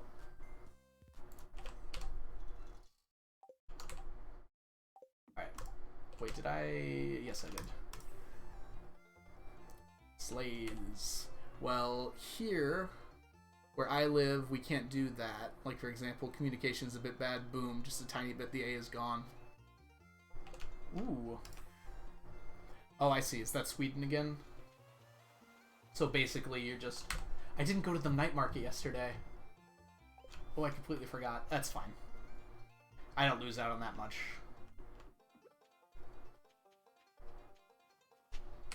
Just one traveling cart check. I see. So, like, if you get any, like, U's, I think you called them, right? Then you can't get an A in the class no matter what.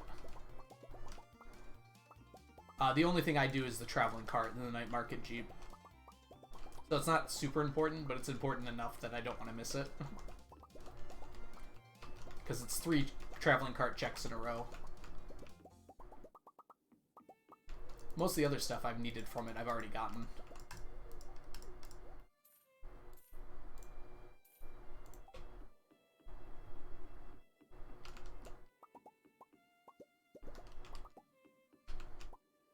This is starting to look very full. Remember when I started this and I was like, one day this sewer is going to be full of statues of Endless Fortune. And now we're almost there.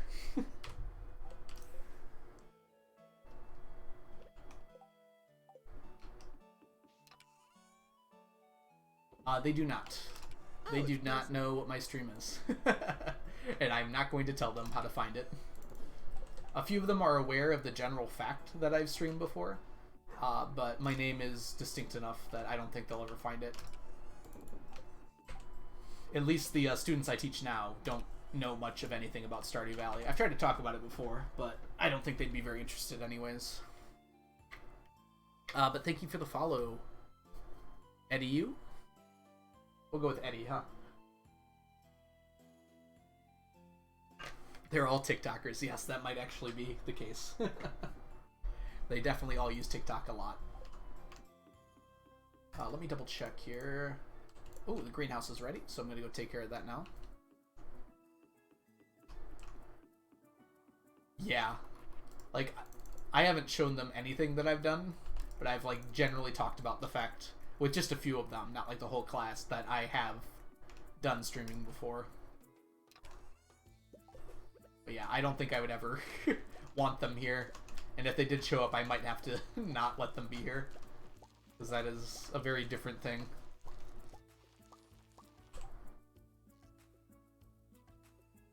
Wait, what? Wait, are you serious, Nate? You met Ninja? I feel like the students that we have right now... No, they probably do know about Ninja, huh? Yeah, they'd probably think that was kind of cool. Where did you meet Ninja? I don't think he's as famous, but I think when the kids that are in high school now were younger, they probably definitely knew about him. Oh, it's a person. That's so crazy that you actually met Ninja. That's very funny to me. Master Alexander Leonidas. What a name. Thank you so much for the follow. Welcome in.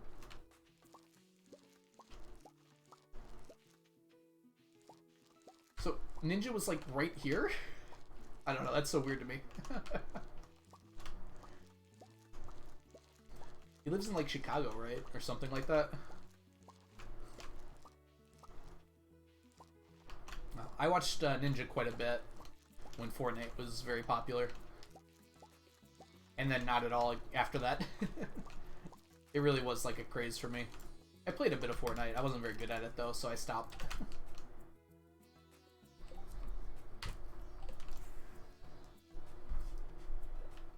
That's so crazy. You'll have to tell me about that later in more detail because I'm very curious about that.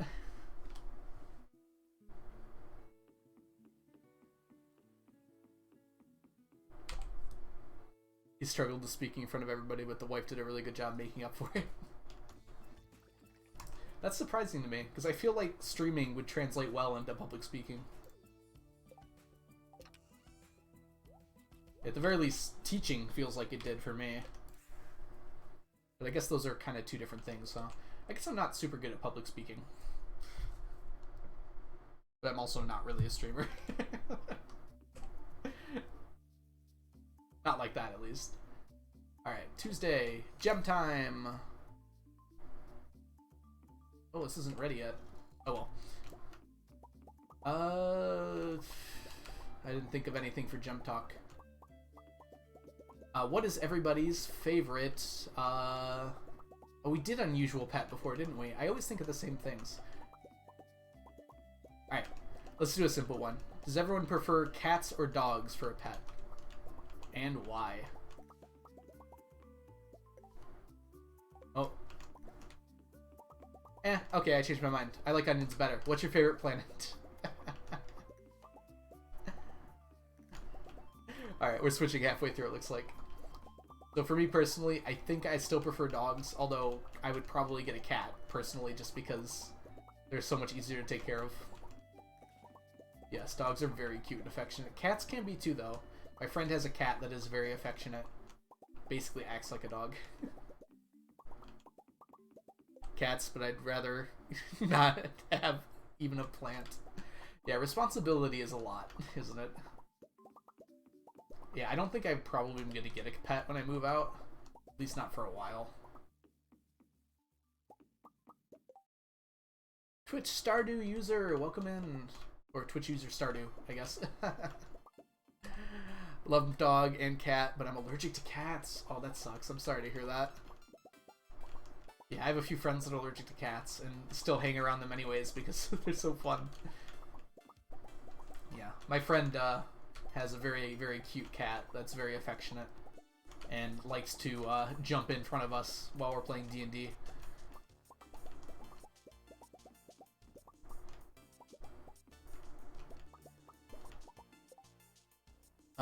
Stefan. Or, yeah, Stefan. Sure thing. So welcome in, Stefan. Awesome to have you here.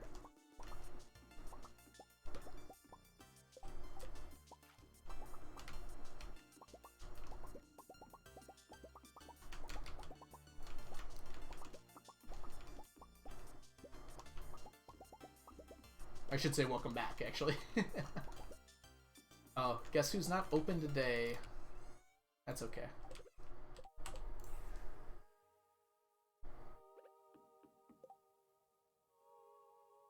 Oh, Steven. Okay. Sorry, I wasn't sure which one. I was like, I said Stefan, and I was like, wait, is that actually Steven? And it's like, well, I'm just going to go with what my gut said at first. Steven. Okay. Welcome back, Steven. Alright, so... It's open because the night market is going on. So the desert trader is in the night market giving away coffee, I believe. So that's why it's not open at the moment. So it'll be open again by Thursday, which is when I need her to be there for my magic rock candy. Alright, to the island.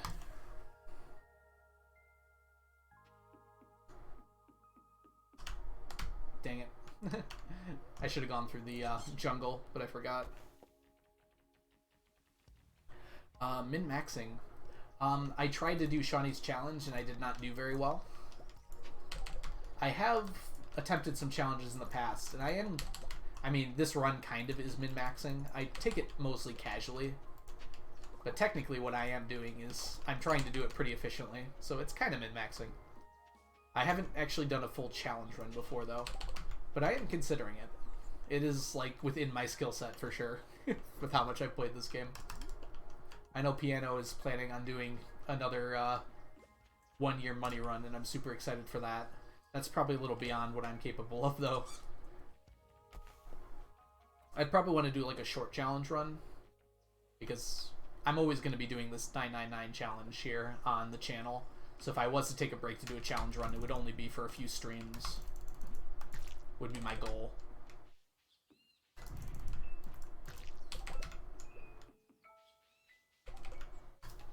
Come on, give me a golden coconut.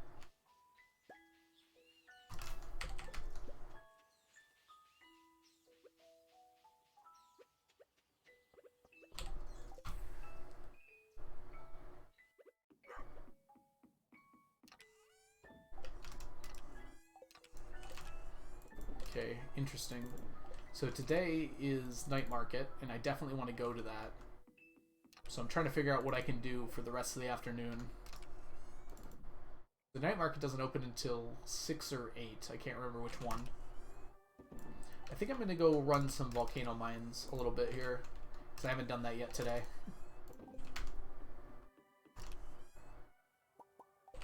Whoops.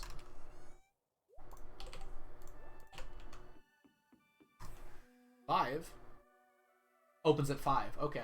Interesting. For some reason I thought it was later. Alright. So as long as I can go there before it's too late, it'll be fine. I don't think it closes, so technically I could get there at midnight.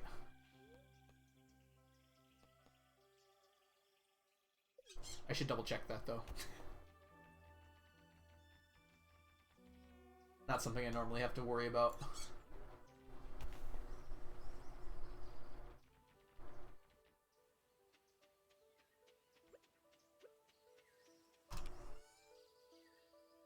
Oh, I already got everything I needed. Let's go. I ignore this one because he takes way too long to get up.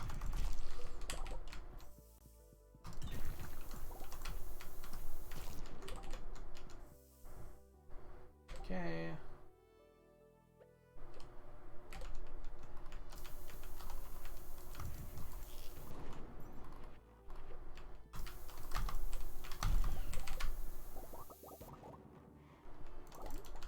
Okay, so the reason I am bombing this area so much is I need something called a mummified bat. I need a stack of them, so my goal here is to get as many as I can every time I come in here. I'm getting a little quicker at it, but I need to place all these bombs down much more quicker. Spearbach, welcome in. So glad to have you here.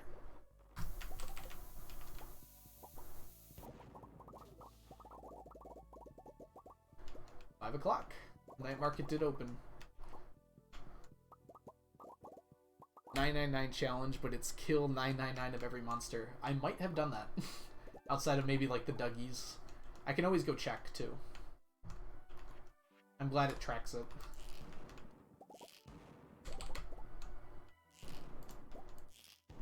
Oh, it goes through those. Ah, there we go.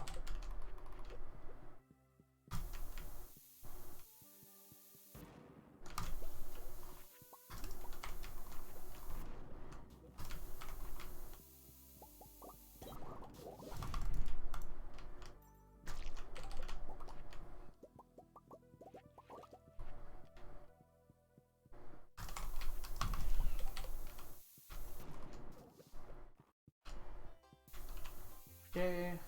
So every 200 or so rocks you break, you're supposed to get one mummified bat, on average. I feel like I've broken more than 200 rocks at this point, but who's counting? So I'm not growing anything on my farm at the moment. I have, well, that's not entirely true. I have fiber seeds right now going. They're mostly just to save the spot, though. So I'll have, give me that. So in the summer, when I actually plant another crop, I won't have to worry about it at all. It'll already be fertilized and watered. Got him. Okay. Let's eat so we don't die. So I just keep fiber seeds on. Basically now, from the end of summer to the beginning of next summer, because I'm done with crops for the most part. The only thing I really need now... Dang it, I can't reach. Is starfruit for money. I finished all other crops at this point.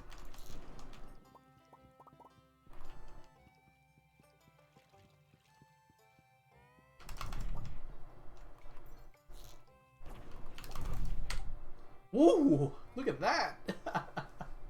That was awesome.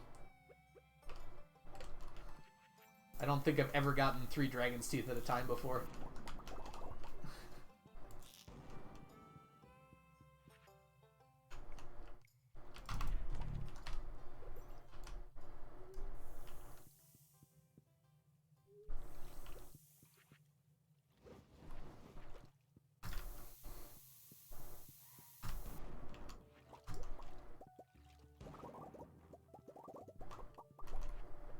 Okay, I'm gonna head out of here pretty soon.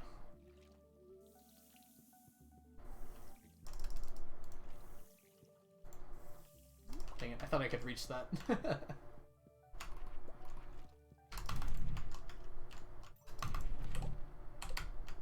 Wow. That's a lot of dragon's teeth. Yeah, it was a very nice trick that CA added with the fiber seeds. Possibly unintentionally, but I think he might have realized it as well, since you can grow fiber seeds in any environment.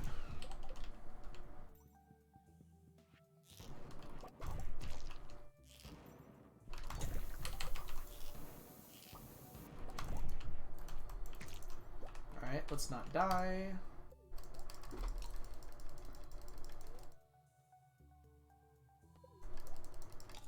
Yeah.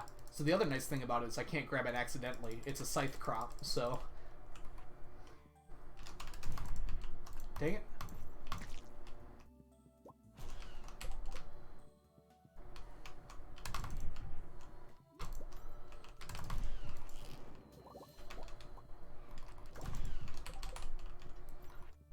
Whoops.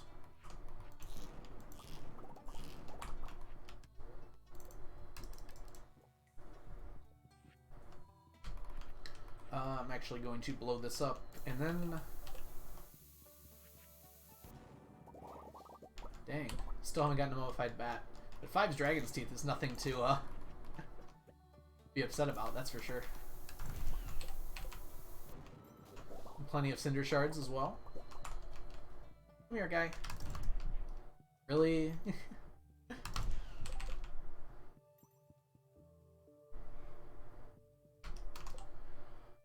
Alright.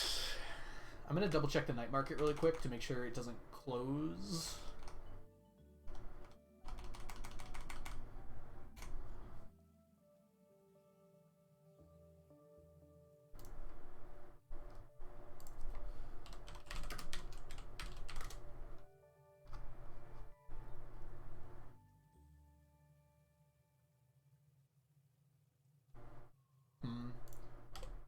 I'm going to just make sure here I can get the... It doesn't say anything, but I want to make sure I can get the traveling cart here. Alright, so I guess she stays open all night. Hey, good thing I came. That's one of the things we definitely need. And we'll take that as well.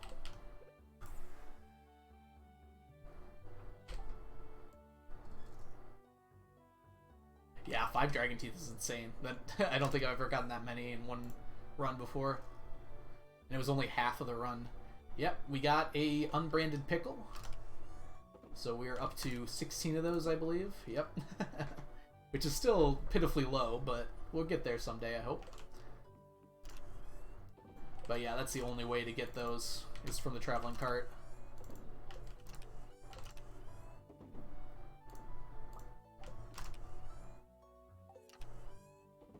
Whoops. Put that in there. Let's clean up our inventory. We also got 8 magma caps, which is really good. Like, that goes pretty fast. I was kind of worried about that for a little bit, but it seems like a few volcano runs will take care of that.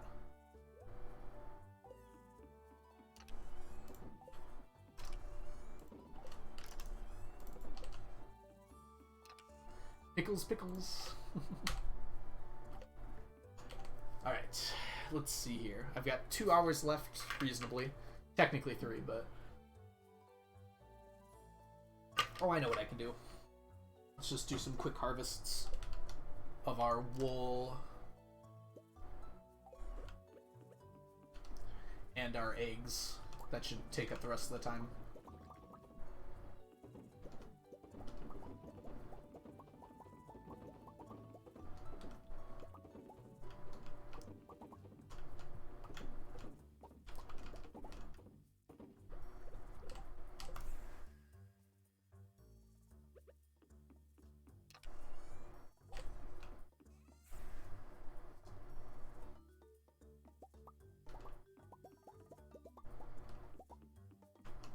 Those are probably not going to be ready now in time. I forgot. Oh, we want to go here.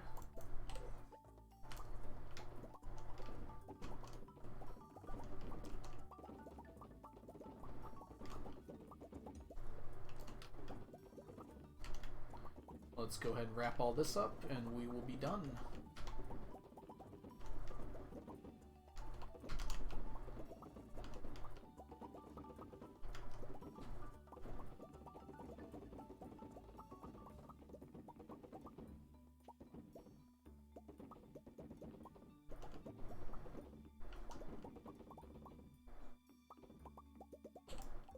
Oops, definitely missed some of those.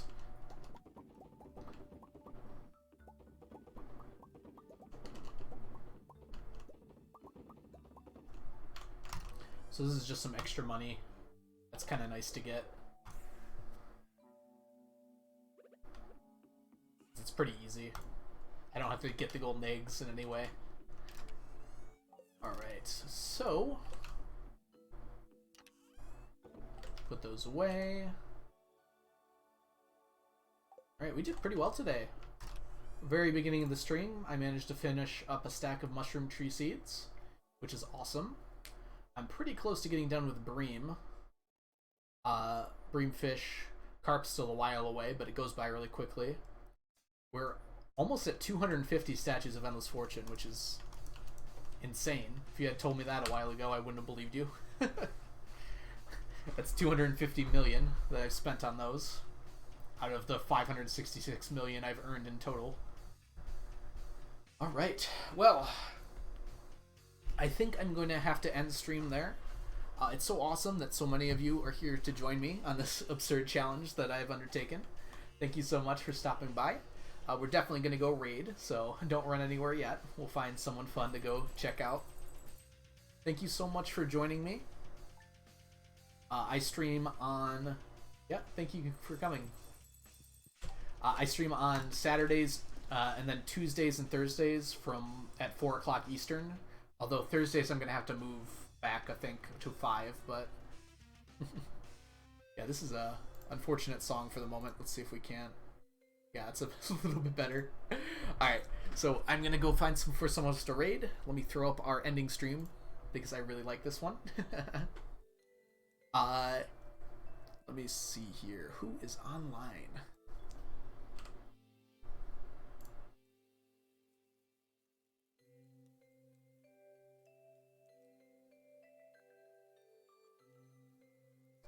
Ooh. Okay. So I've rated Berry Patches before, and it looks like Berry Patches is doing some speedruns. So why don't we go ahead and cheer them on?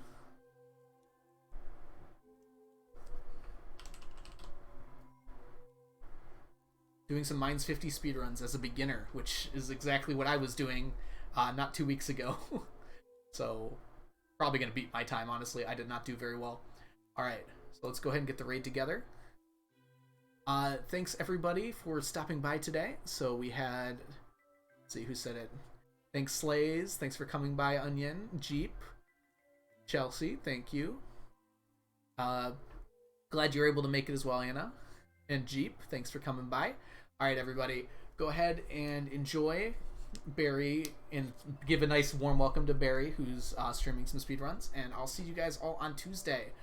Probably by the end of this week here, we're going to be finished up with year 24. So feel free to stop by. Bye, Crafty. Bye, Onion. Oh, I guess waving my hands doesn't do anything. Oh my goodness, a raid, hello! How's it going, raiders? Welcome in. Ah! We are doing a speedrun right now, so I can't really look, but I appreciate the raid so much. Algorithm, oh my gosh. Wait, how did I not know you streamed? Did I know you streamed? Am I thinking of somebody else? I don't know, but I appreciate the raid so much. I will talk to y'all as soon as I can. Feel free to at me in chat if you want to let me know how your stream went, Al. My energy is already getting low, and that's really sad. But anyone who is new here or hasn't seen, who's like, what the heck is this girl doing? My name is Barry. I use she/her pronouns, and we are doing a speedrun in